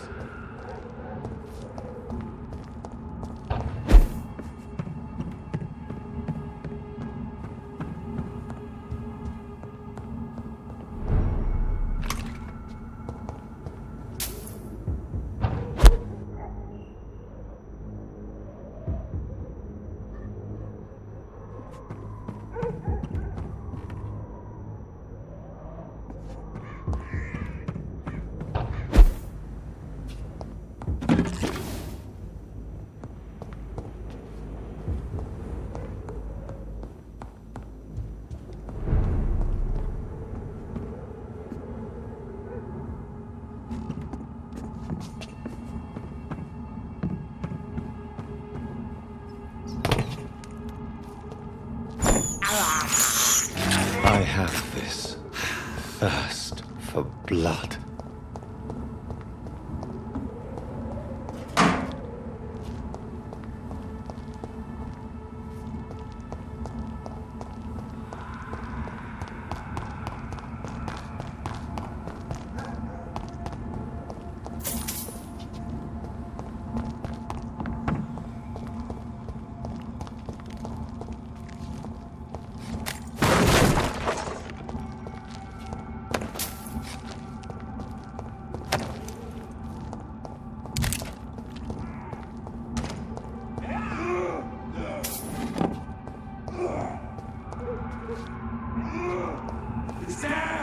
Finish it.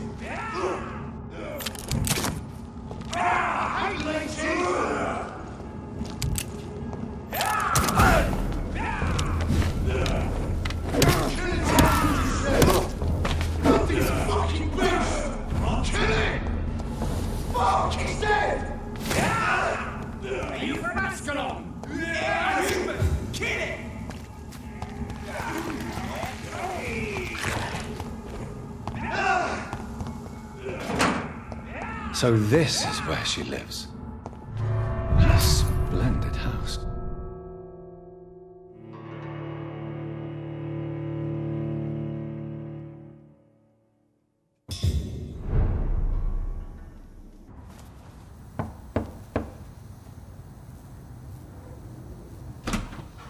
Dr. Reid, welcome. How are you? As good as one can be, considering the circumstances. Yes. Death and affliction seem prevailing themes of late.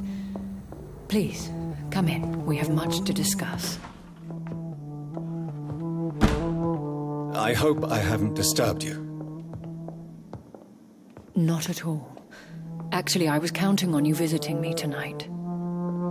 How strange, this painting. Beautiful, melancholic, yet with a haunting dignity. Indeed. A long time ago, a friend asked me to paint this for him. but I kept it in the end. I did not know you were a painter, my lady. There are many things you do not know about me, young Ekon.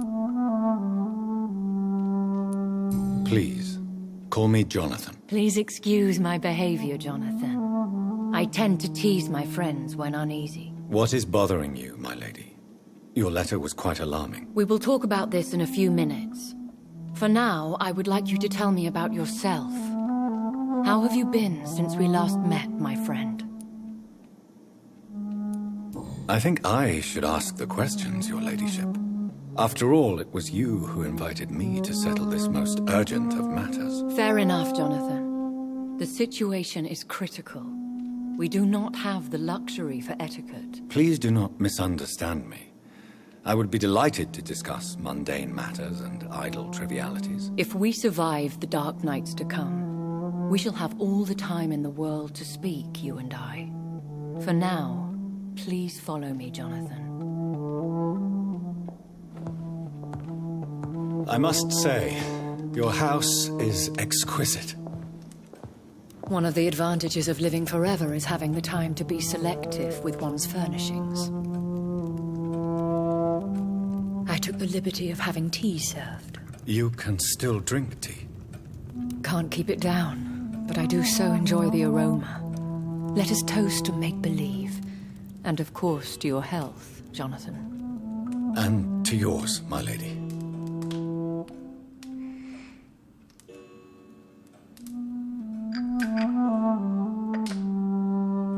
Please, call me Elizabeth. So, my lady, why, truly, did you invite me here? I've been asked to deliver an official invitation to meet the Ascalon Club. They have done nothing but impede my investigations since I became known to them. Why would they want to see me now? I guess they now see you as Ascalon material. They must have found out what happened to your sister. Proof of the potent blood flowing through your veins. I'm not sure I can accept their invitation. I have seen their handiwork. How Fergal the Beast imposed the club's law. You have no choice, Jonathan. Even I would not openly defy Lord Redgrave, the chairman of the Ascalon Club. What can you tell me about Lord Redgrave? Who is he? Lord Redgrave is the founder and chairman of the Ascalon Club. Most mortals know him as the Earl of Bristol. He is rich and extremely influential. How old is he? How long has he been a vampire? Lord Redgrave claims to be the progeny of William Marshall, the most valiant knight who ever lived. If that is true, he could be very old. Have you met him? Only on rare occasions, for he never goes outside the club. And women are not awarded membership, even immortals. If you are convinced I must meet him, I will heed your advice. Thank you, Jonathan. I understand your reluctance to brush shoulders with London's vampire elite. But we have no choice. Is the situation that critical? Yes. The Guard of Prewen has called for a second great hunt of our kind. And they will stop at nothing to eliminate us. You should flee then. Leave London, the country even. I have seen the Guard in action. They are merciless. Your concern warms my heart, Jonathan. But fear not. If the situation gets too dangerous, I shall retreat to my secret Scottish manor. I could hide you in my luggage, if you wish. Thank you for the offer. I shall keep it in mind, but I have much to do here. There is a question I must ask you. Could Lord Redgrave be my maker? I doubt it. If Lord Redgrave had made you his progeny, he would not have seemed so surprised when you demonstrated the strength of your lineage. One day soon, I will have to find the answer to this mystery. And I shall help you in your research, I promise. For now, you must go to the Ascalon Club and play their game. Will I see you again at the Pembroke Hospital? No. You will find me here if you need me. I shall conduct inquiries alone, and we can then share our discoveries. I want to thank you for all your support and your help, my lady. Could you do me a last great favor and call me Elizabeth? I should be honored, my lady. Then it is settled. Finally, some good news in these dark hours. Thank you. I appreciate the advice. I had best prepare myself to meet this Lord Redgrave now. How thrilling to meet the Earl of Bristol in the flesh, so to speak. Something tells me you're not very keen on the man. Don't get me wrong. The gentlemen of the Ascalon Club are honorable, but their attitude and opinions are somewhat antiquated. I see. As long as they deny access to female applicants, I will leave them to their antediluvian considerations as to the natural order of things. Jonathan, promise me you'll be careful. Of course. But why the fear in your voice? Look at me, Jonathan. I am. I mean, really look at me, young Ekon.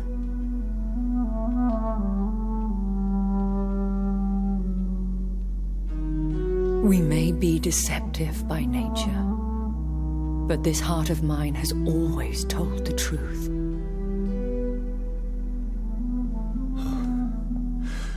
Elizabeth. Go, my friend. But come back to me soon.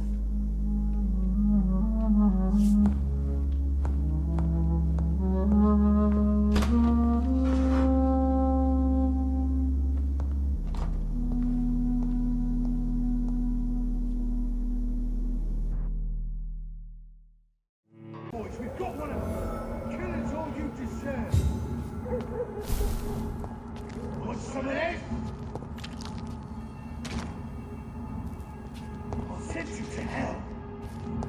So, time to visit the Ascalon Club.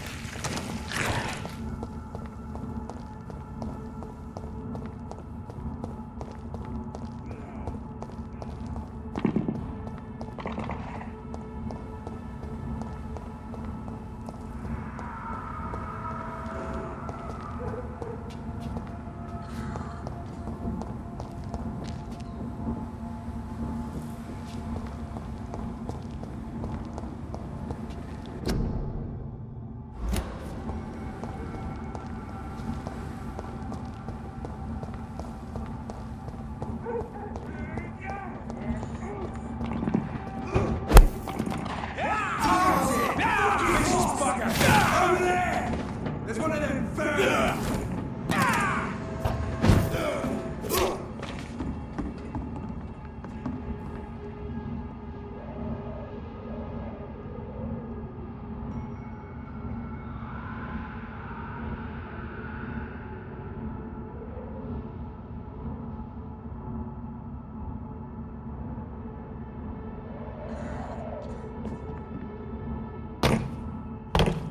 You London vampires are so weak!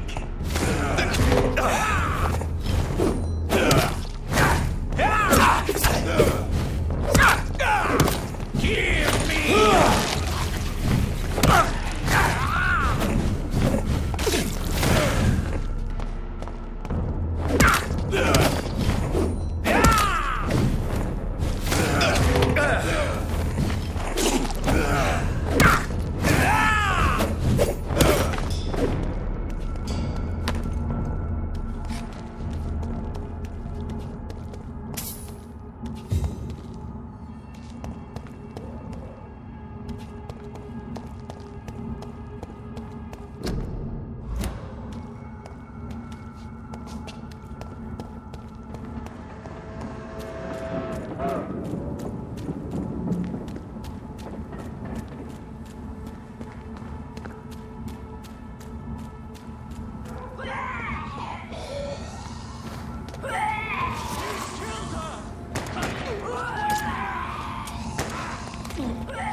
That was the vampire I saw earlier. This war takes no prisoners.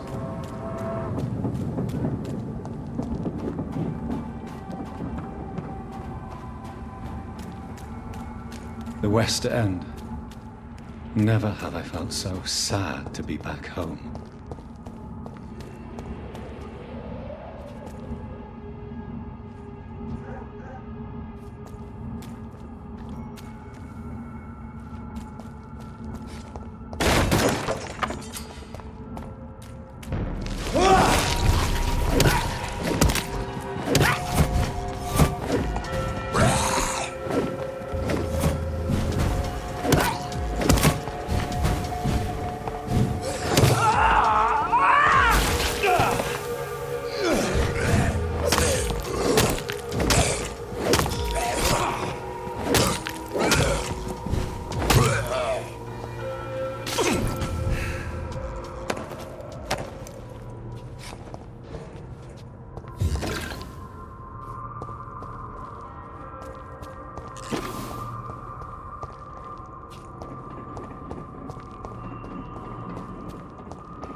Its head!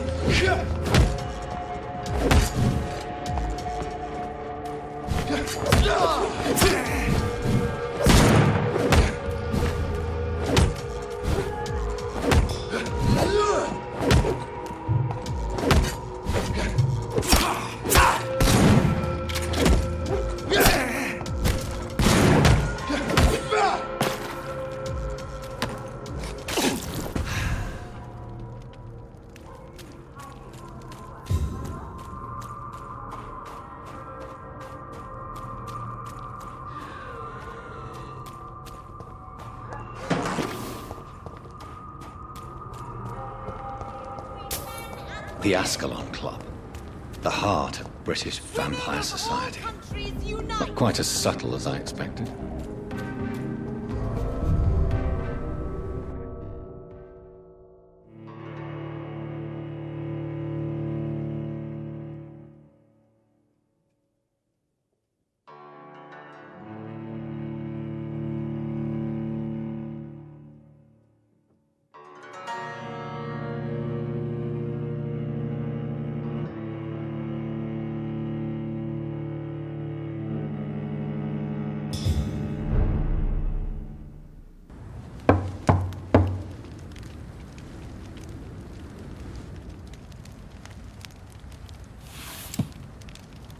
Do you know where you are standing right now?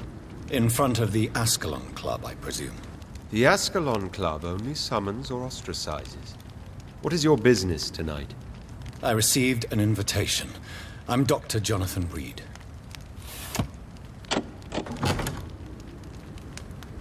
Welcome to the Ascalon Club, then, Dr. Reid. Please proceed. Lord Redgrave is waiting on you upstairs.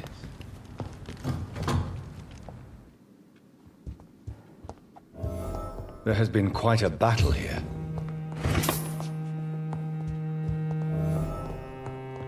I'm sure the Ascalon Club has the money to replace the furniture.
Good evening. We repel the intruders for now.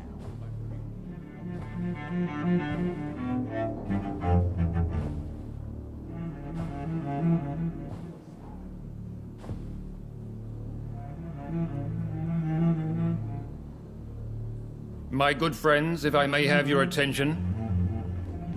Behold our visitor, the good Dr. Reid. Newborn of blood so pure and strong that even my friend Fergal Bansher was no match for him. Hear, hear, hear! Come forward, young Ekon, for we have so much to discuss. Welcome to the Ascalon Club, Dr. Reid. I am Lord Redgrave, Earl of Bristol and chairman of this exclusive association. Lord Redgrave. At last we meet. I've been eager to make your acquaintance. I've heard some astounding things about you. Please accept my condolences for your loss, Dr. Reid. Thank you, my lord. Lady Ashbury expressed your wish to meet me. Yes. The lady has always been a useful acquaintance, though not always reliable. Is she a good friend of yours?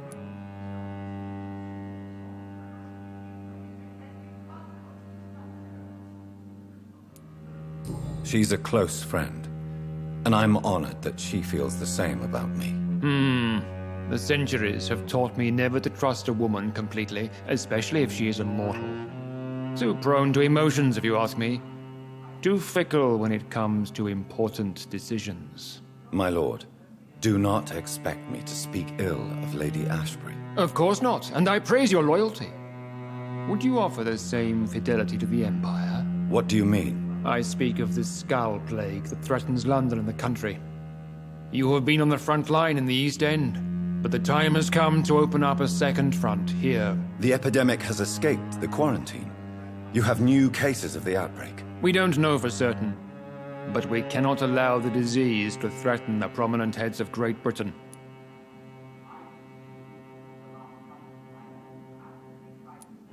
Why do you suddenly need me? The Ascalon Club only recruits the best, and you definitely fit the bill. Your scientific and medical reputation alone would qualify you as a candidate. You want me to find possible sources of the outbreak in the West End? Is that it? Ah, straight to the point, like all eager newborns. We shall have time to talk about all this, Dr. Reid, but first, I should like to get to know you better. Talk? Is that the only reason you asked me here? Well, no. I also wanted to meet the intriguing Ekon, who made such a powerful progeny of his sister. You have not learned the name of your maker, am I correct?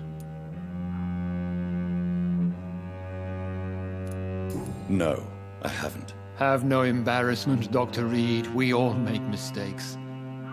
But whatever your lineage, you are definitely Ascalon material. What do you mean? I would like you to become a member of the Ascalon Club, and to serve me as such. I agree to join the club. This is good news. Good news indeed in these crucial times. Let's inform the Assembly formally, and proceed with your initiation. My initiation? Fear not. Nothing fancy nor dangerous. It is just that we, the members of Ascalon, believe that tradition and custom are the backbone of this country.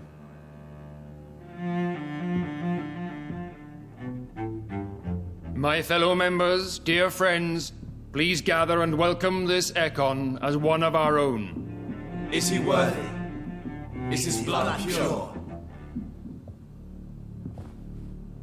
Well, speak, Dr. Reid, in front of the most sacred blood.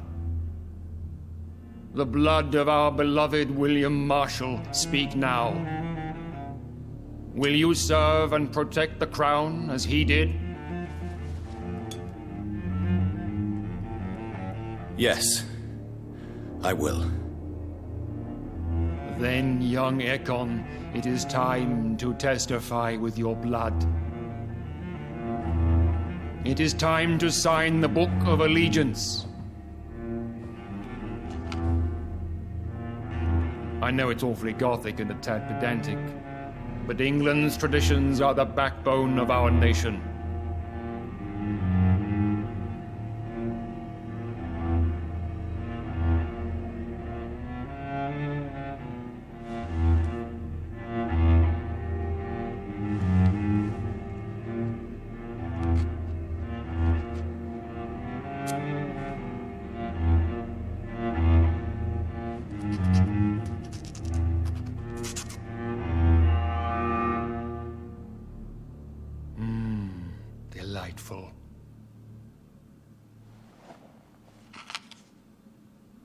Welcome to the Ascalon Club, Dr. Reid.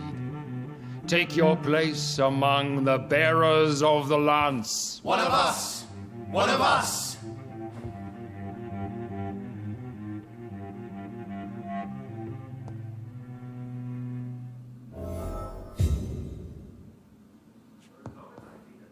That went well, did it not? It is always useful to bolster the troops' morale, especially before a difficult battle. You have the makings of a general, my lord. I was, though very long ago. Well, not quite a general, but a proud defender of the crown. So why did you really want to meet me? Straight to the point again, young Ekon. All right, let's talk, you and I, Lance Sparrow. I'm listening, my lord. According to my spies, you have worked with Dr. Edgar Swansea on the epidemic, and your findings were quite alarming. Yes, I'm convinced the recent invasion of frenzied Scals in London is directly linked to the epidemic. This is not the Spanish flu, but something else. I would be glad to hear more of your discoveries, Dr. Reid, but for now, my main concern is the security of London's inhabitants, both mortal and immortal. What do you mean? Alarmed by the epidemic, the Guard of Prewen has started a war against us British vampires.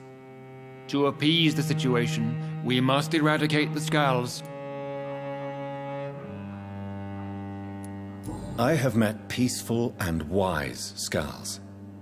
To exterminate them means we are no better than vampire hunters. Scals are hideous, shameful creatures that give all Ekon a bad name. So, what do you want me to do? I want you to investigate the city thoroughly. I have reason to fear there are cases of contagion in this part of town. Our absolute priority is to find and cleanse them. And how would you like me to proceed? By all means necessary, Dr. Reid. You are now a member of the Ascalon Club, and you have carte blanche. Interrogate the locals, follow all the leads you find, and get results. Lord Redgrave can play with the brave all he wants, but I won't put a foot outside until the Prewen end their hunt.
I think Lord Redgrave just suggested I was sired by an ancient vampire.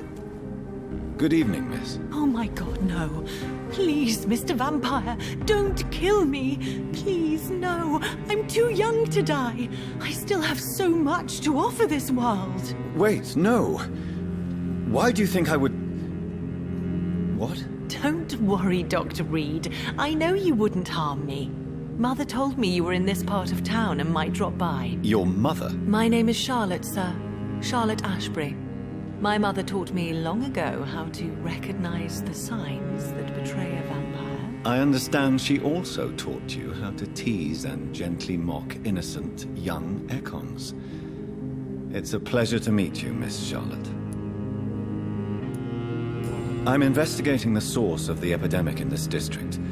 Have you noticed anything unusual recently? A few days ago, I spotted a strange house while campaigning for women's suffrage.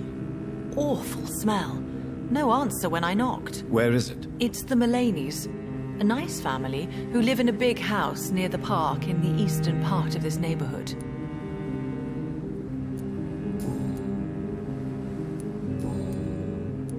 Goodbye, Charlotte. Give my best regards to your mother when you see her. She's been quite busy these last few nights. I suspect you may see her before me.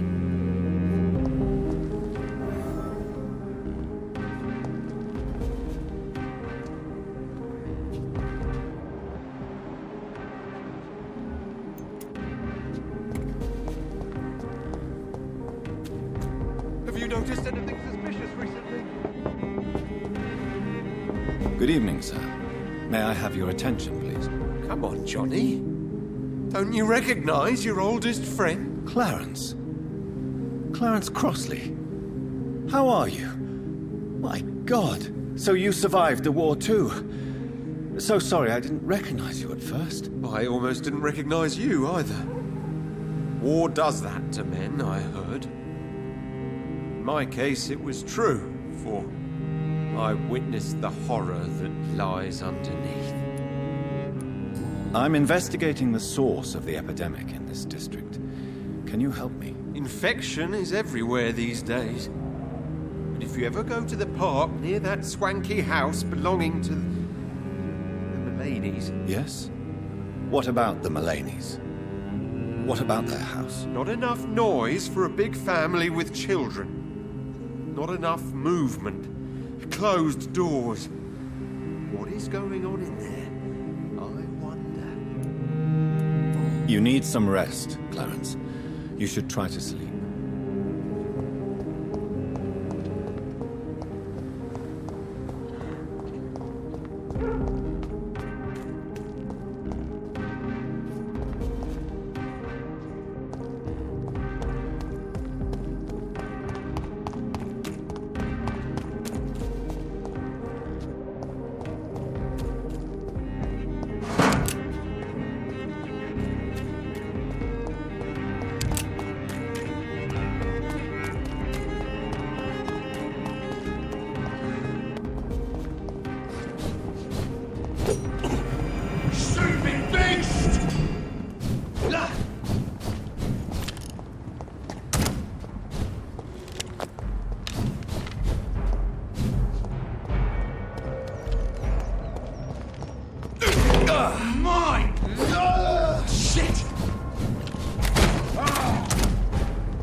This woman's body has multiple lacerations. They're deep, too.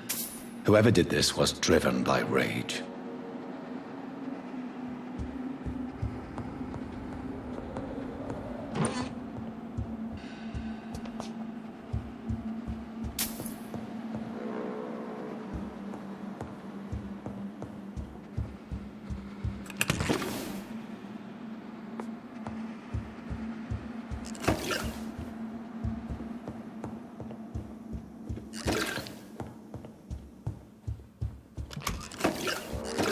He had his tongue removed and his eyes gouged out.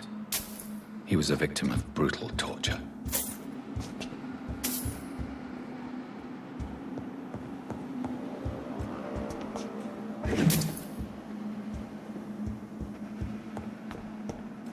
This one's neck is broken. He was young. Probably the son.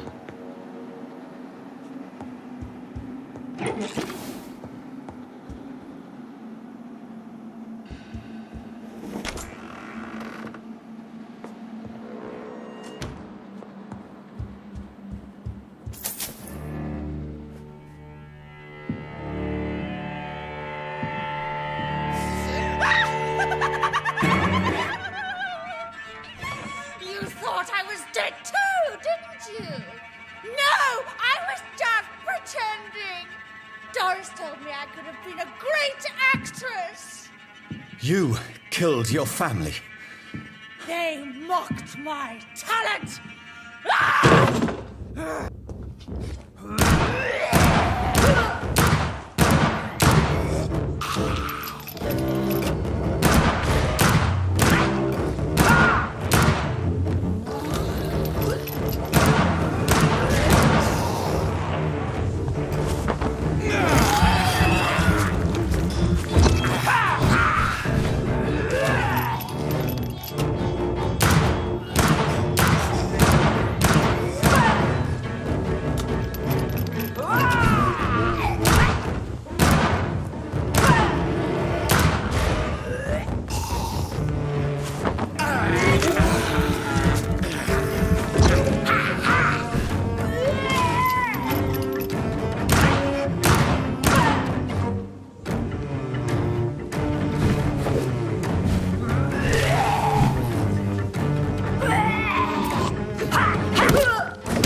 Such a radical mutation. Could it be a new stage in the disease's evolution?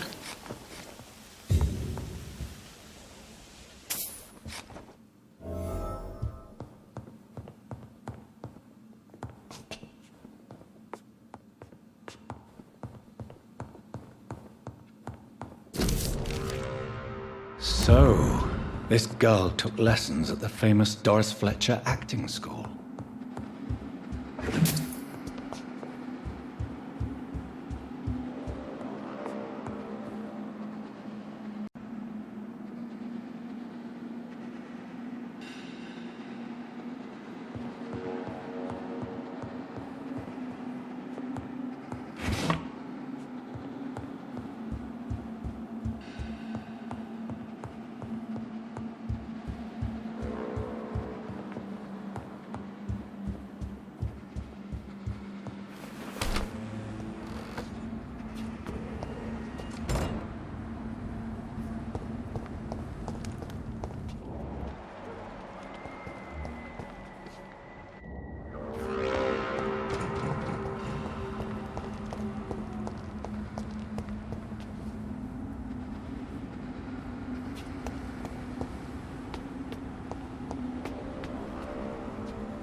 Good evening, Miss Ashbury. And good evening to you, Dr. Reid. Goodbye, Charlotte. Give my best regards to your mother when you see her. She's been quite busy these last few nights. I suspect you may see her before me.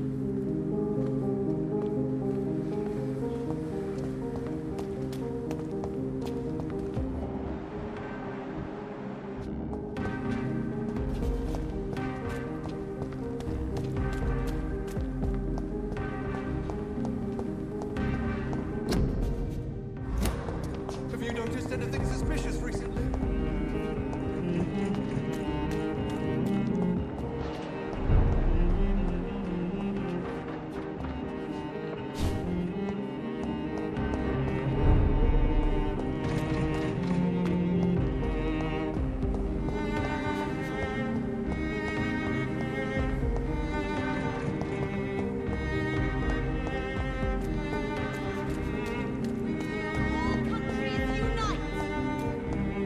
The night is so peaceful. Good evening, sir. Please forgive me for disturbing you. I'm a doctor. I never judge a man by his title, but by his attitude. And you are not disturbing me at all. I am Calhoun Russell, and I welcome you. Well, I must admit it's good to receive a warm welcome for once. I'm Jonathan Reid. Welcome, Dr. Reid. Welcome to my humble shop. I'm investigating the source of the epidemic in this district. Have you noticed anything unusual? Not really. Wait, now that you mention it, I don't see the McPhersons in my favorite restaurants. They love delicate meals too, you understand. Thank you. It may be nothing, but I'll investigate anyway. Where do they live? They have a house in the southern part of the district, somewhere north of the railway bridge. There is a courtyard, if I remember rightly. Goodbye, Mr. Russell. I'm sure you'll take care of yourself.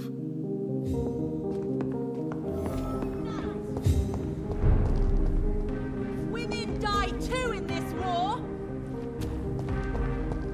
Women's right to vote is only the first step.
That building is under quarantine. Could this be what I'm looking for?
So the husband had an affair with Doris Fletcher.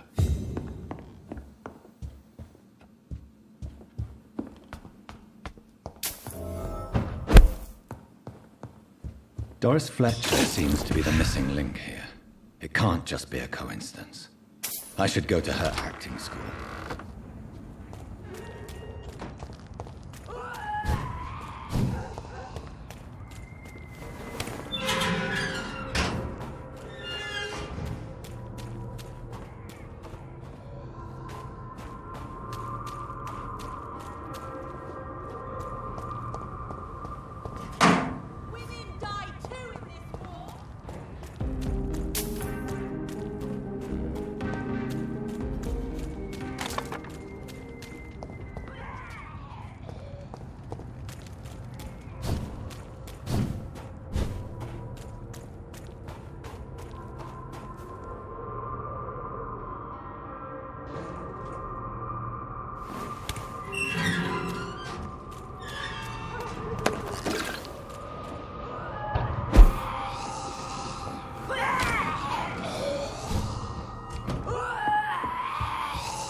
To you!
Despicable.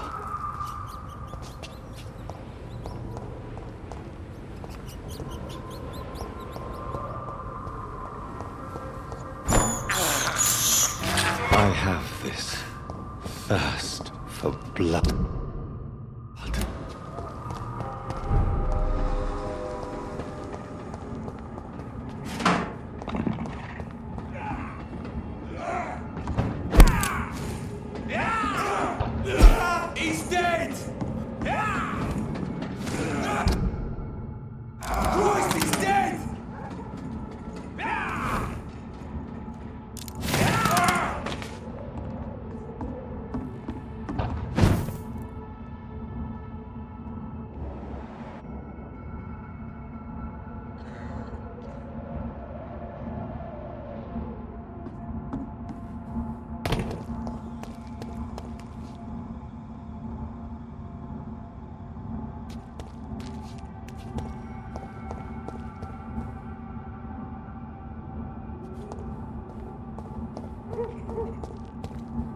You Londoners are no match for me!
I cannot enter.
It's locked, all right.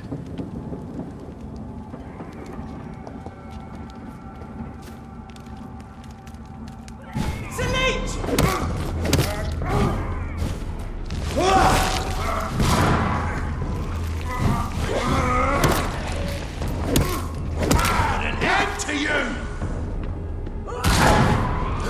in the grave! Shit!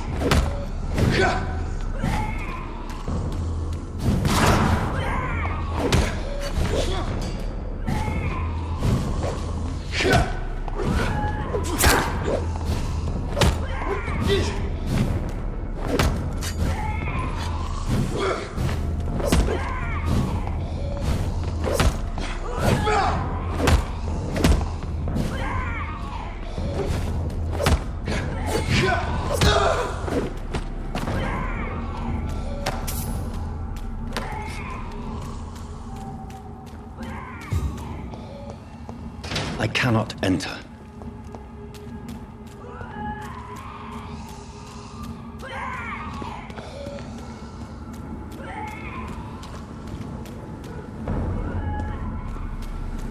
Best turn around if I were you. I said stay away, sir. I shall fear no evil.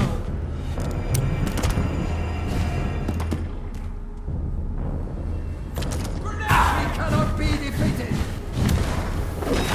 Oh, back to hell, that's barred you! God walks with me.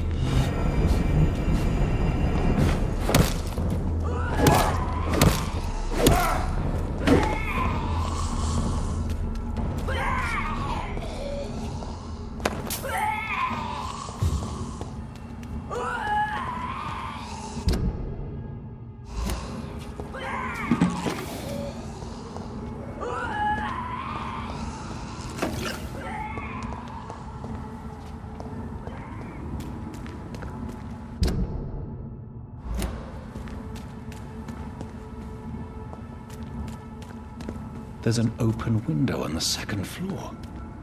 I should be able to get in through that.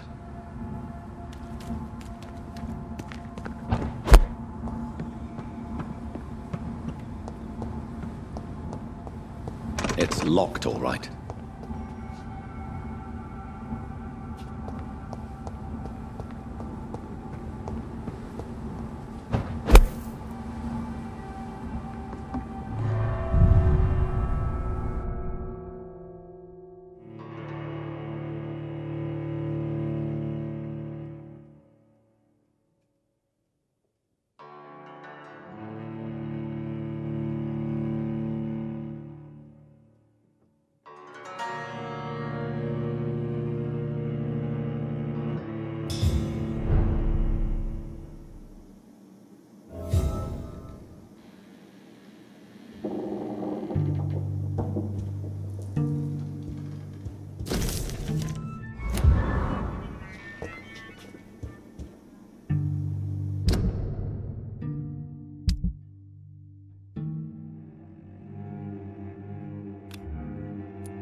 Woe to you, nations of hypocrites.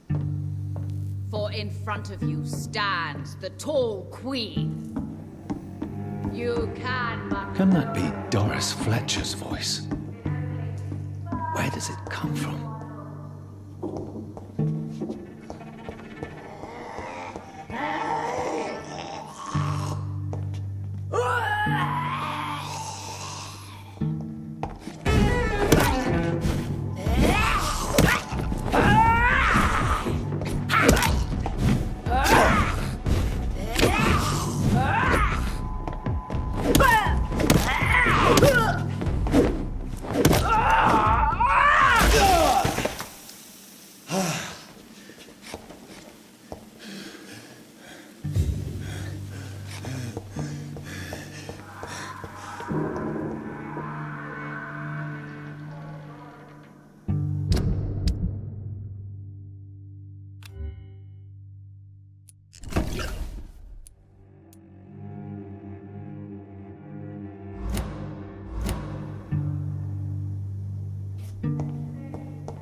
adore me again when they share my fate.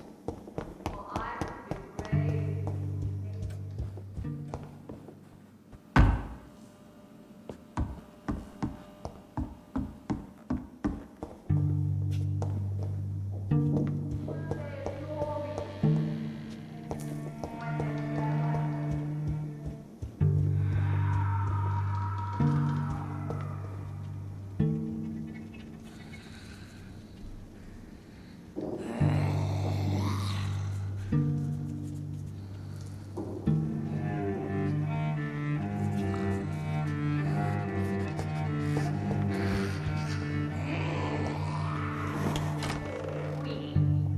You can but lower your head, fit only to smirk at her soiled feet.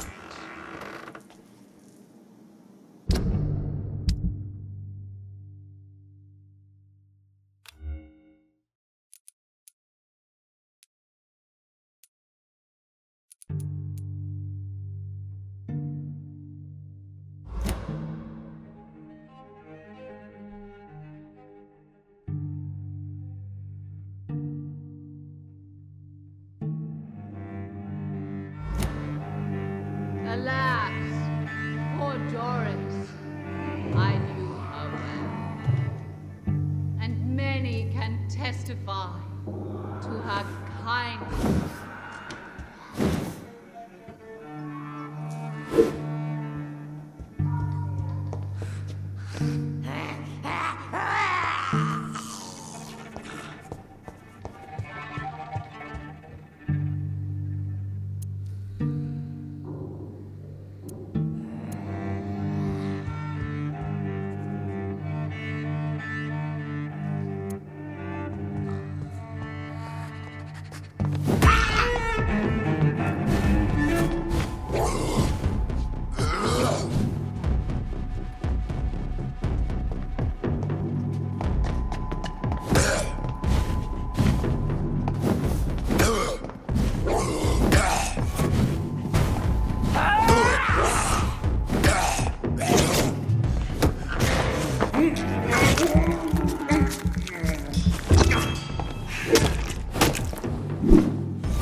Believe I'm doing this.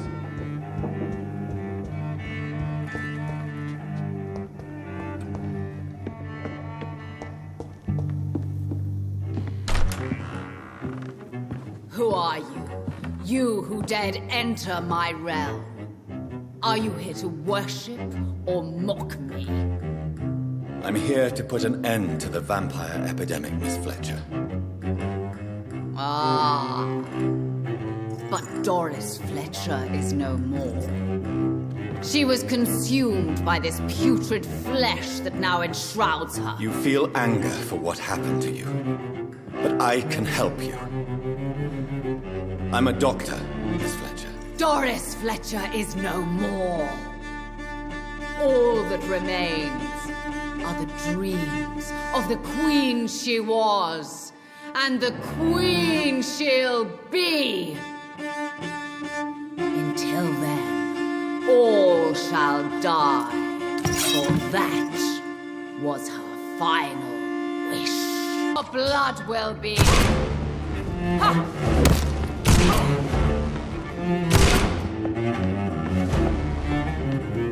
Behold, Kinslayer, the disgrace of she whose beauty was once renowned.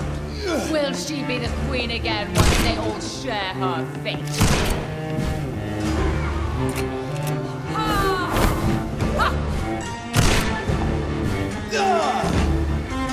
Hear and obey, for your queen commands you.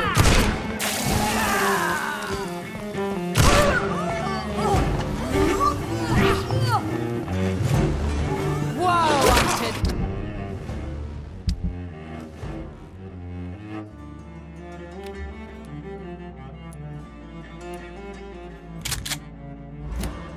thee, son of Babylon!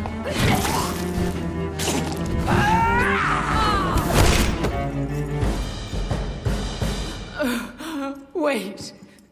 I beg you, wait. What? I don't want to die. And I did not come to kill you, Miss Fletcher. Will you spare me then? Save this cadaverous carcass of mine. Does your heart beat a little faster now? You fancy me then, Doctor? No, Miss Fletcher. My dead heart will beat for only one. Ah! Is she pretty? Is she sweet and tender? To me, yes. Ah! I hate her already. I know. And this is partly why you must be destroyed. But you just said... That I did not come here to kill you, yes. But I realize now the threat you embody must be stopped.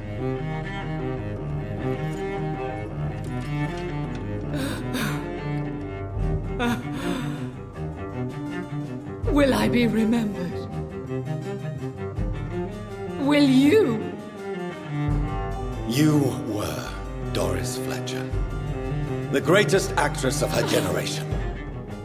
No one can take that from you. Thank you.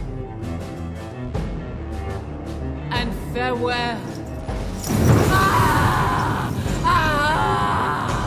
Ah!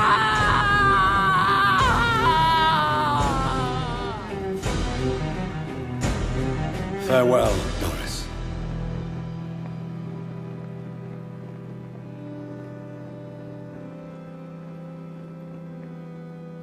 Bravo! So dramatic. I love it. McCullum. How strange I seem to find you whenever I'm inquiring about that Skal infestation. I mean you no harm. I'm not here for you. But once I put all the pieces of the puzzle together, I'm sure we'll have a little chat, you and me. Stay away from me, McCullum. You and all your war dogs. That I can't guarantee, Dr. Reid. But I'll let you go. For now. I should probably leave the theater right now.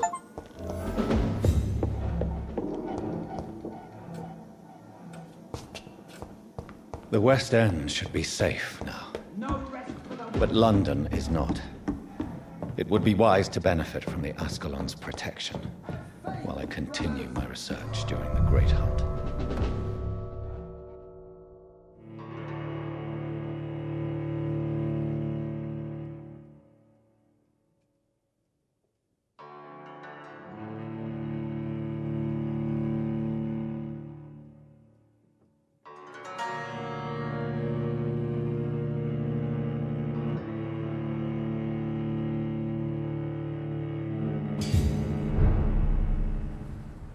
These people want me dead. I need to leave now.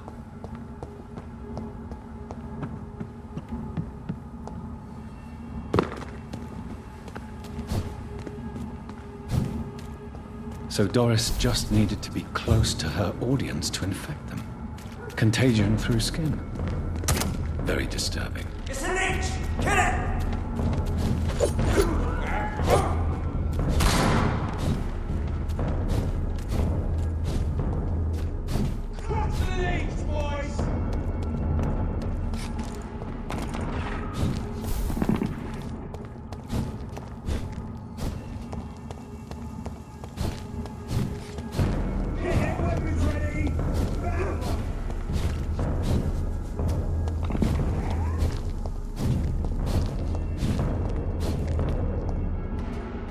I cannot enter.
Welcome back to the Ascalon Club, Lancebearer. Please tell us the good news. Have you put an end to the epidemic? My hypothesis was correct. Doris Fletcher was the source of the contagion in this part of town. She was probably the first to be infected. And you cleansed her before the hunters, I've been told. Well done, Dr. Reid. You thrust your lance and pierced the very heart of the corruption.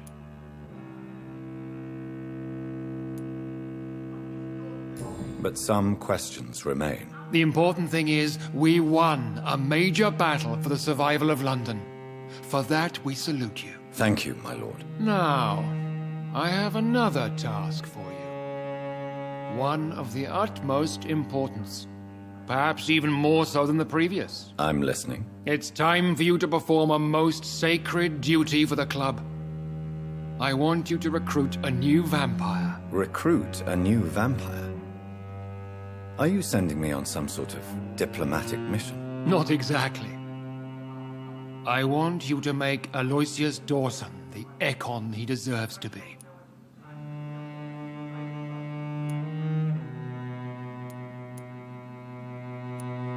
I'm not sure I'm the best candidate for such a task. I can hear the hesitation in your voice, Dr. Reid. I admire a man of principles. But in this matter, there is more at stake than your moral comfort. It's not a moral question, Lord Redgrave. It's the responsibility of giving immortality to a man I barely know. Nonsense. Aloysius has been a member of the Ascalon for years. This is but the fruition of a long-held plan. How would you like me to proceed? Aloysius is waiting for you at the Dawson estate. Once the deed is done, I'll join you there to celebrate this momentous occasion. Your word is my command.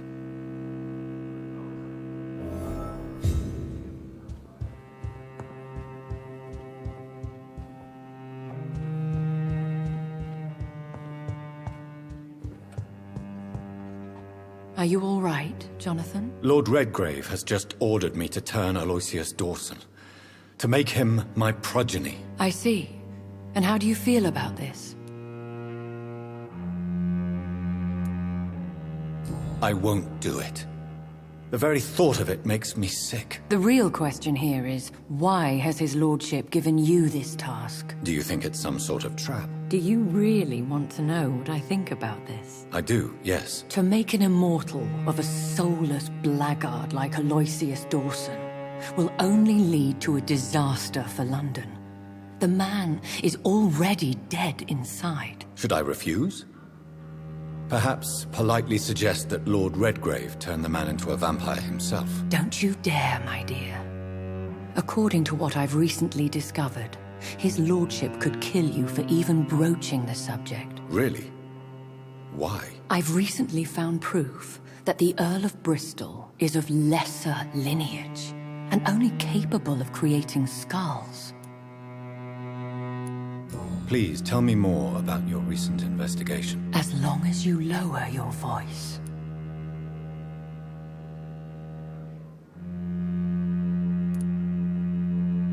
What would you have me do about Dawson? The man is dangerous. Did you know he plans to build a wall to separate the healthy rich from the sickly poor? Do not make him your progeny. What would you do? The man's dying already. Let the Reaper harvest the rotten fruit that is his soul. What would happen if I made Dawson an Ekon like myself? You would add a powerful immortal into a suffering world. An immortal who already craves authority. Maybe I could teach him control, like you taught me. Lead him down the right path. Mr. Dawson spent his life searching for a way to cheat death. I'm sure he has spent decades dreaming of how he'd spend eternity as a tyrant. Are you sure your information about Redgrave is correct? He says he's the progeny of the great knight William Marshall, who lived some 9 centuries ago. That's a lie. Lord Redgrave is unable to create anything but skulls, if the poor souls survive at all.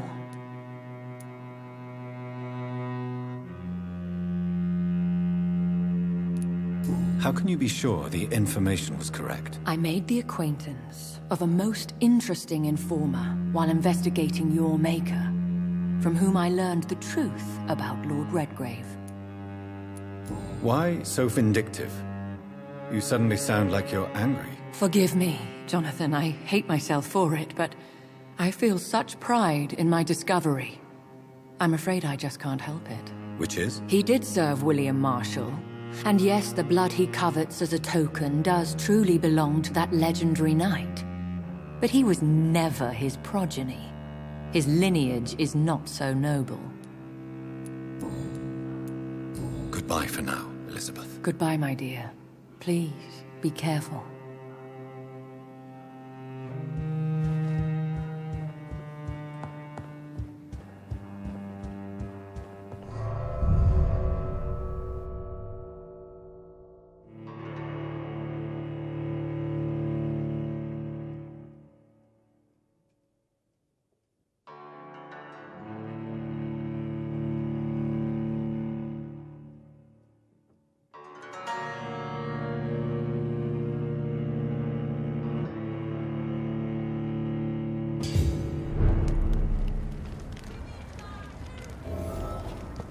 It looks like vampires have to obey Mendel's laws when...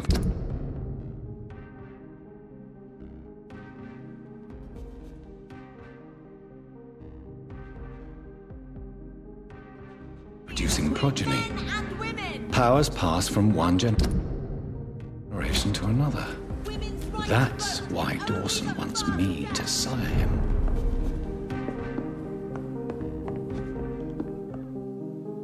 Good evening, Dr. Reid. A great night, what? I may have a look at your goods, Mr. Russell.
I remember Sunday walks in the park.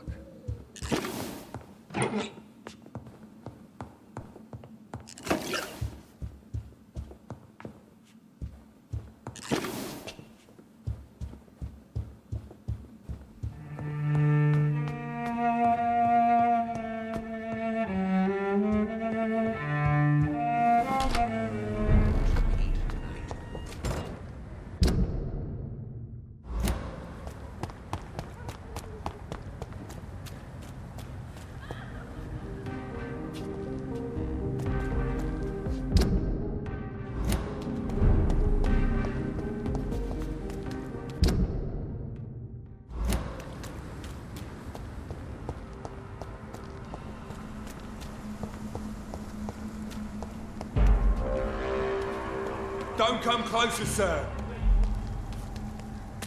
It ain't...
It's one of them! The power of the Lord!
Dawson's mansion. Here I am at last. But the question remains, am I ready to make a dying man my progeny?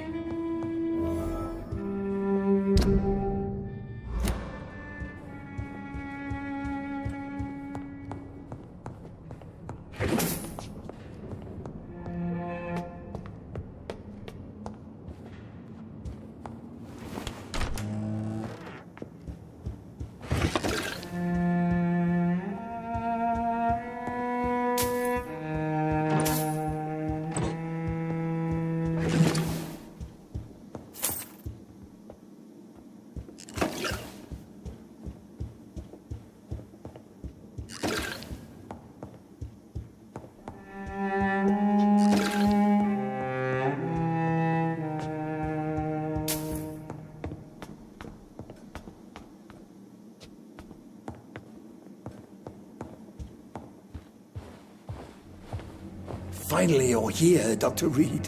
What took you so long? I had to pass several of your barricades and outposts to access your mansion, sir. Death, pestilence surround us, and time is against me. I see you've gathered some of the most expensive, albeit experimental, blood transfusion equipment available. All this could be so useful in a hospital. Yes, yes. Since Lord Redgrave sent me a doctor to perform my conversion, I thought you might find some of these devices useful. Most thoughtful. But tonight I'm not here as a physician. But I feel reassured that a specialist such as yourself would help me to escape the Reaper. Very well. But before I proceed, I have a few questions for you. If you must, but be quick, for I don't have much time left in this life. First of all, I need to be sure that you know exactly what is going to happen to you, sir. I can assure you I'm as informed as any man can be. I have planned for this moment, Dr. Reid. Planned very carefully.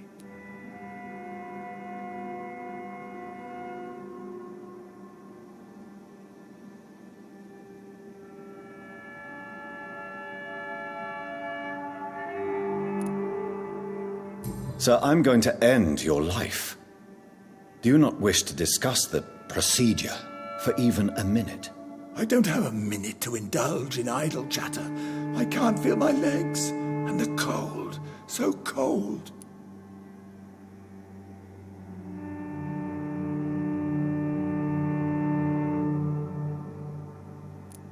I will become your maker.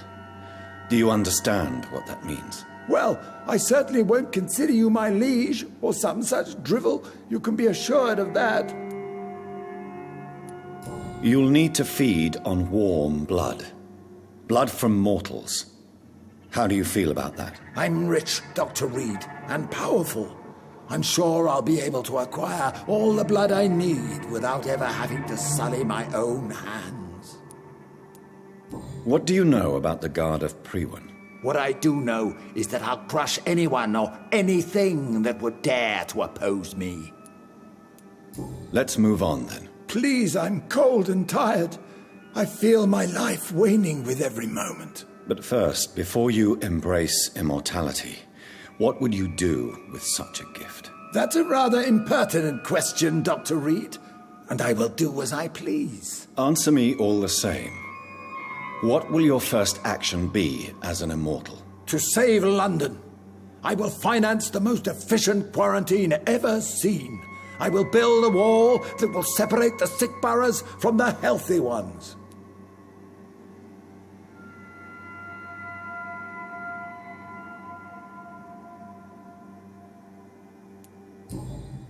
I've heard enough.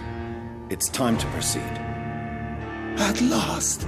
All right, do what you have to do. If it hurts, so be it. I've been preparing such a long time for this.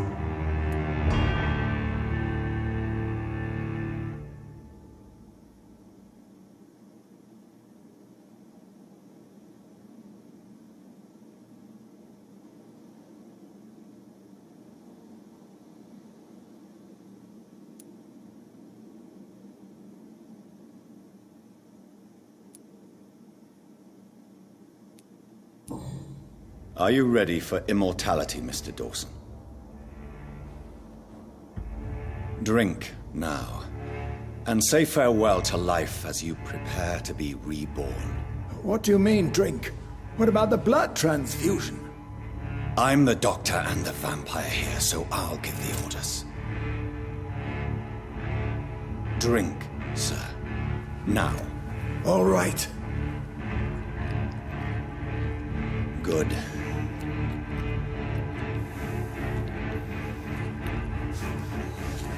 That's enough. That's enough, I said.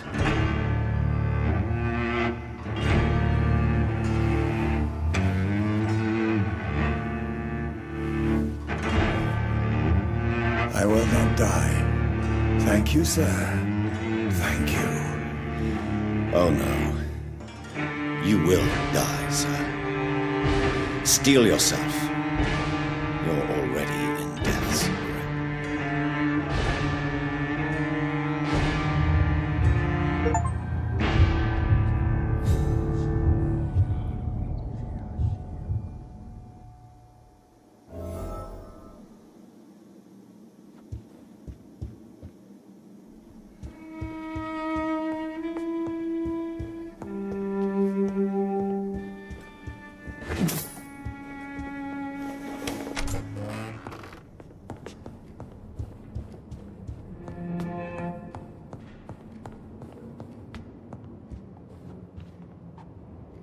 Is it done, Dr. Reid?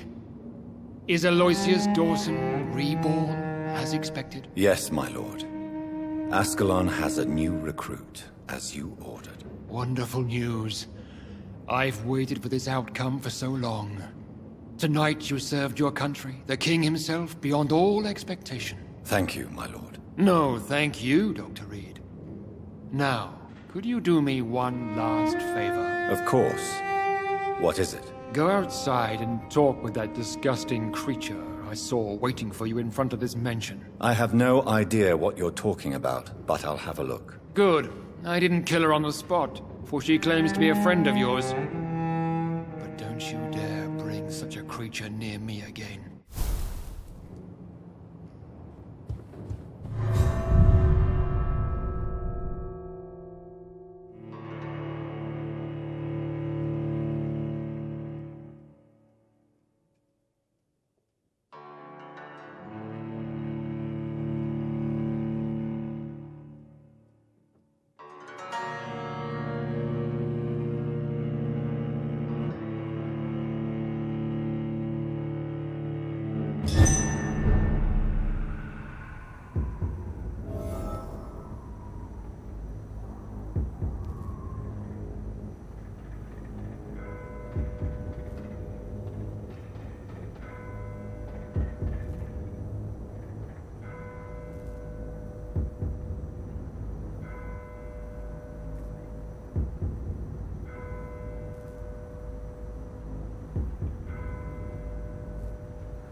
We meet again at the strangest of times, young Ekon.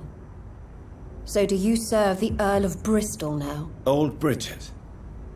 What are you doing here? Your friend, the wise Ekon. She sent me to warn you. Lady Ashbury? You know her? Tell me what's going on. The lady approached me but a few nights ago, wanting to meet the Sewer Skulls. Once she questioned Harriet Jones. She agreed to help us. Harriet Jones is still with you, then? How is she doing? Harriet remains angry, but is recovering slowly. Her mind is twisted, but at least her body is healing. Tell me what is going on. The lady asked us to keep an eye on your mortal doctor friend while you were away. We spotted the hunters. They were discussing plans to attack tonight. No time to lose, then. I must go there right away. I shall return to my den. Have you a message for the lady? Should I see her before you?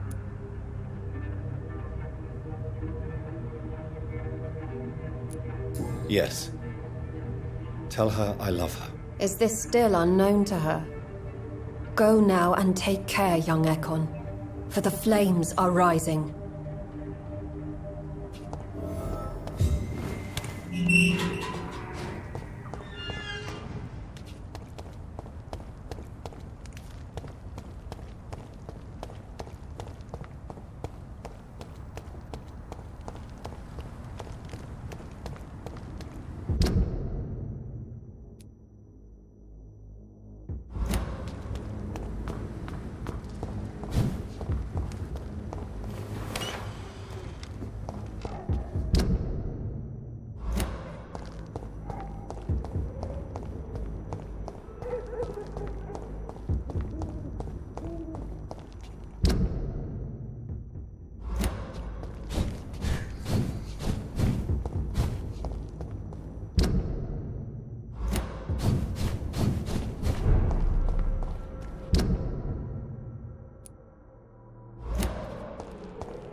see if this Christina is still working.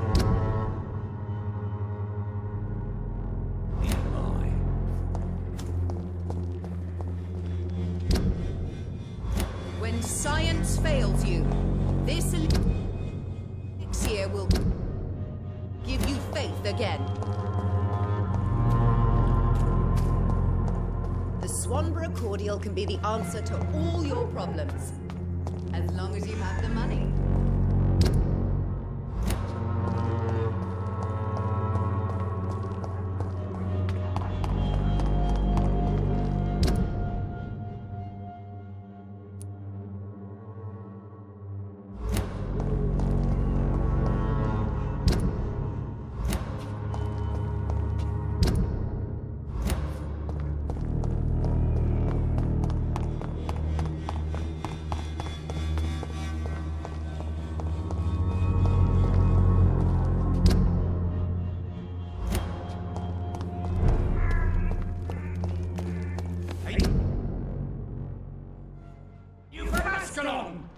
I don't care!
What is this truck? Are the vampire hunters here already?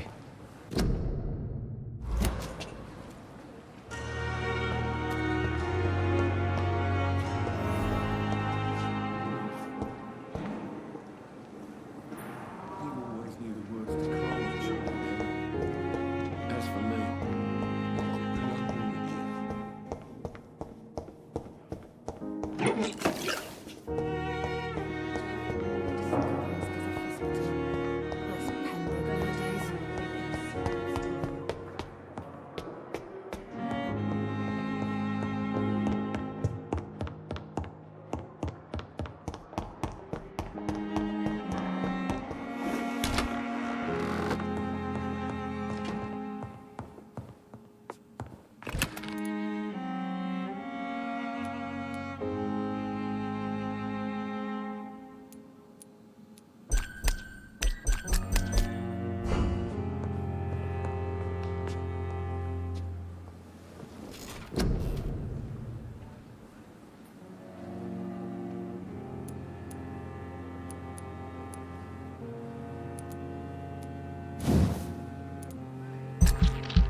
daily routine.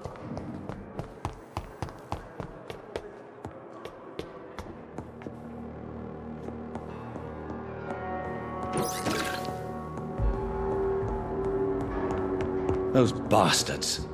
What have they done to Edgar?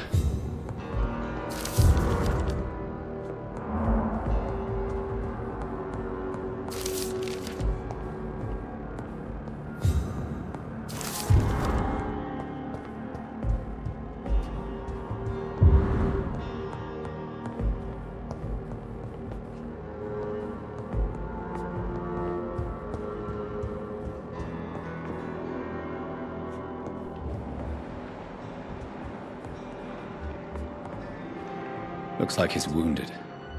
I better follow the blood.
Ultraviolet curtains and orichalcum powder. Dr. Swansea's always been a resourceful bastard. I bet he never told you he had this installed in case of a vampire attack. Says a lot about how much he trusts you. What have you done with Edgar? Don't worry. We don't kill humans. Even if your friend is deserving of a little punishment for one. What are you talking about? We know everything. Swansea and you created this bloody epidemic. You aim to unleash another disaster, just like William Marshall did. No, I'm trying to put an end to it. Just like you are. You're the progeny, aren't you? Where is the monster hiding? It's still in England, isn't it? I have no idea what you're talking about. Jeffrey, please listen to me. No tricks. That shit won't work on me. We've found proof in the theater. Doris Fletcher was your first experiment. Now where is Marshall? Speak!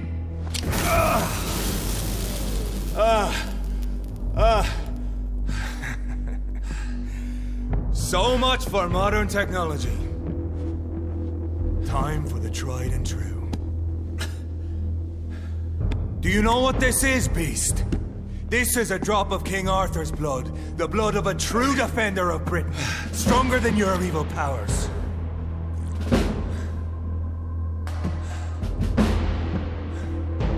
This is ridiculous. We're losing precious time. True enough. Soon I'll bring your head before your coward of a father. Close your eyes! This is gonna hurt.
Show some style. Fight like a man. The blood of a true defender of this land will protect me.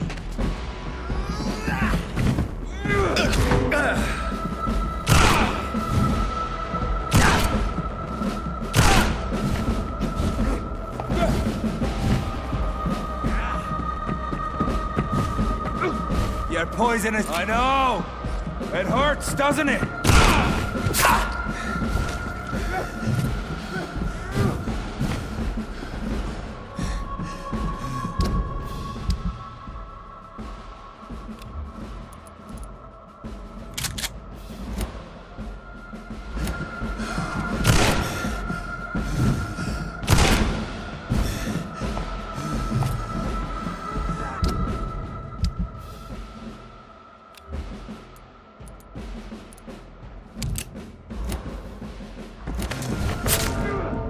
Come on, Reid. Try something else.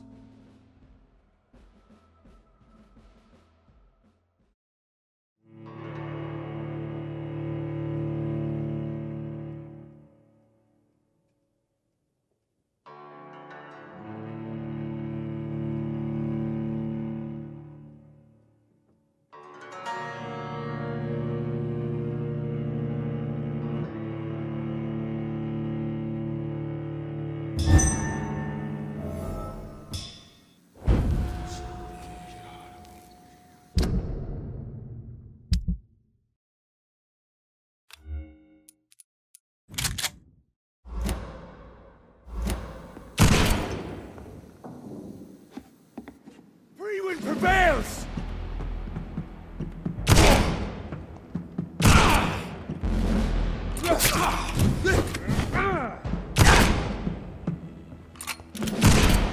The blood of a true defender of this land will protect me. Close your eyes! This is gonna hurt.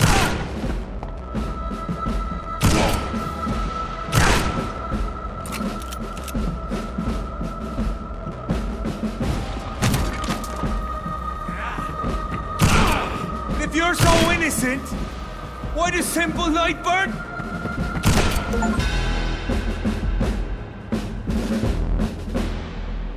We are the guardian of justice.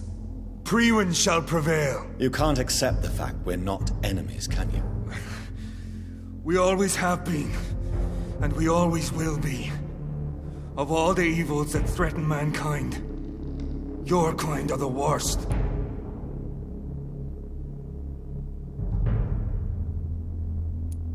Perhaps you're right. Maybe I am a monster that deserves no mercy. But that's not all I am. You're nothing but a corpse animated by evil, Doctor. Don't try and fool yourself. There is no way you'll ever let me be, McCullum. You'll always hunt me down, won't you? There is no escape, Leech. Kill me now. For there is no way you can sway me to your ideals.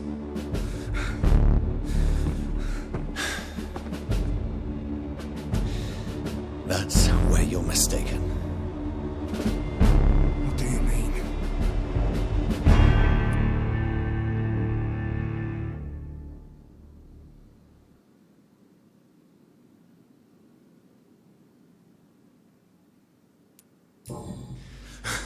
I'll make you a vampire. I'll make you one of us. No! Kill me! Prepare yourself, Hunter. You're about to be hunted, just like me. No! No! When I kissed my poor mother goodbye, I had no idea what I was doing. But now I do. Consider this my kiss of Judas.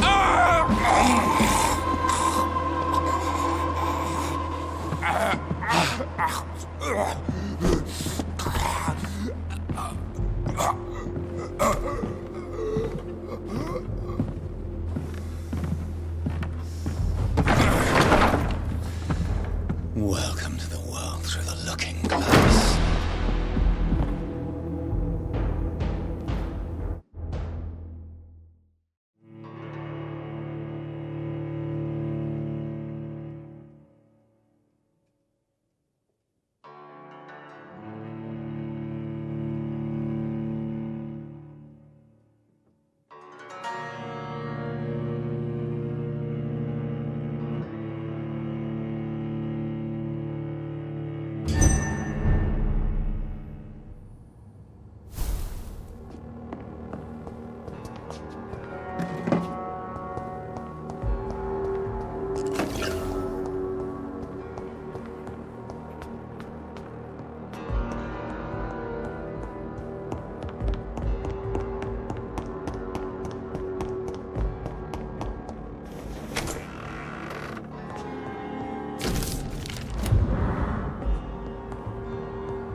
weapons ready! We found one!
Remember your vows, friends!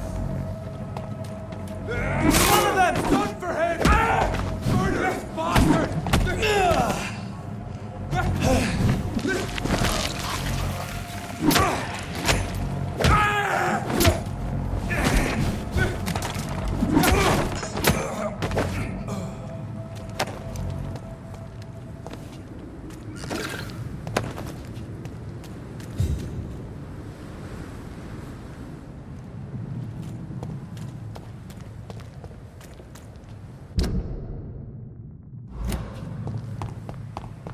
It's a leech! Get him!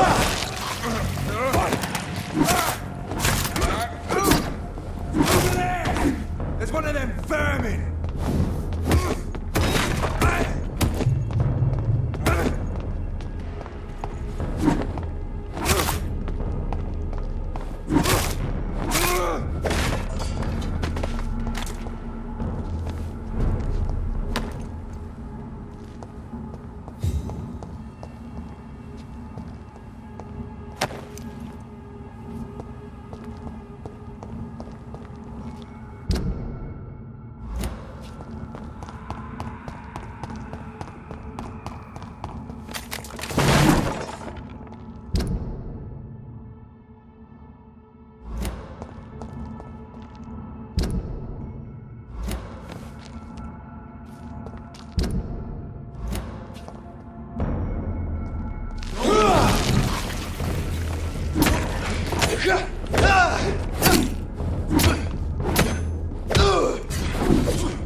I can't believe I'm doing this.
So Prewen never left Doris's theater after they invaded. They must be holding Edgar here in their new headquarters.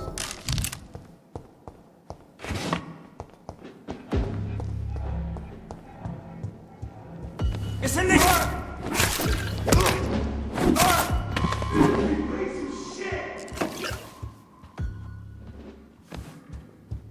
Over there! There's one of them vermin!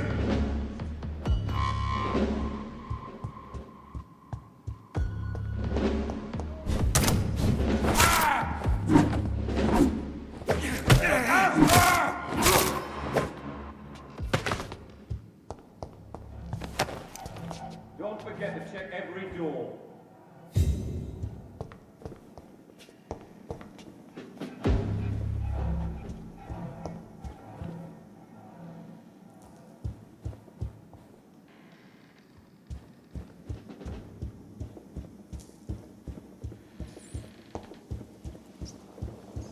Over there! There's one of them!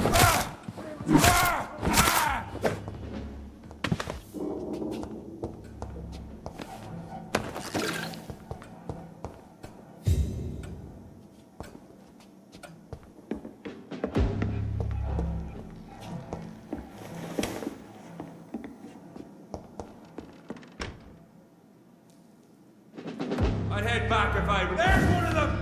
Watch yourselves!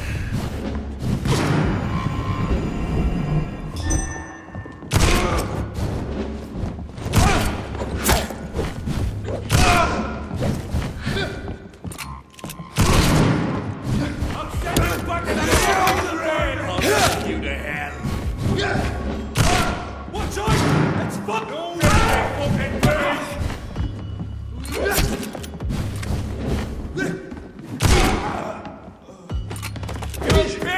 you ugly fucker!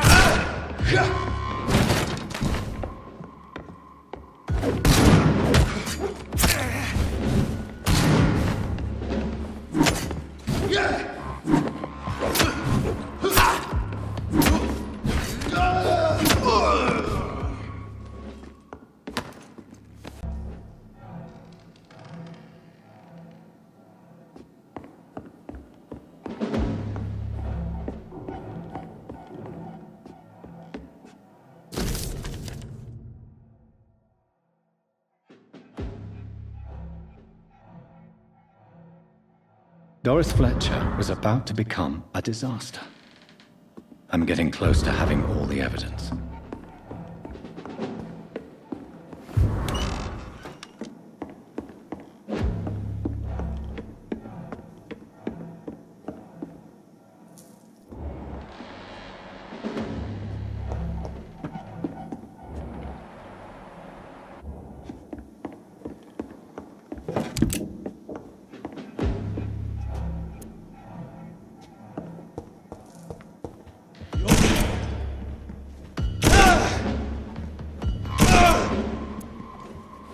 Want some of this?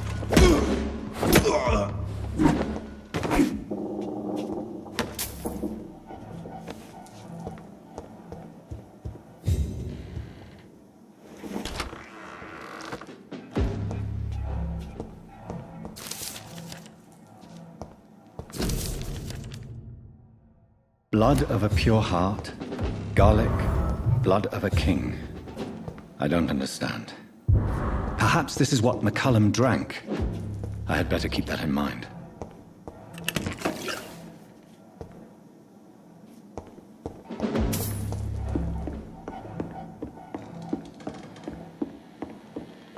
It's locked, all right.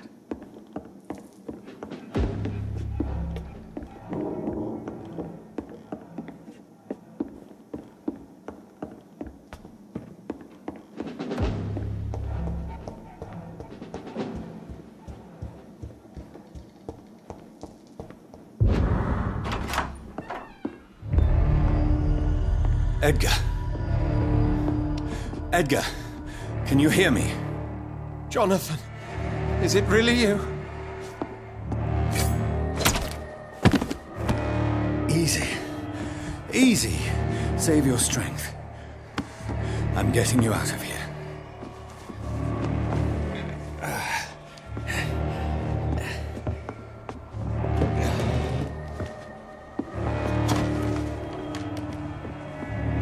to spare me. As a physician, I know all too well when it's too late. Punctured lung, broken ribs, and internal bleeding. An accurate diagnosis, wouldn't you say? Edgar, what happened? They wanted me to confess. Beat me black and blue. Jeffrey McCullum ambushed me at the Pembroke Hospital. He was convinced you and I were responsible for the Skal epidemic. I never imagined that self-righteous fanatic would dare to attack us in the open. What became of him? I put him in a somewhat delicate position when I made him an immortal. Really? Are you sure that was the wisest course of action? Time will tell. The most intriguing part of his accusation was that you and I were the pawns of some ancient vampire. William Marshall. Yes, they tortured me to make me confess the same nonsense. I think you're hiding something, Edgar. What do you mean? William Marshall, for example. You speak of him as if you know him. How is that? Jonathan, I cannot say I'm ready for another round of questions. While investigating the epidemic, I read some of McCullum's findings. I think you have some explaining to do. I have nothing to hide, Jonathan. Nothing at all. Doris Fletcher visited her mother at the Pembroke Hospital. That's how she first got infected. I know nothing about that. Miss Fletcher once came to visit the sick. That is all I know. No, Edgar, there is more. Doris Fletcher was Harriet Jones's daughter. They exhibited the same symptoms: blind hate and strong physical mutation. What does this sad story have to do with us? Doris and Harriet shared more than a hidden family bond. They were the embodiment of the epidemic and are linked to the Pembroke Hospital. Come on, Edgar, this is no coincidence. I swear I'm at a complete loss. All I did was administer vampire blood to cure old Harriet. There was no evil plan, no diabolical plot. You did what? I tested the regenerating and healing properties of vampire blood on Harriet Jones. My only intention was to find the cure for influenza, I swear. Whose blood did you use? William Marshall's? Mine? Lady Ashbury's. While transfusing her with human blood, humanely appeasing her hunger, I also kept samples of her blood for my research. You used her blood on Harriet Jones? My God, Edgar, that's unethical. You betrayed 2 of your patients at the same time. Right, I admit it. I boldly ventured into experimental realms, but I've killed no one to appease my thirst for knowledge, Jonathan. I'm no murderer. I never asked to become what I am, Edgar. You chose to conduct your rogue experiments. You have worked beside me. You saw what I'm doing at Pembroke Hospital. Jonathan, you know I'm not an evil soul. Just another victim of this tragedy.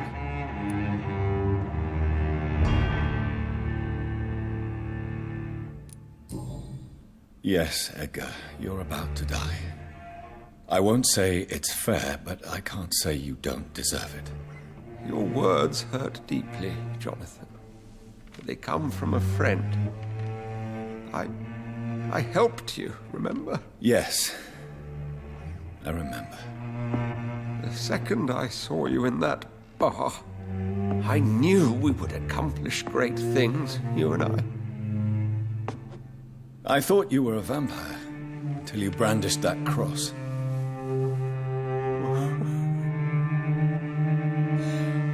You looked so lost when you opened that door. For a few seconds, I thought you were there to kill me. I think we were both afraid. And now, I feel true fear. Is there an afterlife? What will become of me when I'm dead, Dr. Reid? I really cannot say, Dr. Swansea. In the end, life betrays us all.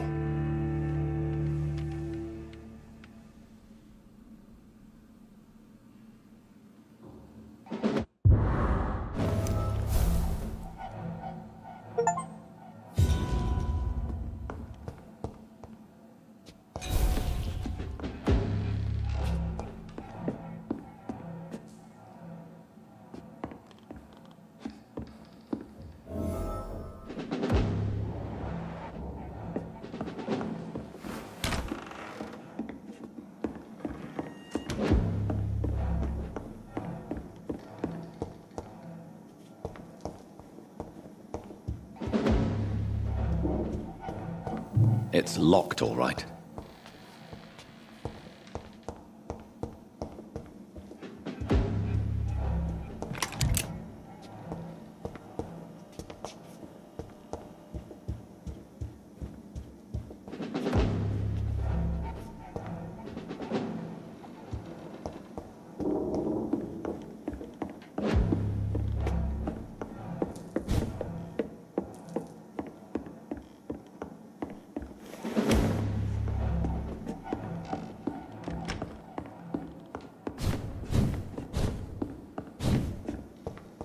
Smells like rotten.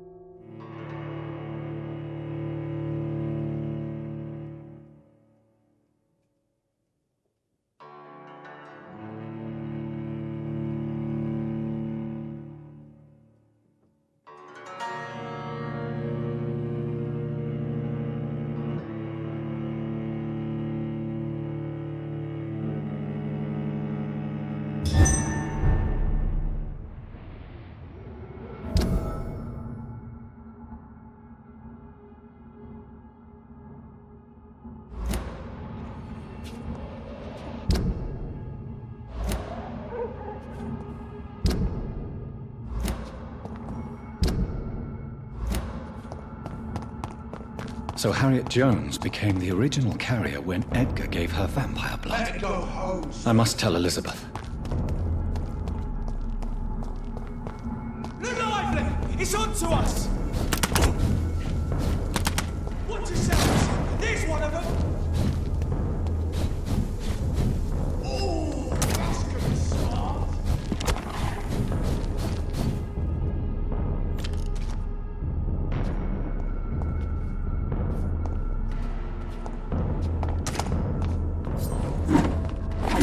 Burn it!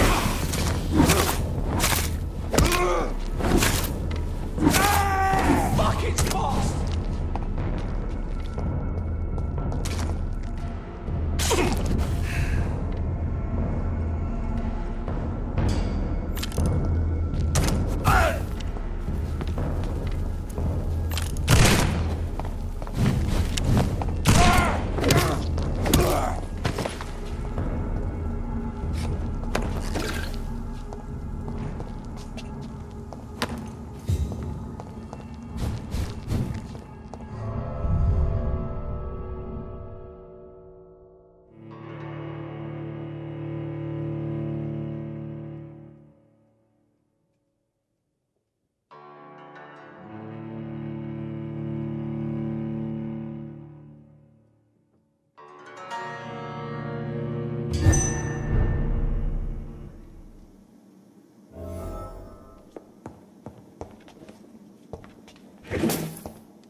What good fortune brings you back to me, Jonathan? What is it, my dear? I'm afraid it's bad news, Elizabeth. The worst, actually. Please, speak up. Edgar is no longer in McCullum's grasp. I resolved that matter. Where is our good friend now? Is he well? He was mortally wounded. I put an end to his misery. That is terrible, Jonathan. And yet you did what you must. The poor man. Edgar Swansea was responsible for the Skull epidemic, Elizabeth. It was he who unleashed the deadly scourge upon London. What? Are you certain? This is the most terrible accusation of all. He confessed everything to me. He sought to cure the disease, to exploit vampire blood to stop the epidemic. But he unwittingly gave birth to a catastrophe. All those poor victims. How could he do it? What happened?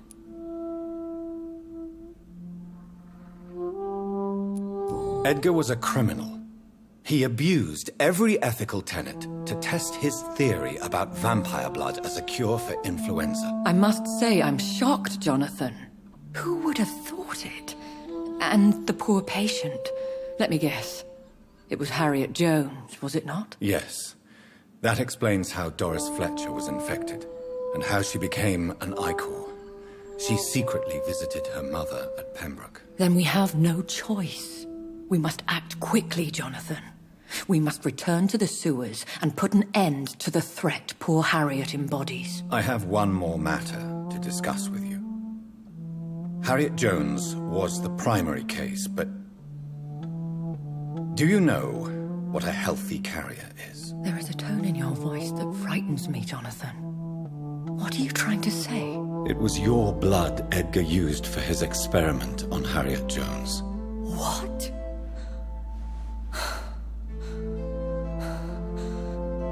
No. No. This can't be. Oh. Elizabeth, are you all right? No, I have to go. What do you mean? Leave me alone. Save the city, Jonathan. Save what can be saved. Elizabeth, I need answers. Why did your blood Stay cause away this? from me. Please. I swear I never was your Wait! enemy. No! Elizabeth!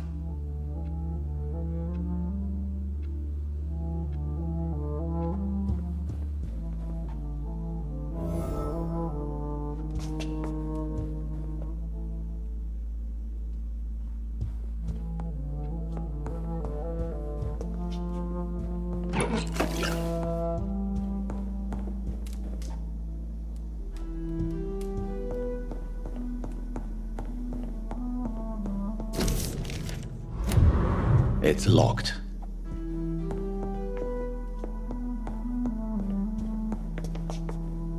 It's locked.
Now would be a good time to blend the recipe Marshall used when he fought the disaster. I think I know where to find what I need. Die, beast!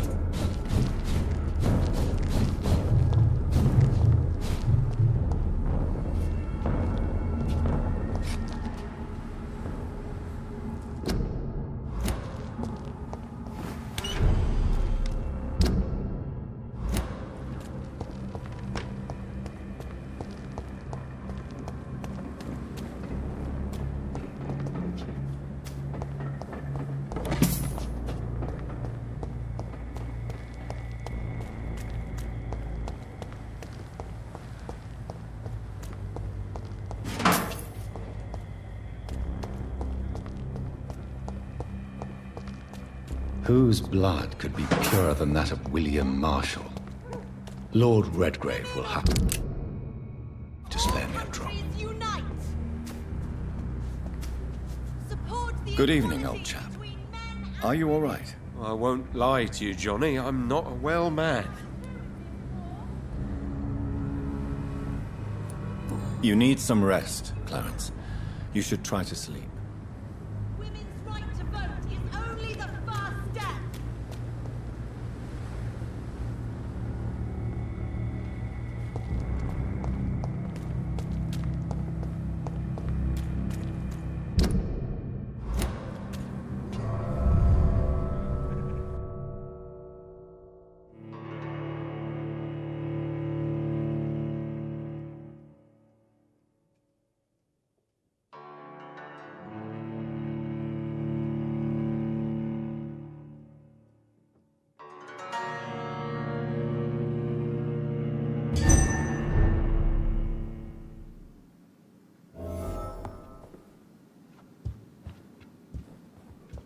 Welcome back, Dr. Reid.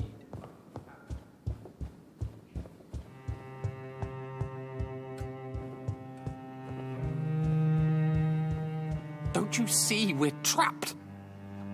What if McCullum decides to launch a full-scale attack against the club?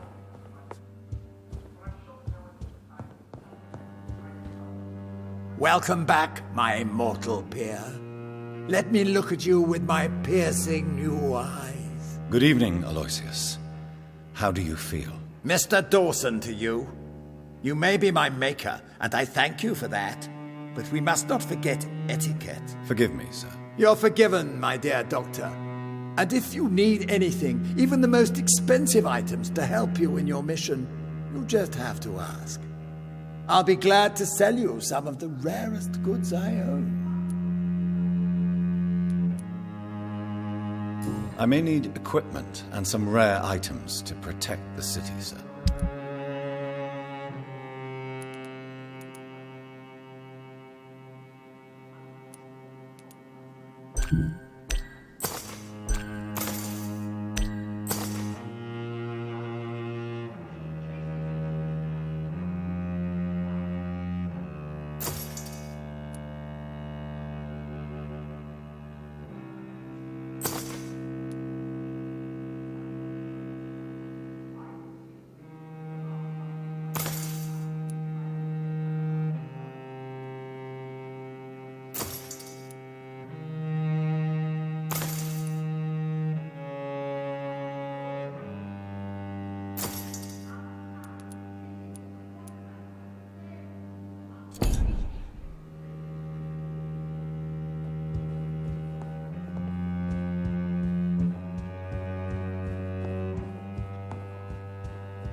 I hope the wall of Aloysius Dawson successfully keeps the epidemic outside the West End.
Good evening, Avery. Mr. Jonathan?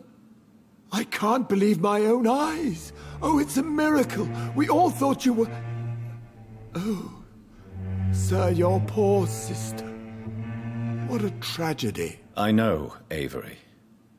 I know about my sister's murder. Miss Reid expected you to return to assist with the funeral, right up until the last minute.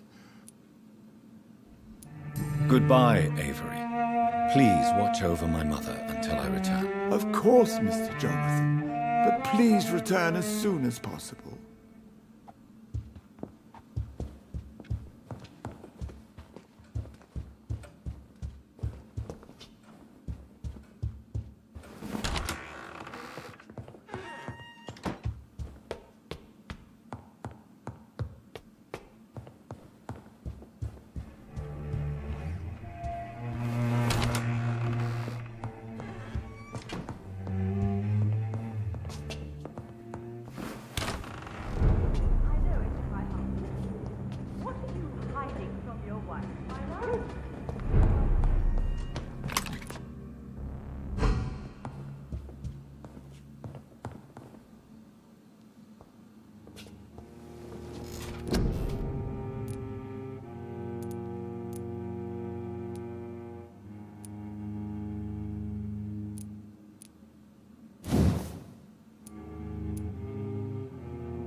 Welcome back, Doctor.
Good evening, Lord Redgrave. Welcome, Lance-bearer. To what do we owe this pleasure? I've located the true origin of the epidemic, and I'm about to end it. Good. We've held out thus far, but the time has come to put an end to this crisis. Tell me, what do you need? The blood of William Marshall. The blood of William Marshall? Of my maker? Are you mad? This blood is the purest of all. My maker proffered it to me on the battlefield. I cannot hand it to you.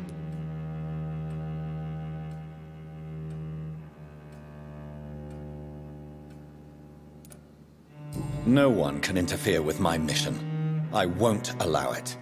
I have made too many sacrifices in my search for answers. I see. Well, in that case, given the gravity of the situation, I suppose I can spare you a drop. Thank you, my lord. Now go, Lance-bearer. Craft a legend to be sung to Ascalon recruits for the ages to come.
Women's right to vote is only the first step.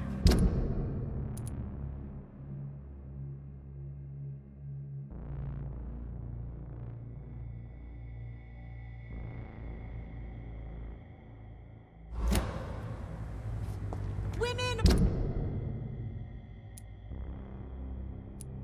of all countries unite. Support the equality between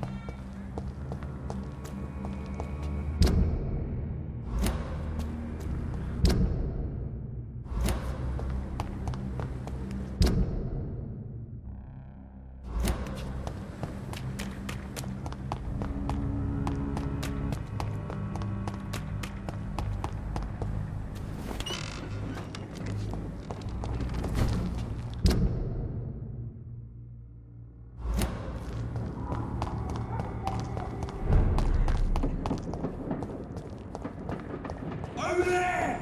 There's one of them burning!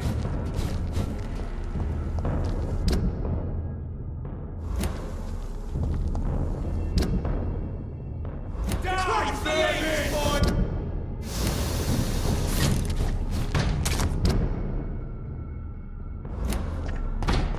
Stupid fucking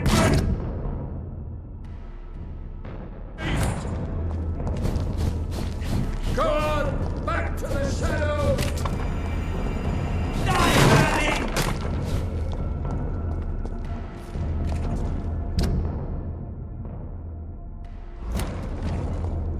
Killing's all you deserve!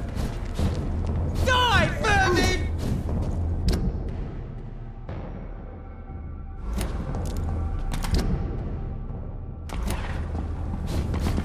He's mine! I'll take it!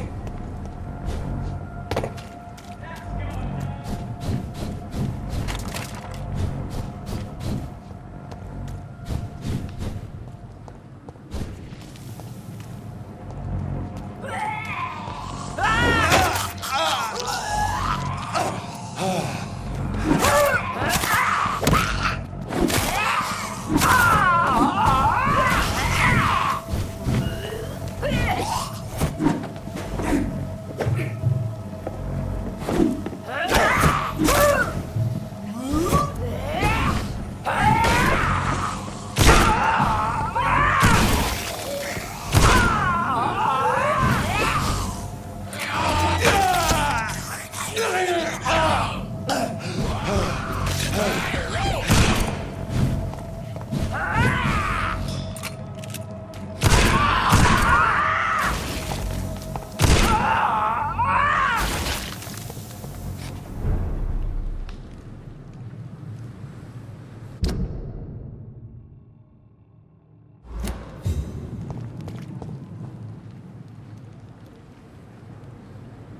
I cannot use garlic, but there may be a substitute in the Pembroke Hospital drug storage.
Have no fear, brothers!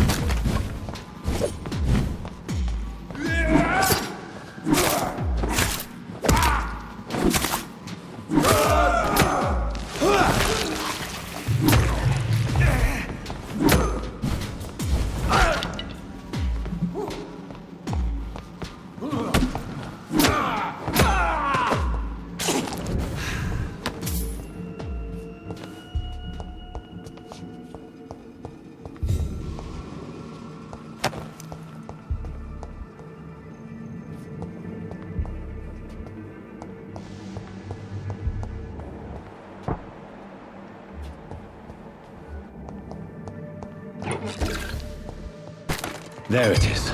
Insulin. Much more efficient than garlic against blood poisoning and sepsis, and much less dangerous for me. Thank you, Dr. Polescu.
If McCullum really drank the blood of King Arthur, then I may have found another vital ingredient for my recipe. Best be on your way home. Sir, step away!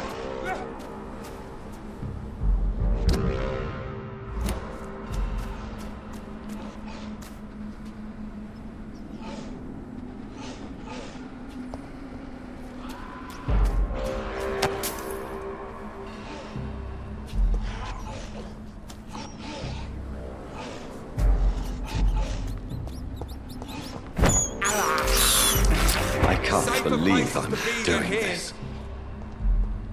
Look out! This one's murdering bastard! You'll pay for this, youngling! Don't take a chance!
Why have you not spoken to me?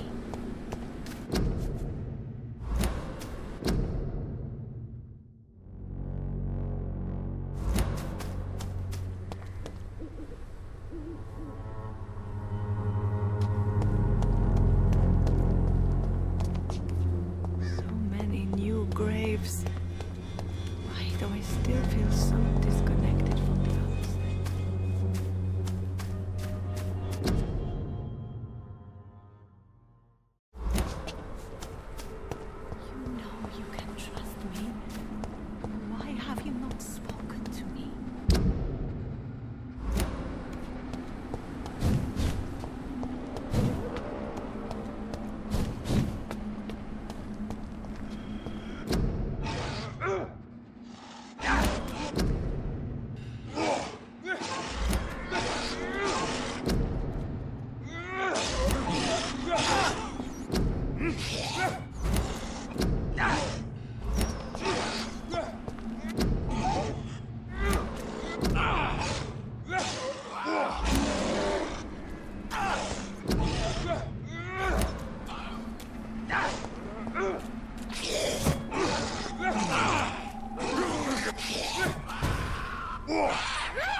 Good evening, Vampire Hunter. Are you here to mock me, Reid? Not at all, McCullum. I am here because I need you. Really? I'm intrigued. Speak up, then. I need the blood of a king. The blood of Arthur. I'm certain you possess it, and I must have it. The Guard's most sacred and precious relic. Why would you... You found Marshall's memoirs. I should have destroyed that book. I need the antidote to save this city, McCullum. It is within me to take your words as truth. I want to, but I must know more. What precisely are your plans?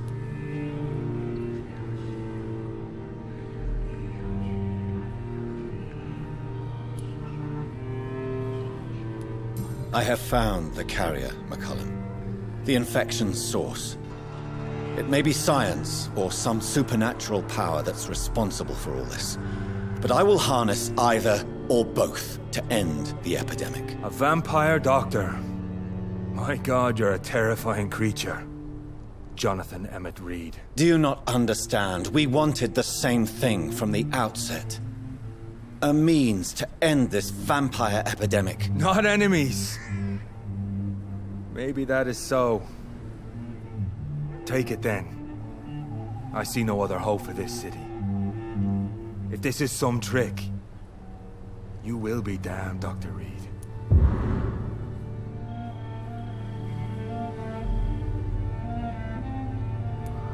Thank you.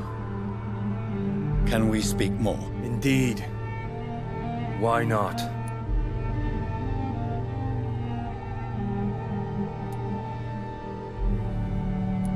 Why are you here? The man who raised me after the brutal murder of my parents. He's buried here.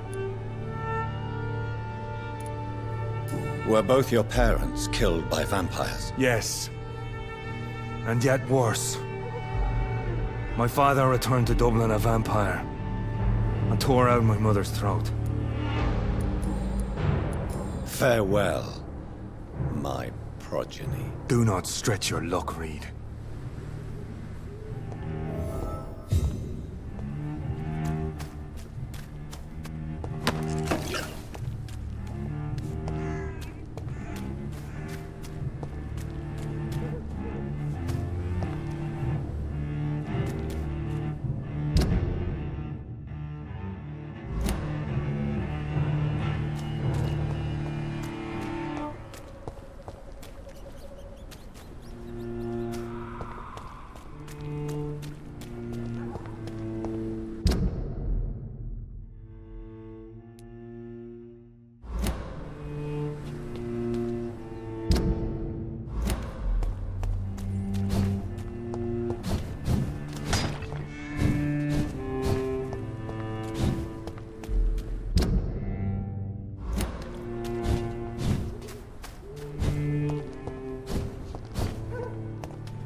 Glen seems stable.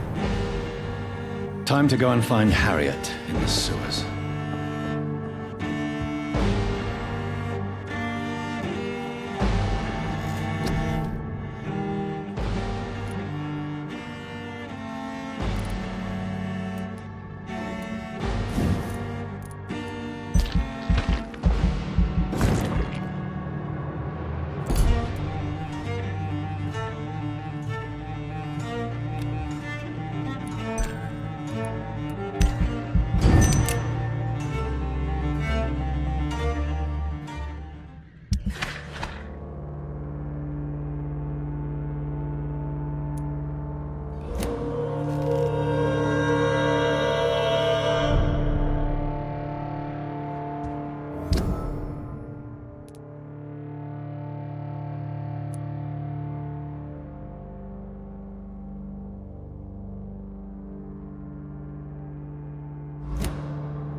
Are you from Ascalon?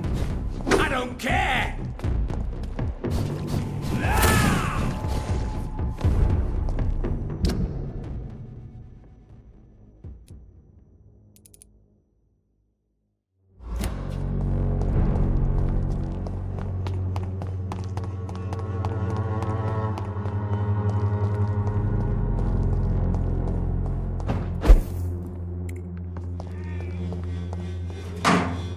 Boots will be proud of me.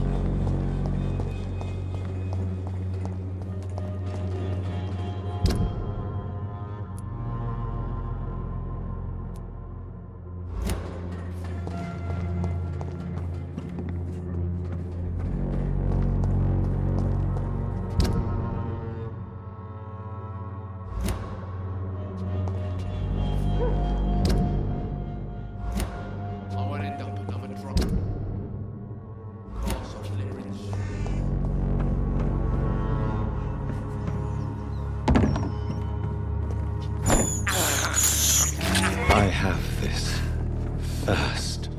blood. I can't believe I'm doing this.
Support the equality between men and women!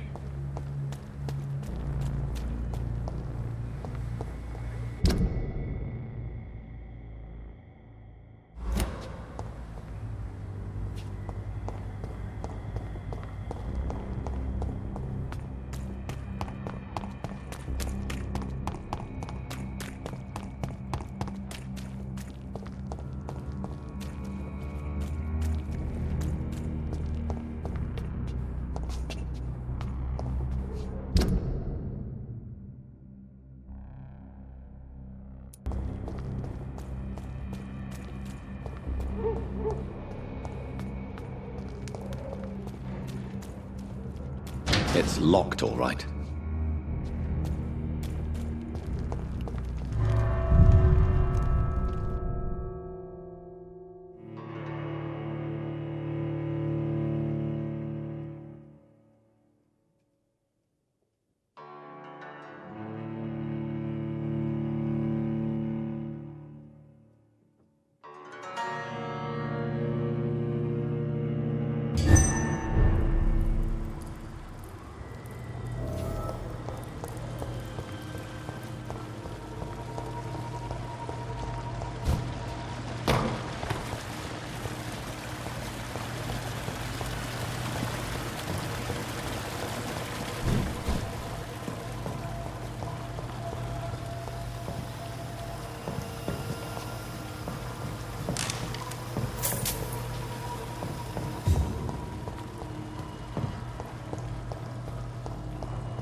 It's locked.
Take not a step further, child, for you are unprepared. You, at last. I wondered when you would show your face again. Step away. We have nothing to discuss. Desist, child. You cannot confront the monstrosity unleashed upon this land without due preparation. I shall not allow it. All right. But no more riddles. Enough of the obscure songs and prophecies. I ask questions, and you answer them. My words have been as clear as crystal lakes, my child. You seem unwilling to drink, to listen, to learn.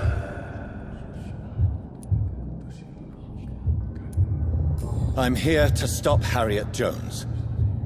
She is the original carrier. The well from which this corruption flows. I have heard you, but be wary. Harriet Jones's mind is no more. She has metamorphosed into an apocalypse. Born from, drenched in, and driven by the blood of hate. I only wish to know how to put an end to this epidemic. To perform an act so noble, you must protect yourself from its poisonous kiss, my child. I know. McCullum used such a serum when trying to kill me. However, I have produced a more efficacious version of the antidote. Your final task awaits you at the end of these tunnels. I've known for ages you were worthy of this challenge, my champion, Bittersweet. You tricked me. My sister died for your schemes. I have brought suffering and tragedy into this world. I am not, nor will I ever be your champion. Very soon you'll come to know that sacrifice is sometimes necessary. I understand the grudge a child bears towards his father and mother. Be brave, my child.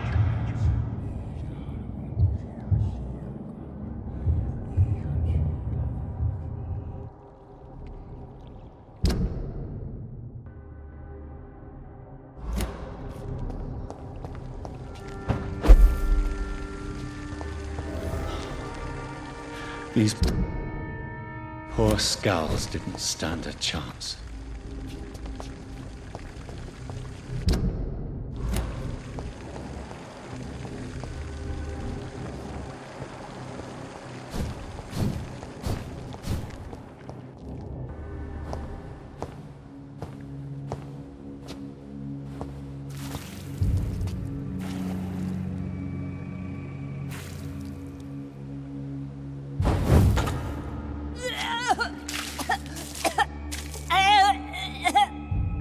Oh, I'm sick.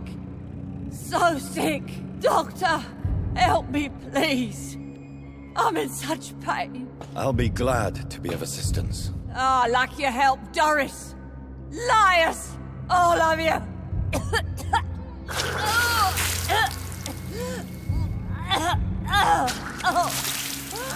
My poor baby. I've been such a bad mother. But the Queen herself forgave me. Gave me another chance. Harriet, you must stop all of this. I can't let you infect anyone else. How dare you interfere with the Red Queen's plans, Doctor? How can you stop the course of nature?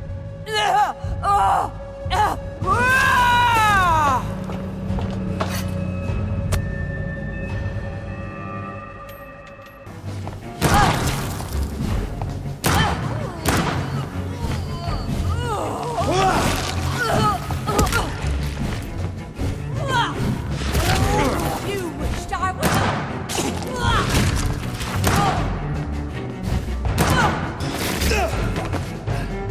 My poor baby!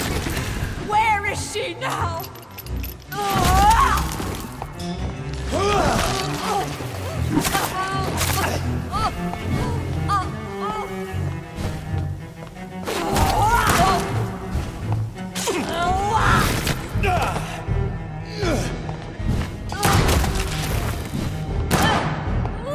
They took my daughter from me!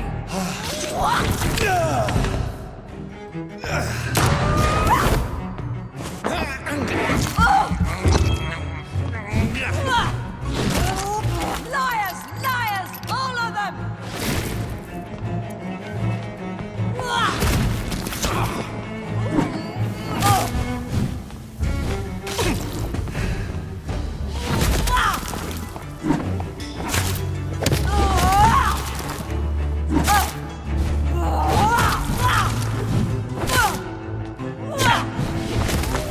You wished I was dead, didn't you?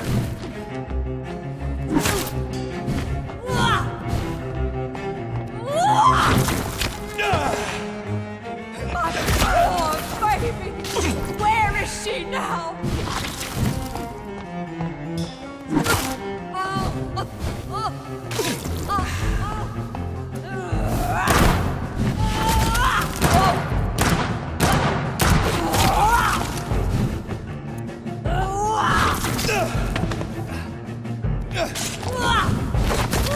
The shadows will...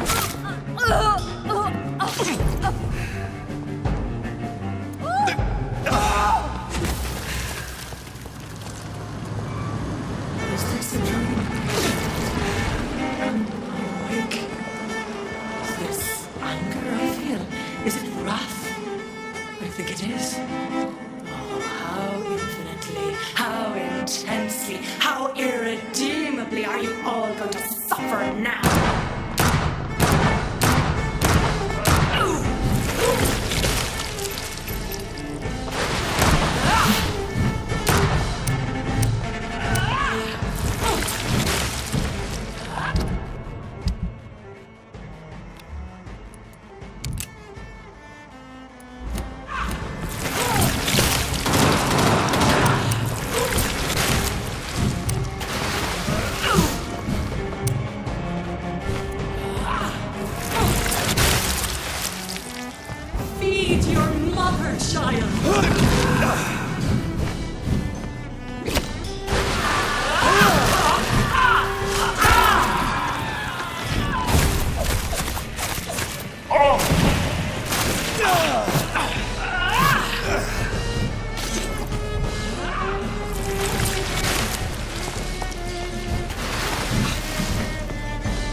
such guilt.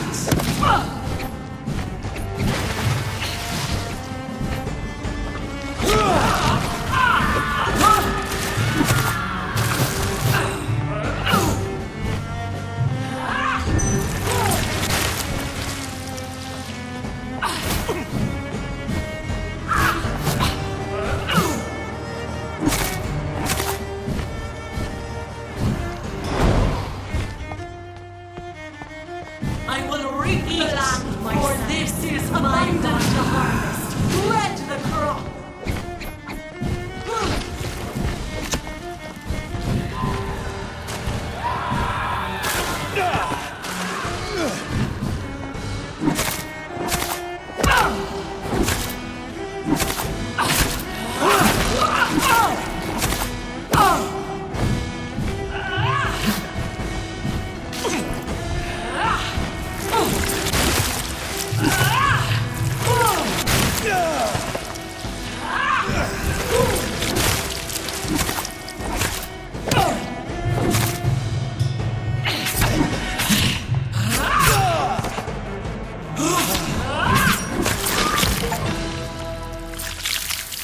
Do you think your champion defeated me, my child?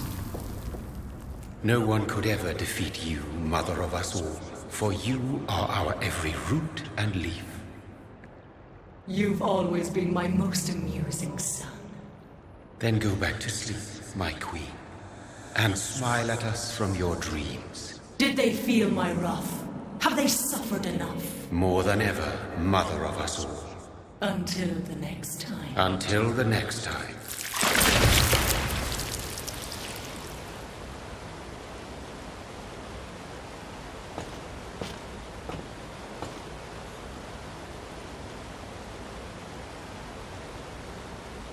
So it's over then, young Ekon.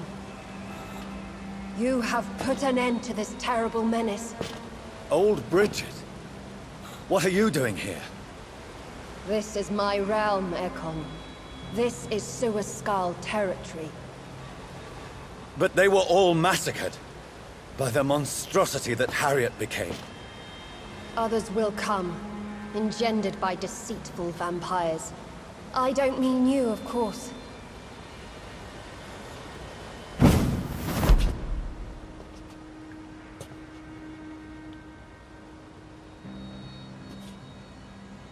I thought you'd been slaughtered, with all the other Suaskals. I was up above, in search of help when Harriet suddenly turned into that thing. I have no idea what it was. It's over now. London is no longer shrouded in the disaster's shadow. We're all safe. Yes, you prevailed in the end. I hope you'll forgive me for the way I treated you when first you presented yourself at our gate. No need to apologize, really. Perhaps there will be no stories told or songs sung of what happened here today. But I'll know the truth. Jonathan Reid, newborn vampire, stepped forward and saved us all. I'm honored to be part of this city's legend. Thank you, old Bridget. May I ask you just one question? How could I refuse you anything now? I'll answer just as I answered Lady Ashbury when we met a few nights ago. Who are you? Really? I was born with the name Bridget Eleanor Wellington. In 1738, my beloved and immortal husband decided to preserve my beauty and youth forever by making me drink his blood. You were Lord Redgrave's wife. Then the pompous fool rejected you, did he not? It was about 200 years ago. Peace found me in time.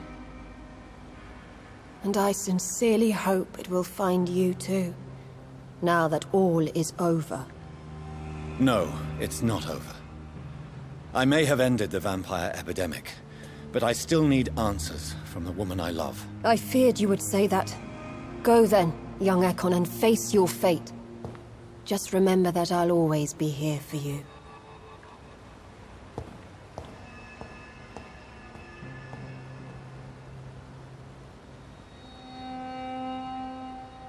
London has been cleansed.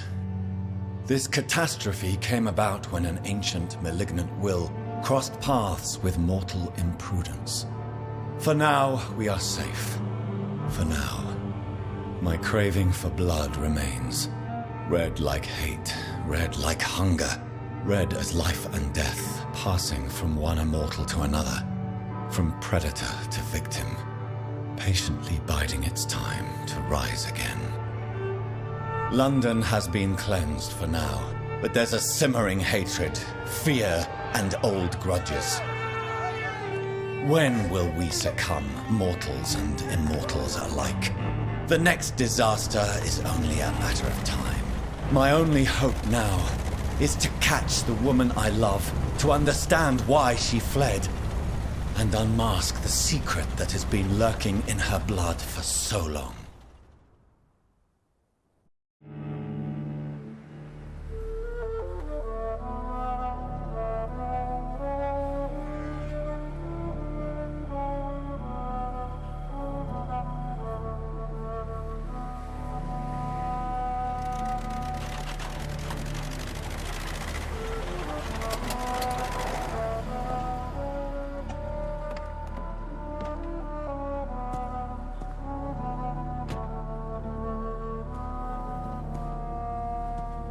Well, this is it.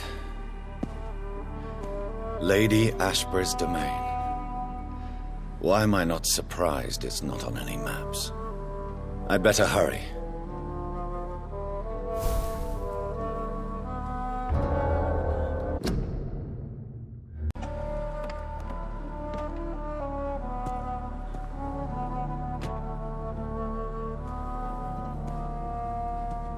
Well, this is it. Lady Ashbury's domain. Why am I not surprised it's not on any maps? I'd better hurry.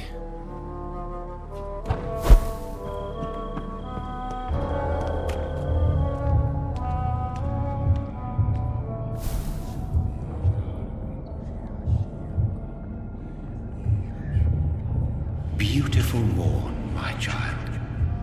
It looks like dawn is here at long last.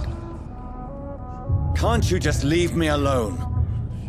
Your precious queen has been sent back to the bottomless pit from whence she came.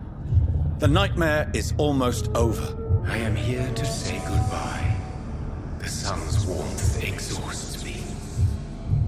Soon I will rejoin my queen in her endless sleep. It is over. You did well.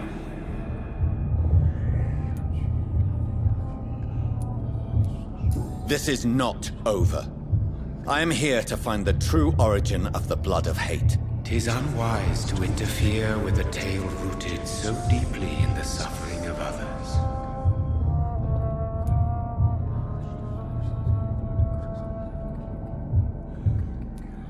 No. I must know why Elizabeth fled here when I discovered she was the original healthy carrier. No, she is not what you say she is. That is a secret you will discover soon enough. And you? Why are you here? Which new thread of which old twisted plan are you... I am just here to salute my sons, and... Your sons? Perhaps... Speak clearly, then. What is it? Did I defeat the epidemic? Now?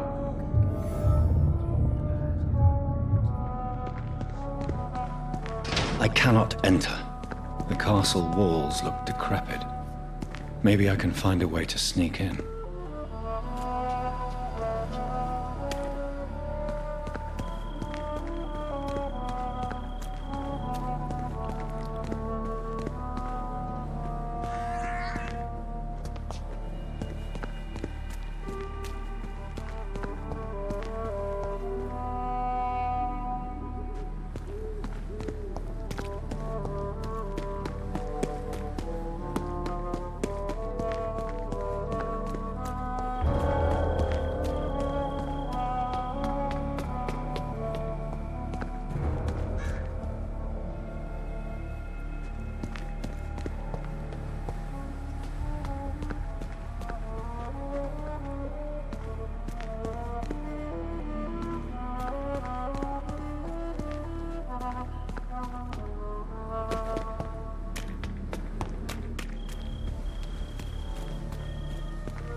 Maybe it's just my imagination, but I think I smell Elizabeth's perfume.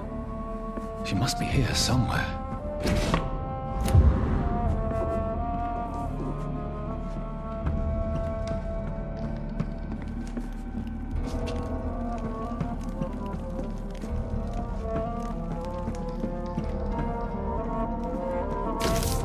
Like most castles, this one has a crypt, and it holds something special inside. This castle is falling apart.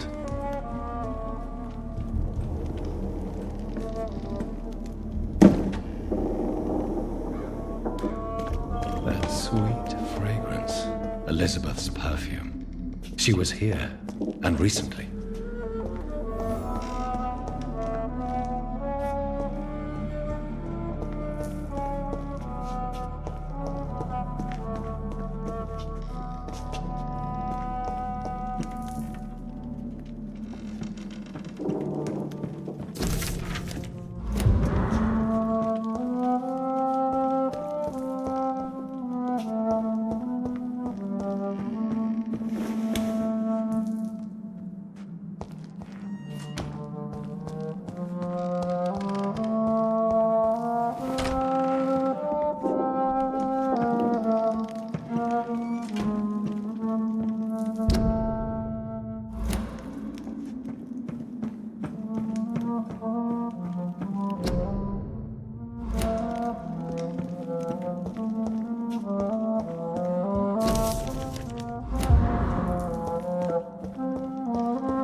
This painting is suspicious.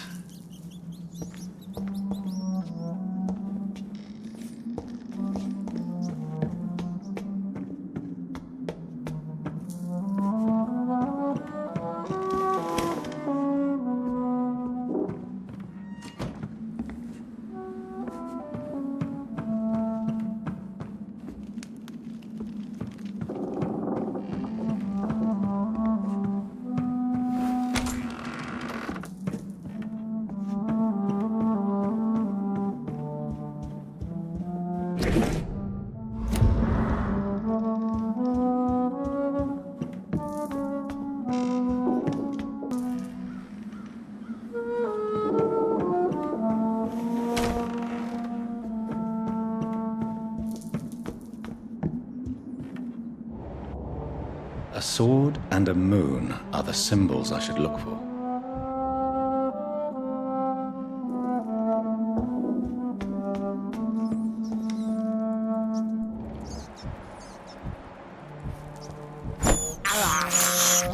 This is despicable.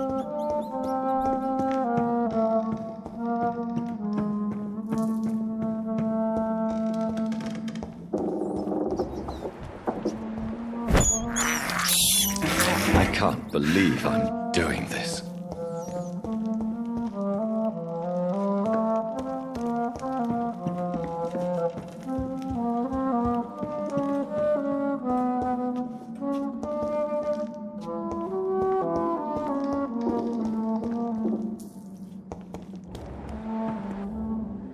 One last switch, and...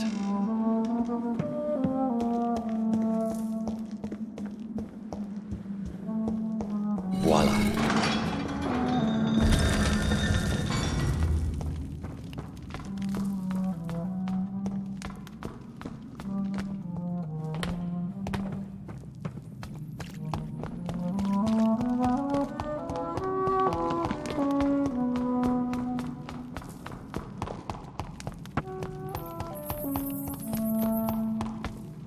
Drop your sword, Father. You have nothing to be afraid of.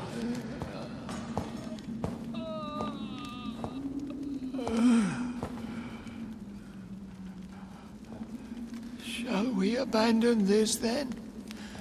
Shall we lower our heads? No, never. You taught me that. blood is approaching. Old but young. How strange. Shall I drink it? Smite it? No, Father. He is a friend. Please, rest. I'll take care of it. Caution, Elizabeth. Deceit runs through these veins. I know, Father. What took you so long, Jonathan?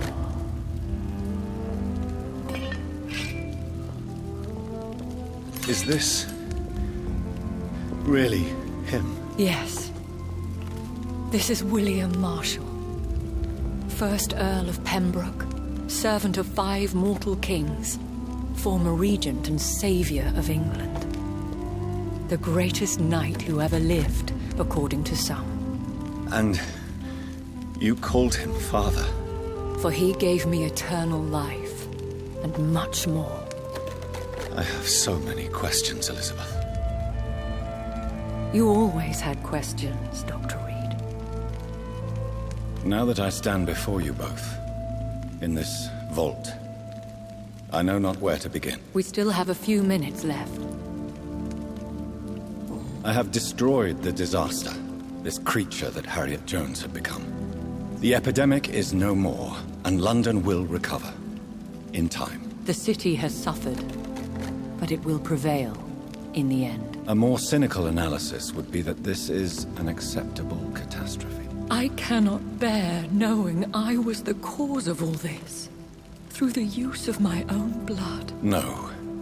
This catastrophe was the result of unethical experimentation, and the will of a creature so inexplicably evil, she exceeds all the terrible wonders I have seen since my death. But it was my blood all along. My corrupted blood of hate.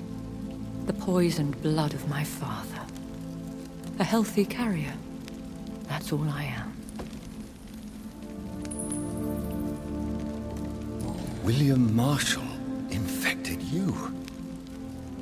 He is the true, original carrier. Yes. But he saved me by sacrificing himself. Saved you? How? The tears of angels. The cleansing of impure blood by an older, more powerful blood. It worked on me, did it not? Yes. Blood is the definitive key to our species. Scowls, cleansing, lineage. Do you really think it worked? It has, Jonathan. I was nothing but a beast who took pleasure in slaughter. I roamed across Europe, reaping my bloody crop. It was the blood of hate. But my father's antidote cured me. You should have told me. No, Jonathan. The William Marshall myth lies at the heart of so many hostile plans. I could not risk jeopardizing his safety. So why did you come here? You knew I would follow you. I can't let you go. Because I know now the blood of hate is still in my veins. No one but I can put an end to this tragedy. I can help you. You can trust me, Elizabeth. No, I cannot. You chose to follow Ascalon's orders. You unleashed an immortal Aloysius Dawson into this already fragile and suffering city. Would your protege agree to speak with me? I have so many questions for him. Go on, Jonathan. But be careful.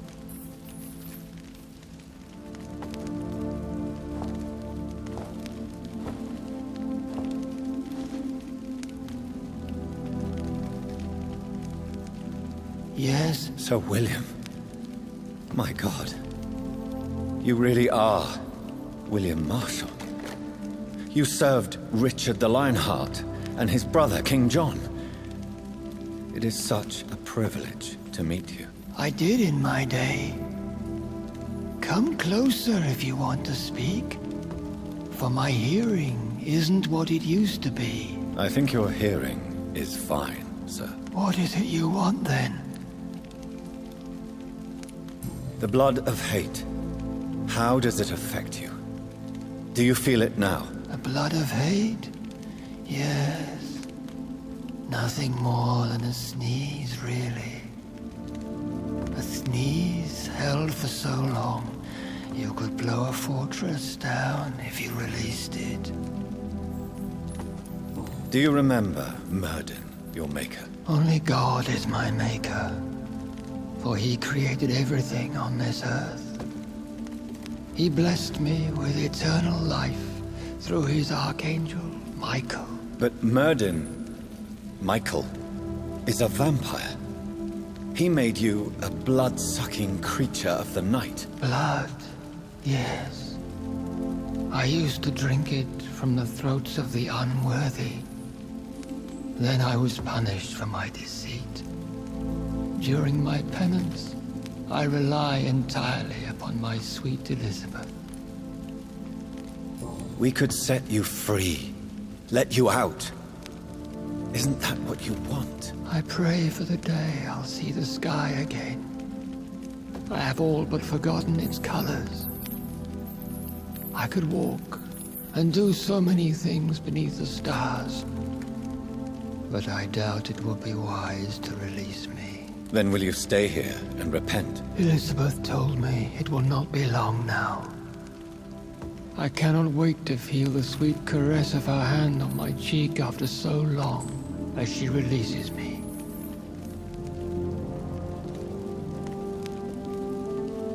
Has the time come? Yes, Father. Why not unleash me then? To see the sky a final time. You already are the sky, and all its stars. I'm not defeated, for I welcome the sword you bear, for it is mine. You were never defeated, my lord.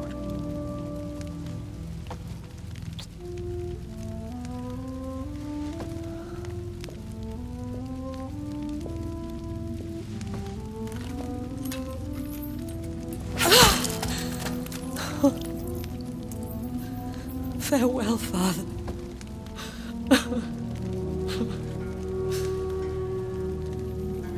And to you also, Jonathan. What do you mean? I can't stand what I've become. This healthy carrier, as you put it. The flames will purify the poison that runs in my veins. No! I won't allow this to happen. I am death, Jonathan. Wherever I go, I can't stand it. I am Dr. Jonathan Reid, champion of Murden, chosen to save England from the vampire epidemic. I could cure you. What do you mean? We are creatures of blood, Elizabeth. Everything about us is in our blood. With time, I could perfect the antidote William Marshall gave you. Trust me, for time is on our side.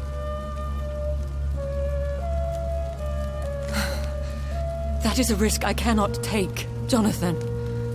I won't bring another such disaster into this world. Elizabeth, no. Trust me. I can save you. How could I trust you, Jonathan?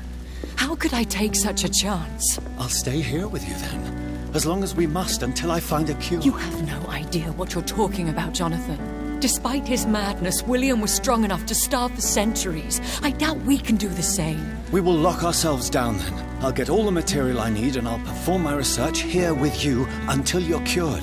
Are you mad? Who would take care of us? Who would free us if it takes decades or even more? Old Bridget will take care of us. You are serious, aren't you? You really are ready to do this? I love you, Elizabeth. I can do this. Please, stay with me. I believe you. This is crazy, but I believe you, Jonathan.